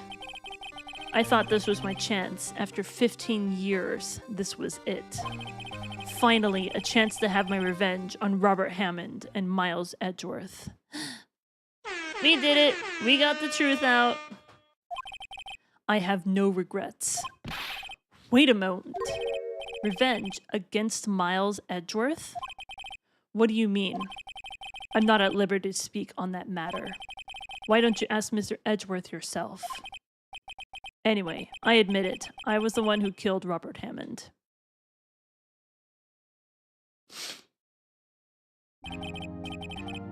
Von Karma, where is Mr. Yogi? Under arrest, Your Honor. I saw no room for error in his confession. Then the defendant, Miles Edgeworth? Innocent. On this case, at least. Very well. Will the defendant please take the stand?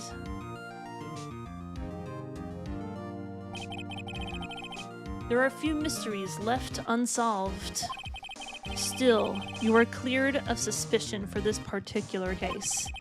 So I would like to pass judgment on the murder of Mr. Robert Hammond. Any objections? Nope.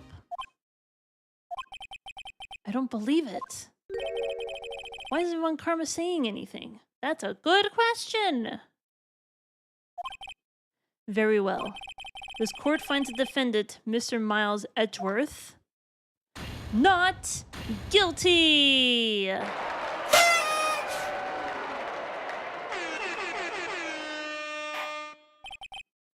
That is all. This court is adjourned. However... Objection! Yep. Did someone just say objection? It wasn't Von Karma. Wait, but that means... No. Edgeworth? Your Honor, I object to your judgment. What? What do you mean? I'm not innocent at all. As we have heard, Yanni Yogi killed Robert Hammond in revenge. But revenge for what? Nick, Edgeworth is trying to confess. He's going to say he's guilty. He's going to tell them he was the murderer in the DL6 incident. He's going to tell them he killed his own dad. Uh-oh, what do I do? I can't let him. I won't let him. It's not going to end this way. I won't let it. I have to bring that bullet into question. The gun was fired twice, okay? We have to bring that up. The judgment has already been passed. I object to Edgeworth's outburst. Didn't something like this happen yesterday, too? I believe a certain witness raised an objection after a guilty verdict was passed. That would be Larry. We must hear this new statement. We must hear Miles Edgeworth. He's right. We have a duty to hear Mr. Edgeworth out. For 15 years, I have had a recurring dream. A nightmare. It's only a nightmare. That's what I told myself. But now I know it wasn't a dream. Yanni Yogi wasn't the killer. You mean in the incident where your father died?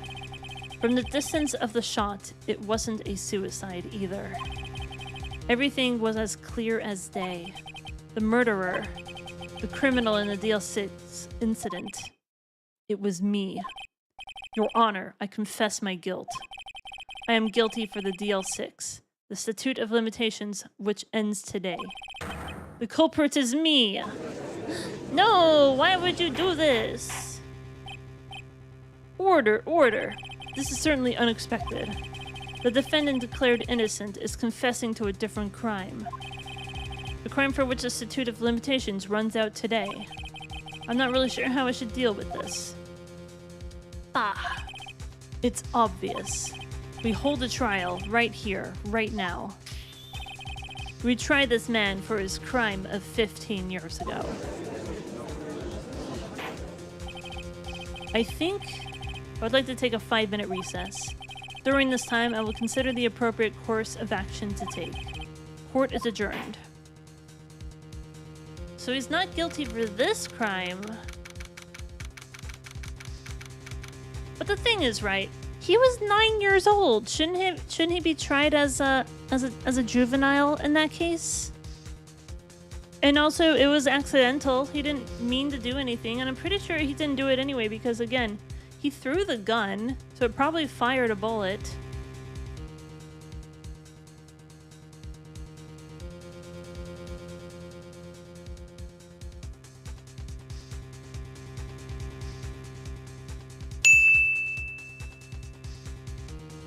So if the gun was fired twice, there was one bullet that went into his heart and another bullet that went through the glass window of the elevator.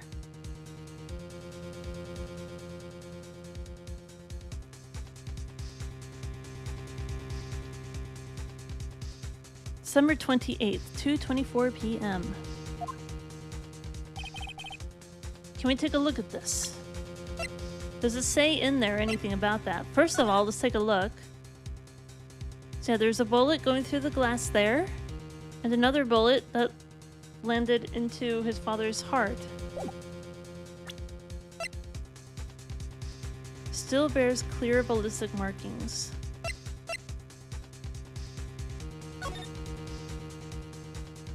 No clues found on the scene. Defense attorney trapped. One bullet found in heart. The murder weapon was fired twice. See, this is the important thing. Murder weapon was fired twice. I'm sorry, right? I've just wasted all of your effort. Mr. Edgeworth, I just don't believe it, sir. I mean, you killed your dad? I didn't want to believe it myself, detective. But it's the truth. I deserve to be punished. Murder is murder, no matter what the circumstances. It's not murder! First of all, if it was accidental, that'd be manslaughter. Not murder. You didn't do it deliberately. And second of all, I don't think you did it. This is crazy. Just crazy. Nick, what are you doing? Huh? Oh. I was just reading through the court record once more. I'm getting my case ready. Your case? For what? Huh? Isn't it obvious? I'm going to prove that Miles Edgeworth is innocent. What are you talking about, pal? He just admitted to it. He confessed that he did it. In court. I'm sorry, Edgeworth. But I don't believe your nightmare. What? It's just a dream. It's not real. The truth is right here in this court record. In any case, tighten your belts. The real fight is just beginning. I'll prove you're innocent. Trust me. Right.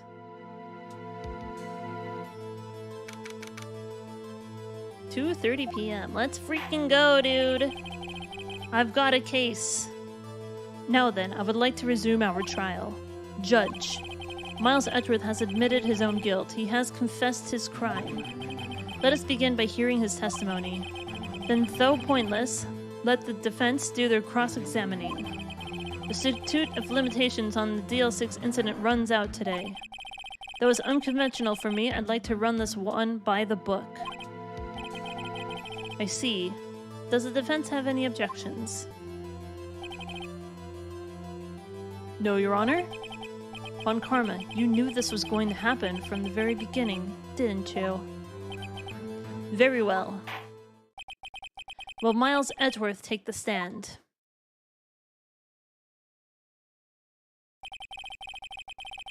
Will the witness state his name and profession? Miles Edgeworth. I am a prosecuting attorney. Mr. Edgeworth, 15 years ago, you mistakenly killed your father, Gregory Edgeworth. Is this correct? It is correct. Then testify about the matter to the court. When Edgeworth was telling me about his dream yesterday, I noticed something. One detail didn't quite fit. That will be the key, but if only I can get it to work. Please, please.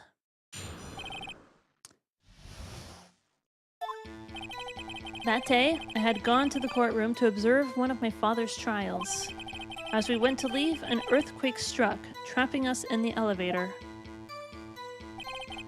My father and Mr. Yogi lost their composure and began to argue. Just then, something heavy fell at my heart. I picked it up and threw it at Mr. Yogi. I wanted them to stop fighting. A moment later, there was a single gunshot, then a scream. It was a terrible scream. I remember it to this day. That's all. There's 2 gunshots, though. And until now, you thought this memory was a dream. We were stuck in that elevator for 5 hours. The oxygen in the elevator ran out, and I lost my memory of the events. Bah! The same claim Mr. Yogi has made. Very well. Mr. Wright, your cross-examination, please. Yes, Your Honor. DL6 incident.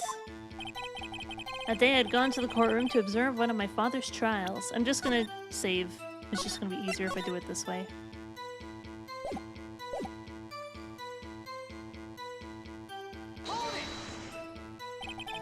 What was the trial your father was involved in on that day? I don't remember things very clearly. Only 2 things. I know my father lost, and Mr. Von Karma was the prosecuting attorney. Interesting. Mr. Von Karma, you were handling that case? It was 15 years ago. I don't remember the details. That was when Edgeworth pointed out the problem in Von Karma's evidence. As we went to leave, an earthquake struck, trapping us in the elevator. So there were 3 people, including yourself, trapped in that elevator. Yes, myself, my father, and Yanni Yogi. We were fine at first, but then as time passed, and no one came to help. My father and Mr. Yogi lost their composure and began to argue. What did you do then? I was a 9-year-old boy at the time. What could I do? I was scared, trembling in the corner. But then, just then, something heavy fell at my feet. Like a gun? What was it? A pistol. I assume it was the bailiff, Yanni Yogi's. The safety must have come off when it fell from his holster. And you picked it up. What happened next? I picked it up and threw it at Mr. Yogi. I wanted them to stop fighting. Did you know it was a pistol when you threw it?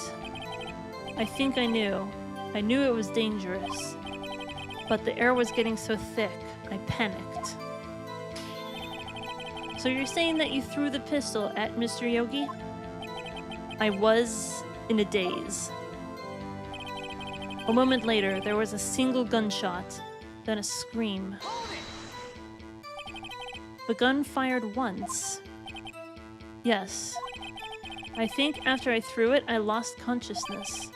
Since then, they've echoed in my head every day. That gunshot and that horrible scream. The scream. It was a terrible scream. I remember it to this day. To this day. Yes, I can practically hear it now. I doubt I will ever forget that scream as long as I live. There it is. One part of that testimony clearly contradicts the evidence. But I don't know what it means. I better find out and quick.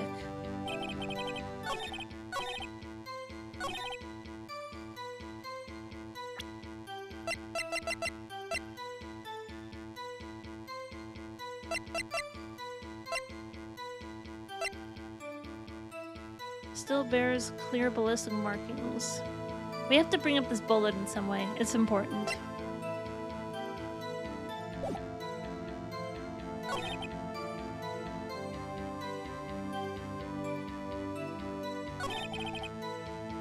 A single gunshot, then a scream.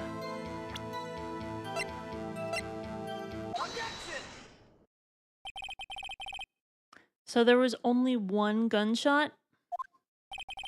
Yes, I'm sure of that. I heard the shot, and then the scream. Then everything faded. I was unconscious until the rescuers came. I see. No, Your Honor, unfortunately you don't. Take a look at this. This is a photograph of the scene of the crime 15 years ago. And in it lies a clear contradiction to Mr. Edgeworth's testimony. Well, I can see the victim, Gregory Edgeworth, lying there. But what do you mean a contradiction?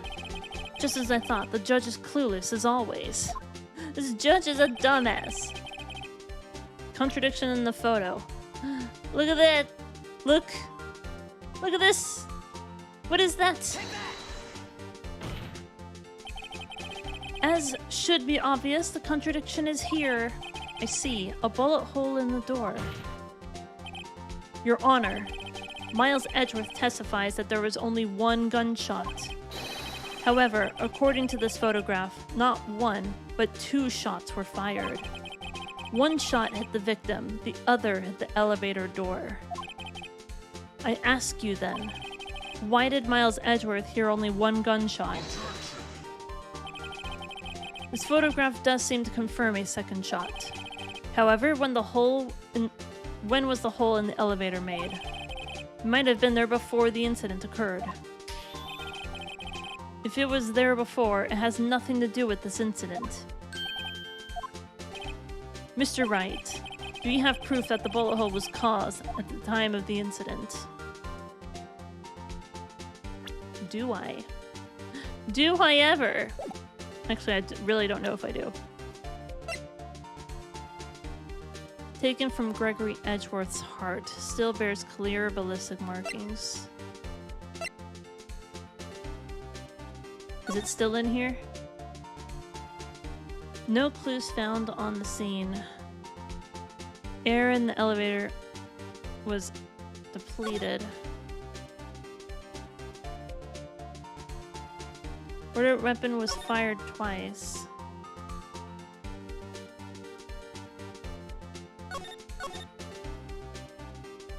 Because was the air leaving through that hole, I guess?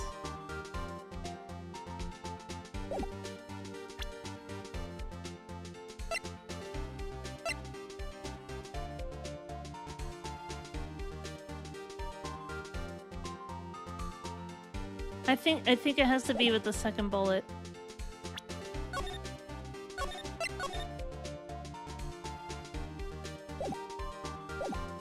Yes. Your Honor, I think I will be able to show you proof. What? Impossible. Now, Mr. Von Karma, save your surprise for after you've seen the evidence. Very well, Mr. Wright, show us your proof. What do you have that proves the bullet hole in the door was related to this incident? Mr. Wright, please think how we feel having to look at this evidence time and time again. Every time you show us ridiculous evidence, I feel, well, mocked. Haha, I mean, I really don't mean any harm by it, Your Honor. Not meaning any harm and not doing any harm are two different things, Mr. Wright. What do you mean?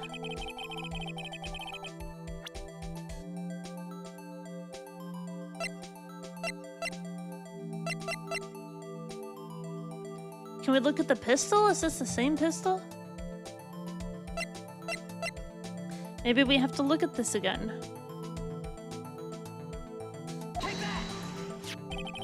Your Honor, the answer is in this file. You do enjoy dragging out that file, don't you? I don't accept this evidence, unless you can tell us what page it's on. Which page shows the link between the bullet hole and the DL6 incident?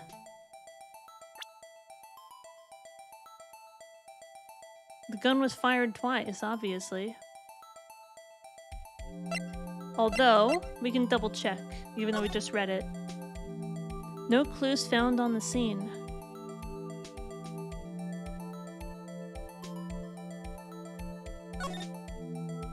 Trapped in elevator, one bullet found in heart, the murder weapon was fired twice.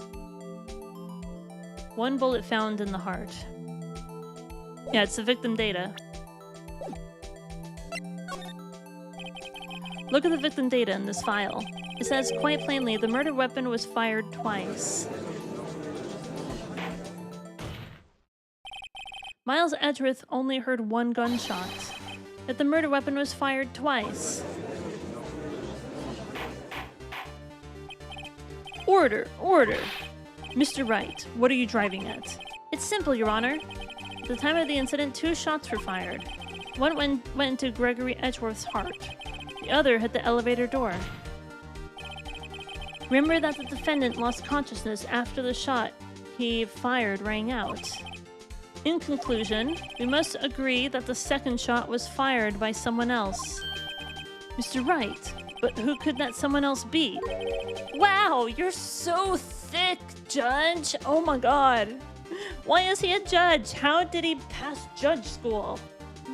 The murderer, of course. I knew I should have stepped in before your wild fantasies got out of hand. Mr. Wright, look once more at the DL6 incident case file. Look closely. Try the case summary page. The case summary, that's on page 1. Look what is written there. Not a single clue is found on the scene. If the pistol had indeed been fired 2 times, then the other bullet would have been discovered on the scene. He does have a point. A second bullet has never been found. Why?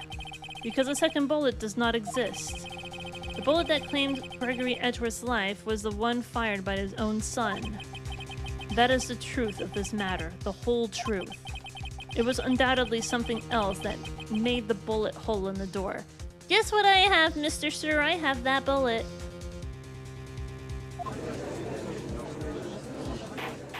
You're going down, sir. Order. I will have order. Mr. Wright has proven one thing to us quite clearly, that the murder weapon was fired twice at the time of the incident.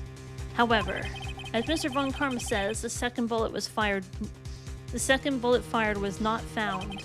It is highly unlikely that the police merely overlooked the second bullet. So all we have is a single bullet fired. I'm afraid I have to discount the defense's claim. I praise the judge for his wisdom in this matter. How did this happen? I don't believe that the second bullet didn't exist. Was I wrong? Have I been wrong about this whole incident? What are you doing, Nick? Why aren't you raising an objection? I'm sorry, Maya. What? It looks like I was wrong. Nick! If the second bullet wasn't there, then all my conjectures are for nothing. Come on, Phoenix! You have the bullet! Just present it! Right the hell now! I don't know if you can hear me doing this on my desk while I'm doing this. No. But you said you'd do it, Nick. You said you'd get Edgeworth declared innocent. I'm sorry. It's just when I saw the photograph, I thought 2 shots had been fired. I was so certain of it, I thought I'd won. I thought there was another person, someone else who fired the killing shot. But now, I was wrong. Phoenix, you're so freaking stupid. Oh my god. I was wrong to think it could be that simple. This case has stood unsolved for 15 years. Nick. Well, it seems that we have finally cleared up this incident. Only 1 bullet was found at the scene of the crime. That shot was fired by Miles Edgeworth. Precisely. I would like to ask one thing of Miles Edgeworth before passing my verdict. Have you been paying attention to the trial so far? Yes, Your Honor. Do you have any objections? No. No, I do not. So you killed your father, though that was not your intention. Yes, I did. Oh no. He's accepted the guilt. Very well, the statute of limitations on the murder case runs out today. Therefore, I must pronounce the verdict on the defendant today, right here. Vaporwave! Oh, we have some guests. Enjoy. Right now. Indeed. Does anyone have any objections? I've been here before. It's just like my first day in court. So many things I know but I should be saying. But my mind's gone blank. I can't find the words. Mr. Wright? I have an objection. Why didn't he do this before? Your Honor? I object.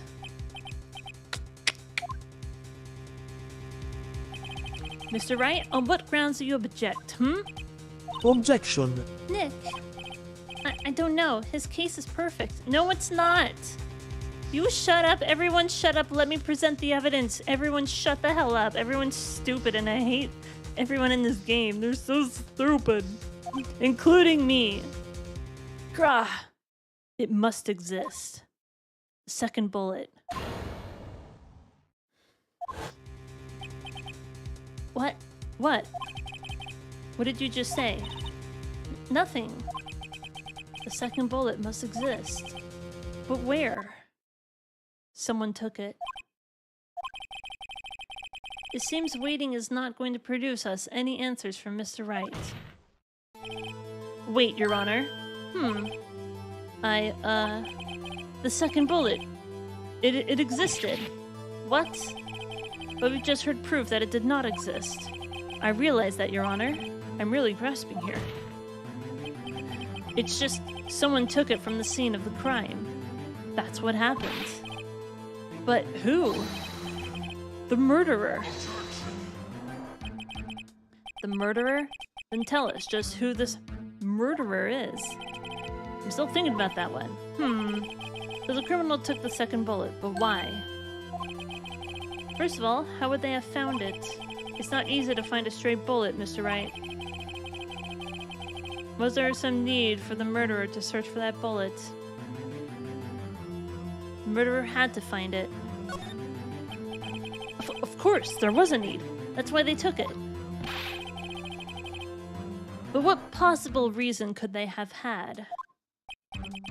Well, the reason the murderer took the bullet away from the scene with them is... the murderer was cautious, the bullet would be proof. Maybe they thought the bullet would be used as proof. Proof? It was a special bullet, so they took it with them.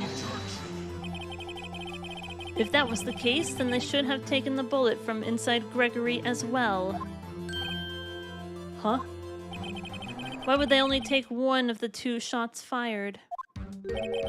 Oh, right. Mr. Wright, have you really thought this through? What the fuck are you talking about? Hello, I have the bullet! Was there some pressing need for the murderer to search for that bullet?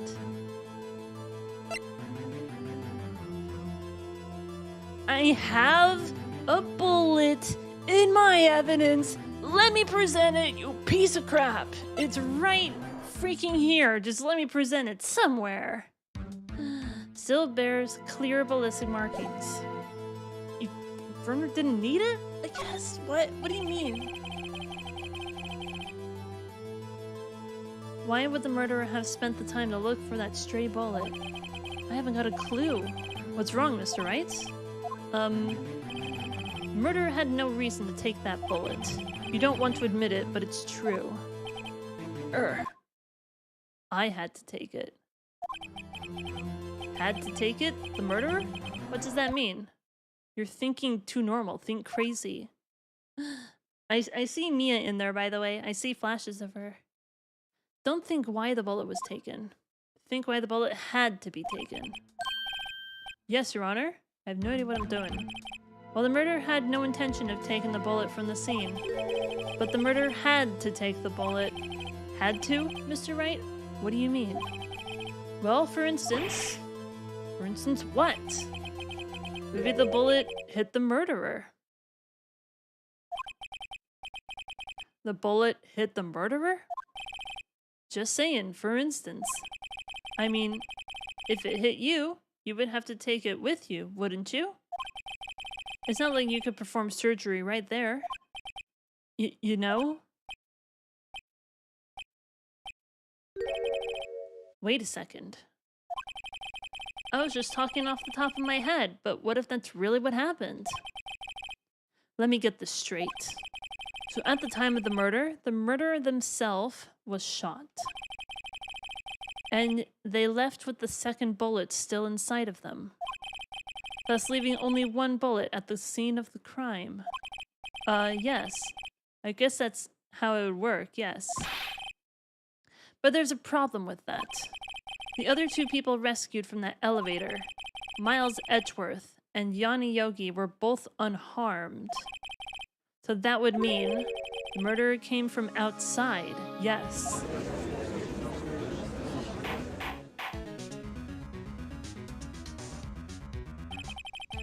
The two men fight inside the elevator. Trying to stop them, the boy picks up the pistol at his feet and throws it. The pistol discharges, and the bullet goes through the elevator door and hits the murderer outside. The boy loses consciousness. Then the murderer opens the elevator door and sees the men inside.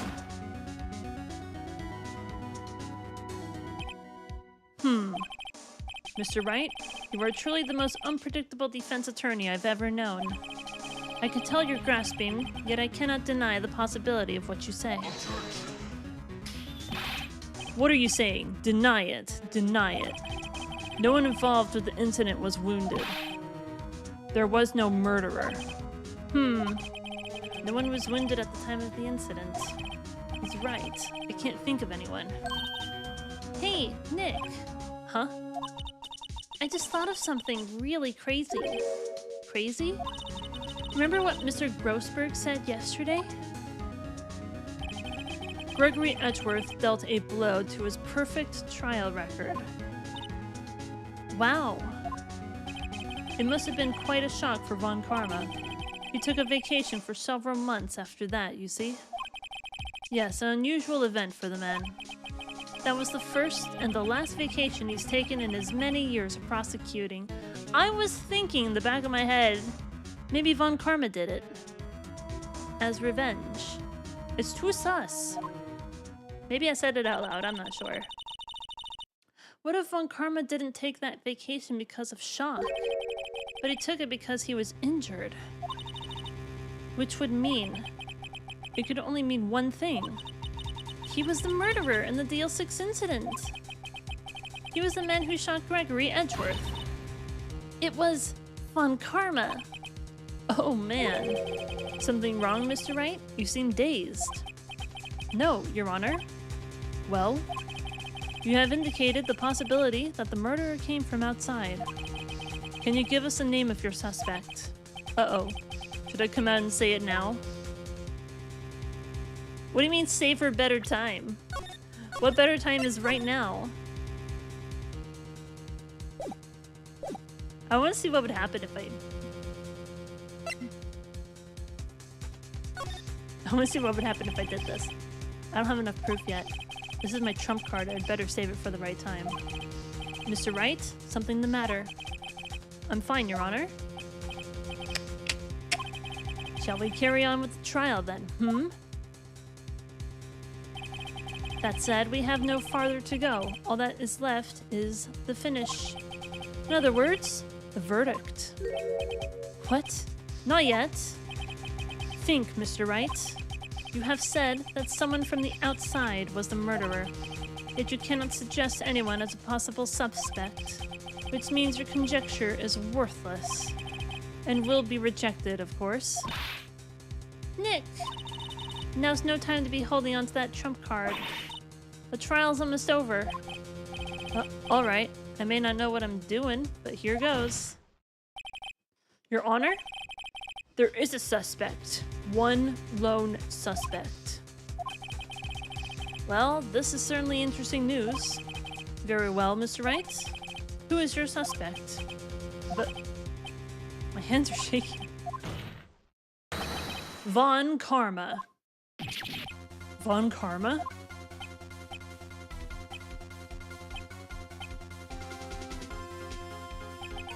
You mean the Von Karma, the prosecutor? The one standing right over there? Bah! You don't object? I see no need. Why honor this ridiculous outburst with my objection?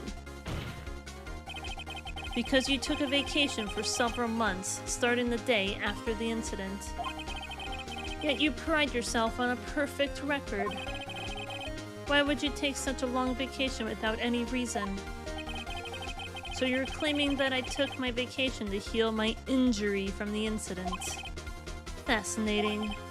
Prove it. I would have needed surgery, no? Where did I go under the knife at, Mr. Wright? Bring the doctor that operated on me. Have him testify. Nick! Let's find out who his doctor is. It's no use. Edgeworth. I know Von Karma, perhaps too well. He's perfect. He wouldn't leave clues. He probably didn't undergo surgery. That would leave a doctor as a witness. Nobody's that perfect. So what, Nick? Did Von Karma pull the bullet out by himself? That's insane. No, he couldn't have. You can't pull bullets out of yourself. Wait. What does that mean? That bullet has to be somewhere. But where? Well, Mr. Wright, can you produce evidence to prove that I was shot?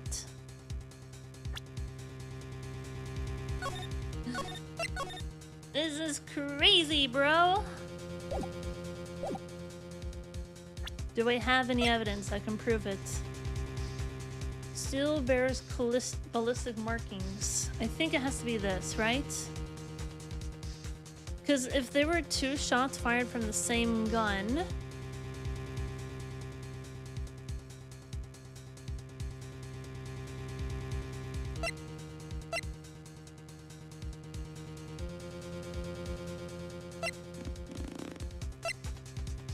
The metal detector.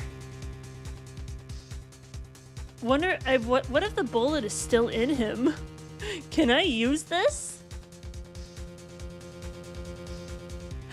Oh, that'd be hilarious. Should I try it? I'm kind of tempted. We'll take a 90-second recess and we'll try this. Oh my god.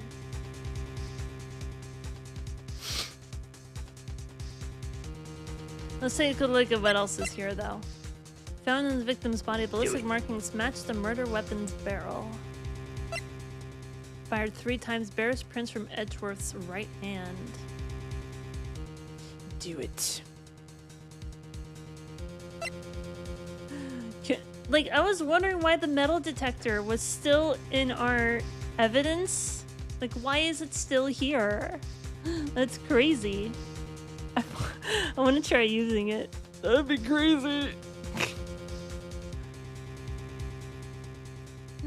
I have a kitty over here. Hi, you're pretty. She's very pretty.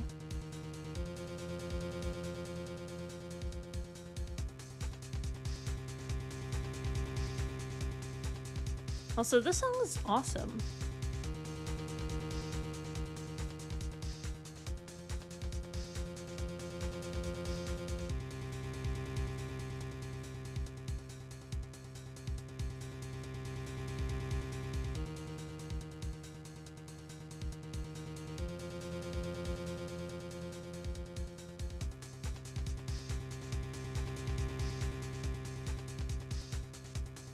That's too fun. Can you prove evidence that I was shot? Can we try this? I really want to try this. So it's going to be one of two things. It's either going to be the metal detector or the existing bullet that we have. All right, Von Karma, I'll prove it. And I'll even use evidence. I know how you like to use it so much. What? The evidence that proves Von Karma was shot is...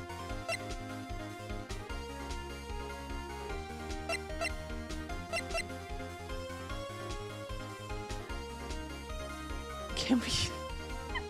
What if I use this? Is hilarious. Von Karma is perfect. He wouldn't risk injury, leaving an evidence trail. So then I ask, where is that bullet now? I think it unlikely that Von Karma performed surgery on himself. You don't mean... I do.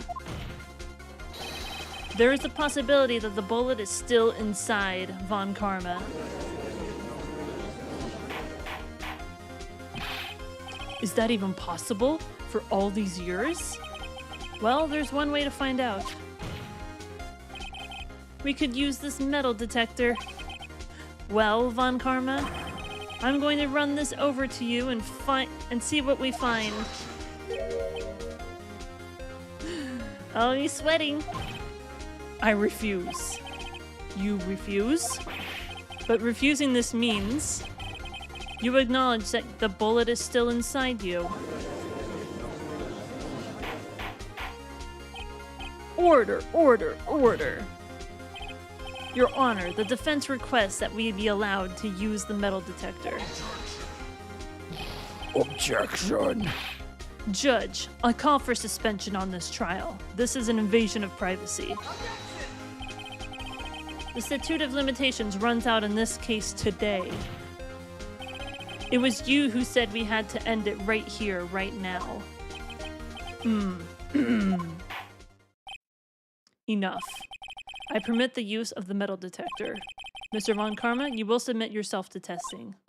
Nick, what does this mean? I don't know, but we have to give it a shot.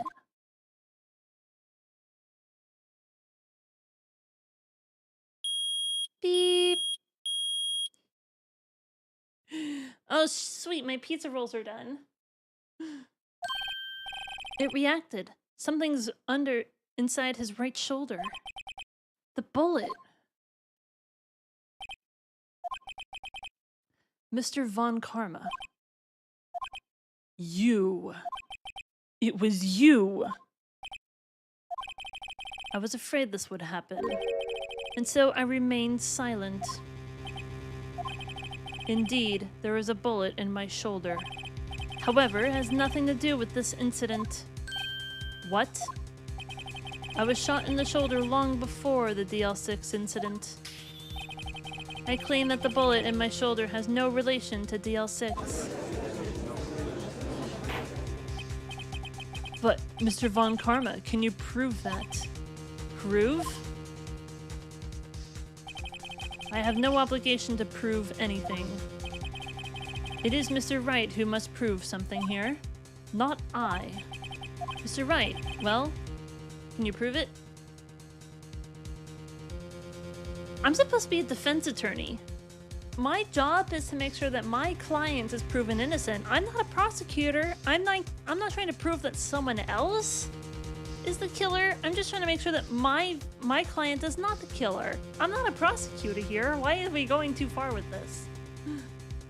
Well, can you prove it? Can you prove that the bullet in Von Karma's shoulder was from DL6? Of course he can't. You don't have any of the DL6 evidence. That's because you took it out of the records room yesterday. With no proof, you cannot convict me of any crime. So sorry, Mr. Wright.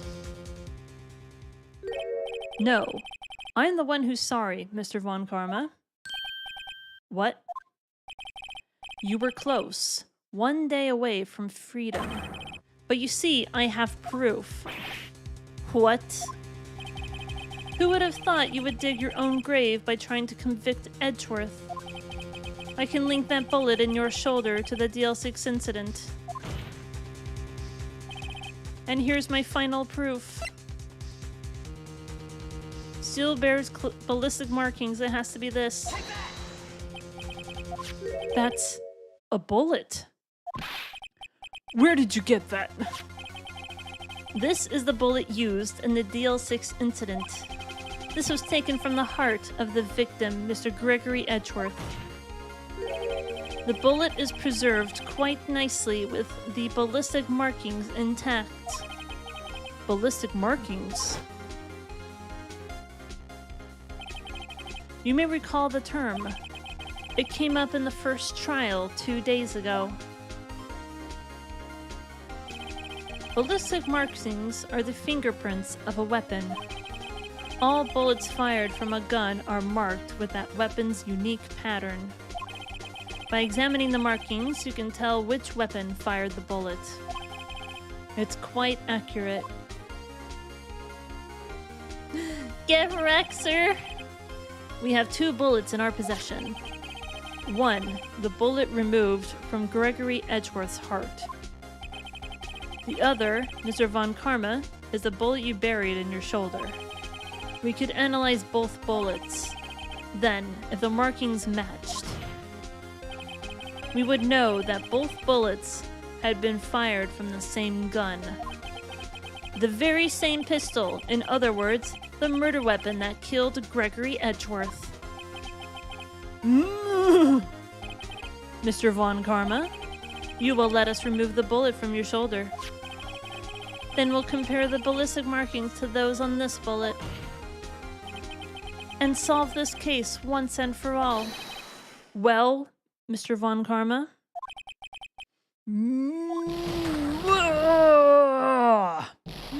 He seems upset. We just took down a 40-year veteran. That scream. It's the same scream. I've heard that scream before. Wait, I know. Help! I can't breathe. Quiet. I said quiet. You're not making this any easier. Stop breathing my air. I'll stop you. Stop breathing my air. Get away. Get away from my father. Do you like my scream? It's that scream I heard in the elevator 15 years ago. Von Karma, it was you who screamed. Wow, bullets hurt. Who knew? Mr. Von Karma? Wordsworth, only you would dare defy me! So it was you. Get wrecked, Von Karma. Your father shamed me with a penalty on my record. And you left a scar on my shoulder that would never fade. I'll bury you. I'll bury you with my bare hands. Death. Death. He seems a little upset. 15 years earlier. Chief Prosecutor, I am sorry. Dishonor! Dishonor on your whole family! Make a note of this. Dishonor on you! Dishonor on your cow! Von Karma, it's not like you to make this kind of error. I never would have thought that Edgeworth would be the one to catch you. I was careless. I'm sorry, but you will have to be penalized. I've covered for you in the past, but not this time.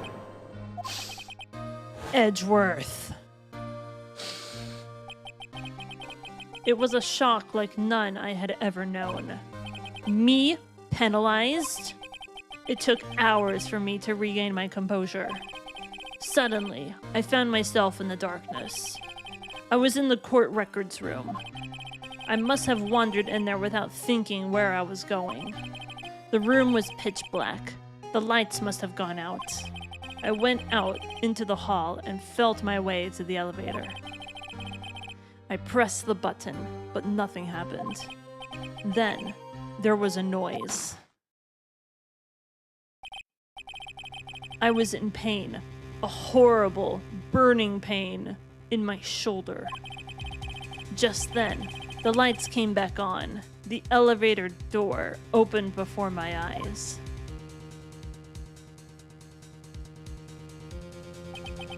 I saw 3 people inside, all lying unconscious from oxygen deprivation. Much to my surprise, a pistol lay at my feet. I knew then it was destiny.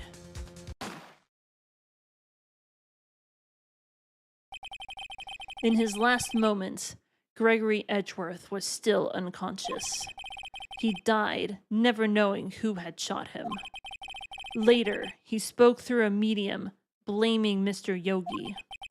He was fooled. It was the perfect crime.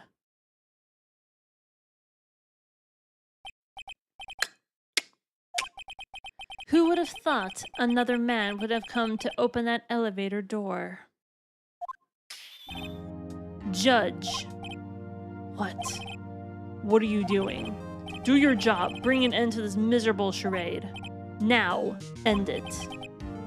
Very well.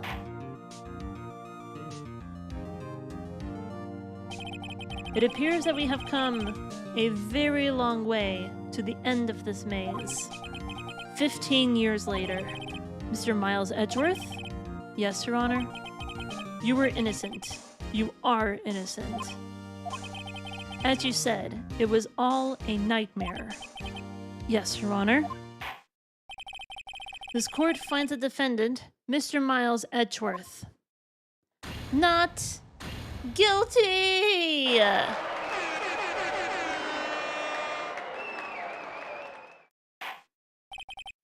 That is all. This court is adjourned. We've done it. I am the best lawyer ever. Did everyone see that? Because I will not be doing it again. December 28th. Defendant lobby number 2. Nick, we did it. Did you see his face?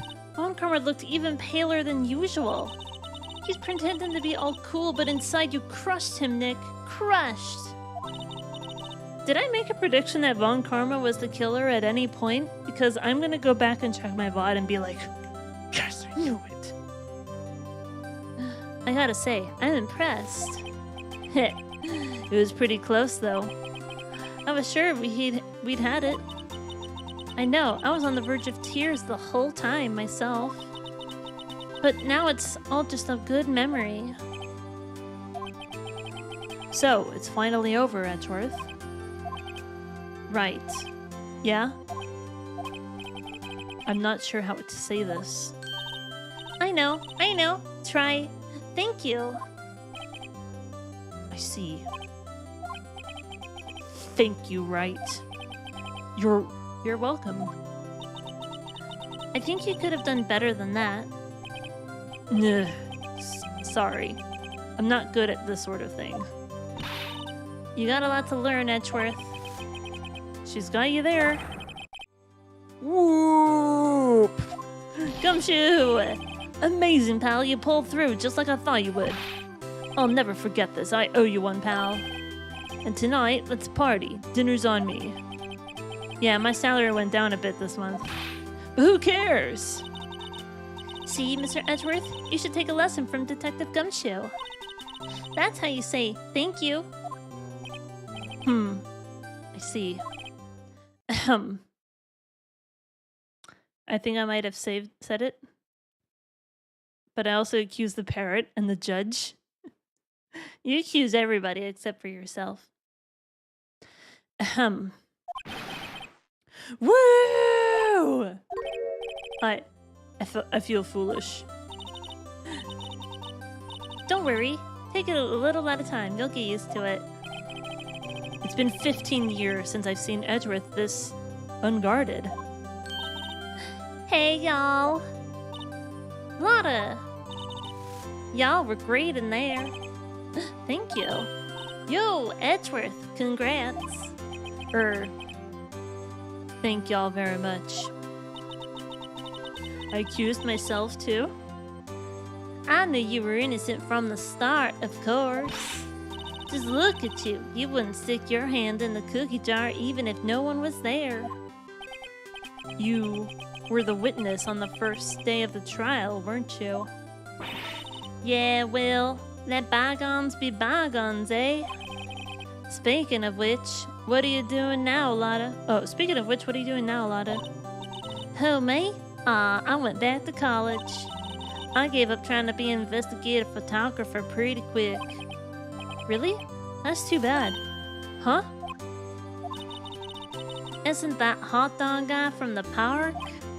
Huh? It's over, Nick. My life is over. Again, this is how we started the game. Why the sad face, Larry? What happened now? Oh, Nick, I'm not long for this world. You don't look sick. It's Kianse. She's gonna live in Paris. Paris, Nick. She's leaving me behind. I should have seen that coming. Yo, Edgy, there you are. Yes, here I am. Congrats, Edgy. Here, a little gift from me in celebration. Celebration? That's unusual for you. Harry Butts, you come along too tonight too. My treat, pal. Huh? Thanks. Looking forward to it. Yo, Nick. That's the suit that questioned me. When he says treat, that's not police talk for prison food, right? I think you'll be fine, Larry. Right. Yeah? What's up? That envelope that Larry gave me, it's got money in it. Well, yeah. That's not strange. Oh my god, is it the $38? Larry took the money, didn't he? All those years ago in 3rd grade. Well, yeah, that's not strange. People give me money away to celebrate sometimes. It's $38, right? I knew it. I called it. Huh? What a weird amount. I mean, it's not a little, but it's not a lot either. $38 exactly? Nick! Wasn't that exactly the amount of lunch money that was stolen from Mr. Edgeworth in school? $38. No. No, Larry, it was you! What are you surprised about, right? Huh? Larry was absent that day from school, right?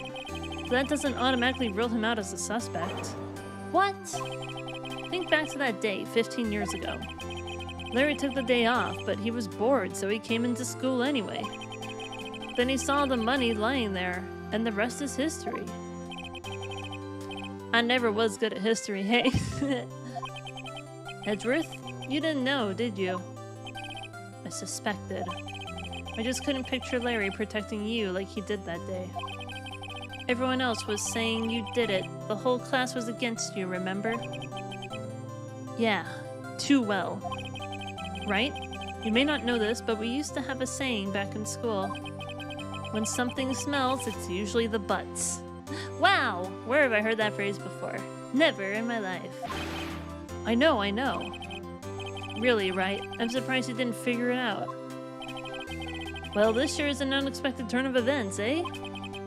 Edgeworth. You should have told me. Not now, Nick. It was 15 years ago. Don't you think the statute of limitations has run out, Mr. Edgeworth? I'd say so, yes. There you have it. Good. Where does that leave me? I became a defense attorney because of what you two did. Well, You have always been something of an insufferable emotionalist. Yeah, and you get worked up too easily, too. Death! The death sentence for both of you! Man, if only I'd known, I'd have become a prosecutor. The same goes for me, only the other way around. For the longest time, I thought I might have killed my own father. I thought I might be a criminal. I became a prosecutor in part to punish myself. If I had known the truth, I might have become a defense attorney after all. Edgeworth. Want to switch, right? Hey, y'all! Line up, I'll take a photo. Hey, photo time, let's go! And after all that, dinner on me. So happy! Detective Gumshoe took us out on the town that night. We celebrated Edgeworth's newfound freedom, even though Edgeworth himself was still in detention. Why? But he was declared innocent. Oh, there's more! It's gonna keep going, apparently. Is someone else gonna die? Oh, please, I hope no one got alcohol poisoning. Please tell me nobody died. That would be awful. Please. Whoa, I went a little overboard yesterday. My head hurts. He's hungover. Of course he is. Huh? It's still only 5. Maybe I should go back to sleep. Huh? What's this? A letter? Good morning, Nick. You were really impressive yesterday. Seeing you made me think about what I'm doing here. I'm a spirit medium, in training, of course. I wanted to help Mr. Edgeworth, too. I wanted to help you, but I couldn't. I was useless. So I've decided to go back to my training. I'll become a full-fledged spirit medium, for starters. I couldn't say it to your face, so I left this letter. Goodbye, Nick. No! We won't get the occasional Mia boobs now. Why? Oh well, it's fine. Have a good time. Goodbye. What time is it? Gah! The first trains for mountains have already left. To the station.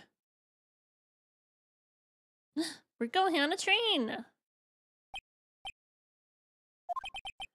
I guess I'm too late. Hey! Nick? Maya? So, you're leaving? Yeah.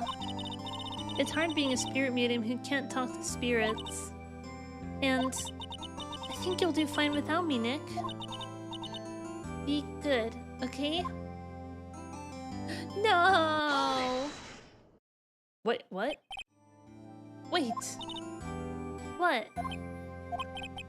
I never could have saved Edgeworth without your help. Huh? On the last day of the trial, I heard her. I heard Mia's voice. You heard my sister?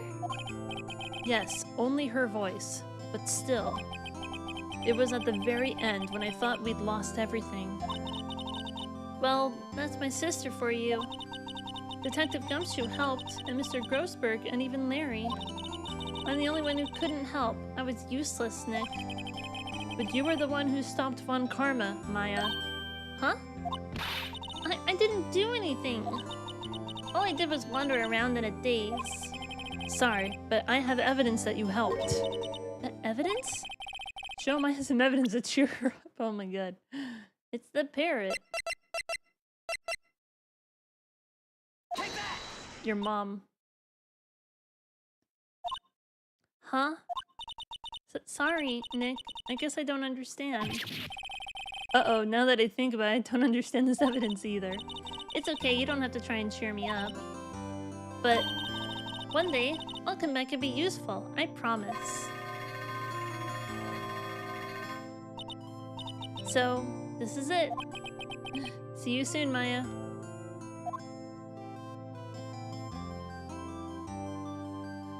Aww. She looks so happy, sad. Thanks, Nick.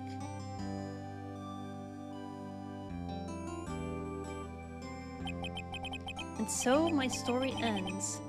Time to turn a new page and say goodbye to the novice defense attorney that I once was.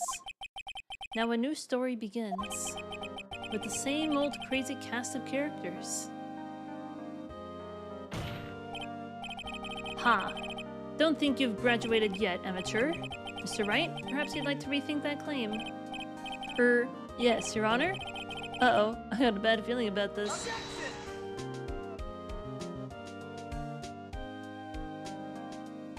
Whoa! Was that the first game? I thought there were 5 cases in the first game. We only did 4. Hold on. Hey, pal. Mr. Edgeworth came down to the precinct to wish you something. Talk about pleasant surprise. Woo! Detective Gumshoe! Then he hung his head low and went right back outside. Like he was kind of embarrassed or something. Strange, huh? Also, I'm not moving any of the text. This is happening. Graphics, Kumiko Suagain. I think it's better that we only had these 4 cases. If there was one more after this, I don't know how they would have tied it better. Who, me? I've been working at a cheese shop. That miss is a nice lady, but she's not exactly what you'd call a cheap date. Huh? Oh, she's in Hawaii right now. Yeah. I'm just letting the credits do its thing. I don't know how to say these Japanese names. Oh yeah, Royal Pain in the Butt. Who, right? Yeah, I remember him. I hear he's been busy lately, you know. Not to ring my own bell, but I sort of taught him everything he knows. I'm sure he's grateful. Sure. Look at that programming. Phoenix Wright, Ah, the defense attorney for whom I wrote that affidavit for, yes. Oh, you should know, I've taken over management of the Gatewater Hotel recently. Should you be in the area, please stop by.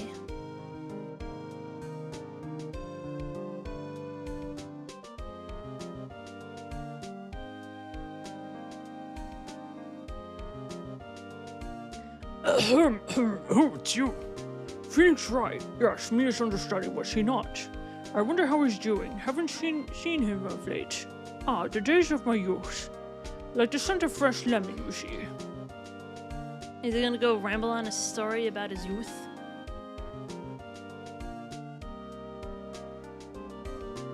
So sweet. Old bag! Phoenix Wright? Is he an actor? Well, I'm not buying it. You can't be a star with a name like Phoenix. Oh no. Oh, I can't read that. Oh, what is she saying? Oh, Jesus, her Christ, her face is still scary. What does she say? Oh no, I can't read that. I wonder if April May is gonna come in at some point. Oh yeah, this guy. I'm pleased to announce the Pink Princess is a hit. I sure owe that Mr. Wright a great deal. Oh, and I'm keeping my face out of the public eye till the show's over. I wouldn't want to ruin any kid's dreams, you know? He wants to be... like... yeah, he wants to not be famous, basically. I wouldn't want that either, to be fair. Being famous sounds like it's not very fun. Does he never have any privacy? Oh, I got a letter the other day. It sounds like she caught a cold or something under a waterfall. I wanted to visit, but I didn't have time, so I sent her some Pink Princess trading cards. She said she can't buy them where she is. What kind of place is she living in anyway?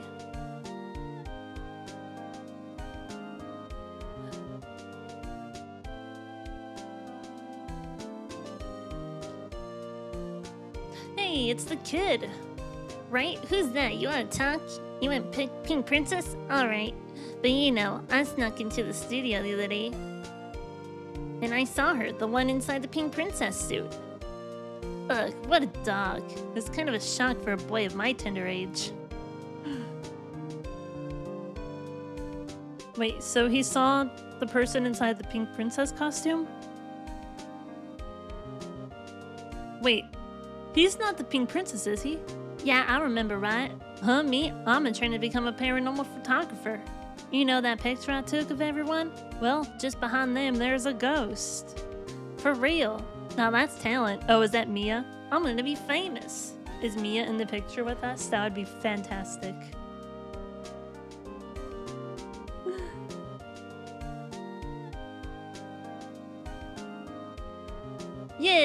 Yeah. Oh, we got to see those wonderful, wonderful tracts of land one more time. Victory! Oh, we did it. Whoa! Turnabout goodbyes. A brand new episode has been added. So there were 5.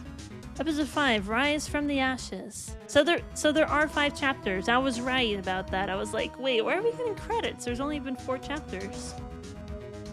I knew there had to be more. I knew there had to be more. Anyway, this looks interesting. Also, I got an achievement for finishing chapter 4.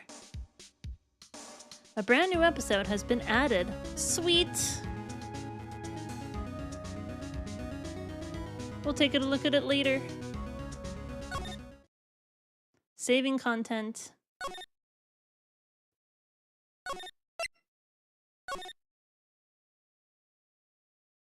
I think I need to save over everything. Every file will be the same thing. I wonder what this new case is going to be. I gotta say, I really wish it was only those 4 cases, because that was a brilliant end. So I'm wondering how they're still going to develop going forward. Because if it was just those 4 episodes, that would have been fantastic story. Alright, let's move on to the next game. But apparently there's more, so I'm very curious what it's going to be. Cool. Well, that was fun. We finished episode 4. We've successfully defended Miles Edgeworth against the ruthless Von Wrinkleface. YOLO, no saves. YOLO, no sabes. No sabes. Whatever, it's fine. We did it! We won! It looks like we have one more chapter in the first game. And then there's gonna be even more stuff in the following games in the trilogy. We still have a lot more cases going forward. But everyone, thank you so much for watching this so far. I'm looking forward to starting episode 5 next time. Thank you so much for being here, and I will see you in the next one.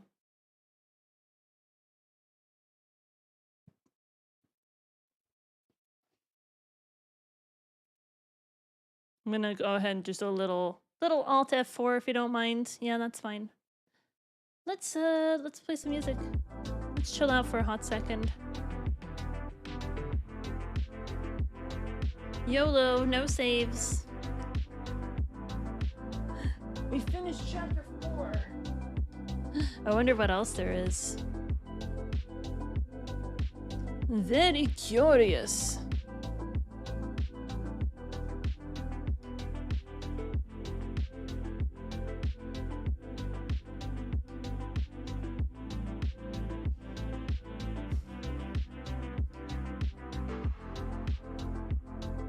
Got some good stuff in here.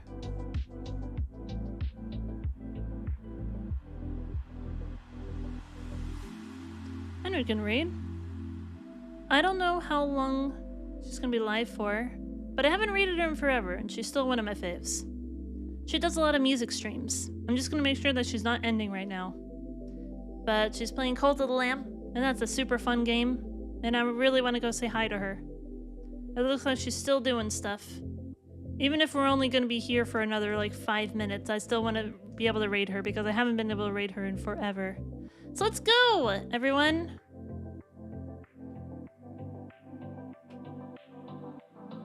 We gotta say hello. We gotta. Everyone, thank you so much for hanging out today. It was super fun. Hopefully, I will be live on Thursday to continue this game. And we're gonna start Chapter 5! I wonder what this next chapter is going to be. I'm really looking forward to it. Because I thought episode 4 was a brilliant end to the game. I'm like, oh, it's going to keep going. What's it going to be? Anyway, everyone, thank you so much for being here. Thank you to Wizzy for gifting the sub. Thank you very much. I appreciate that. Thank you to Hockey for the 4-month resub. I think that's all that there was. As well as anyone who decided to just tune into my stream and hang out for a while. I very much appreciate it. I'll be live again on Thursday, 7 p.m. So right around let's see, 5.5 hours ago when I started stream. I'll see you on Thursday at 7. We love Tay. Okay, we love Tay. I'm just gonna make sure she's not ending right now. She's still pulling forward. Tay's cool. She's good people. Please go check her out. She is good people. Anyway, feel free to follow me if you haven't already. Feel free to follow me here on Twitch or on YouTube. Follow my Twitch. More content on YouTube and TikTok. There, I know how to say words. I'm very good at words. Anyway, I'll see you all later. Bye, everyone. Goodbye, everybody. Hasta la vista. I'll see you on baby. Thursday. You're working with a professional here!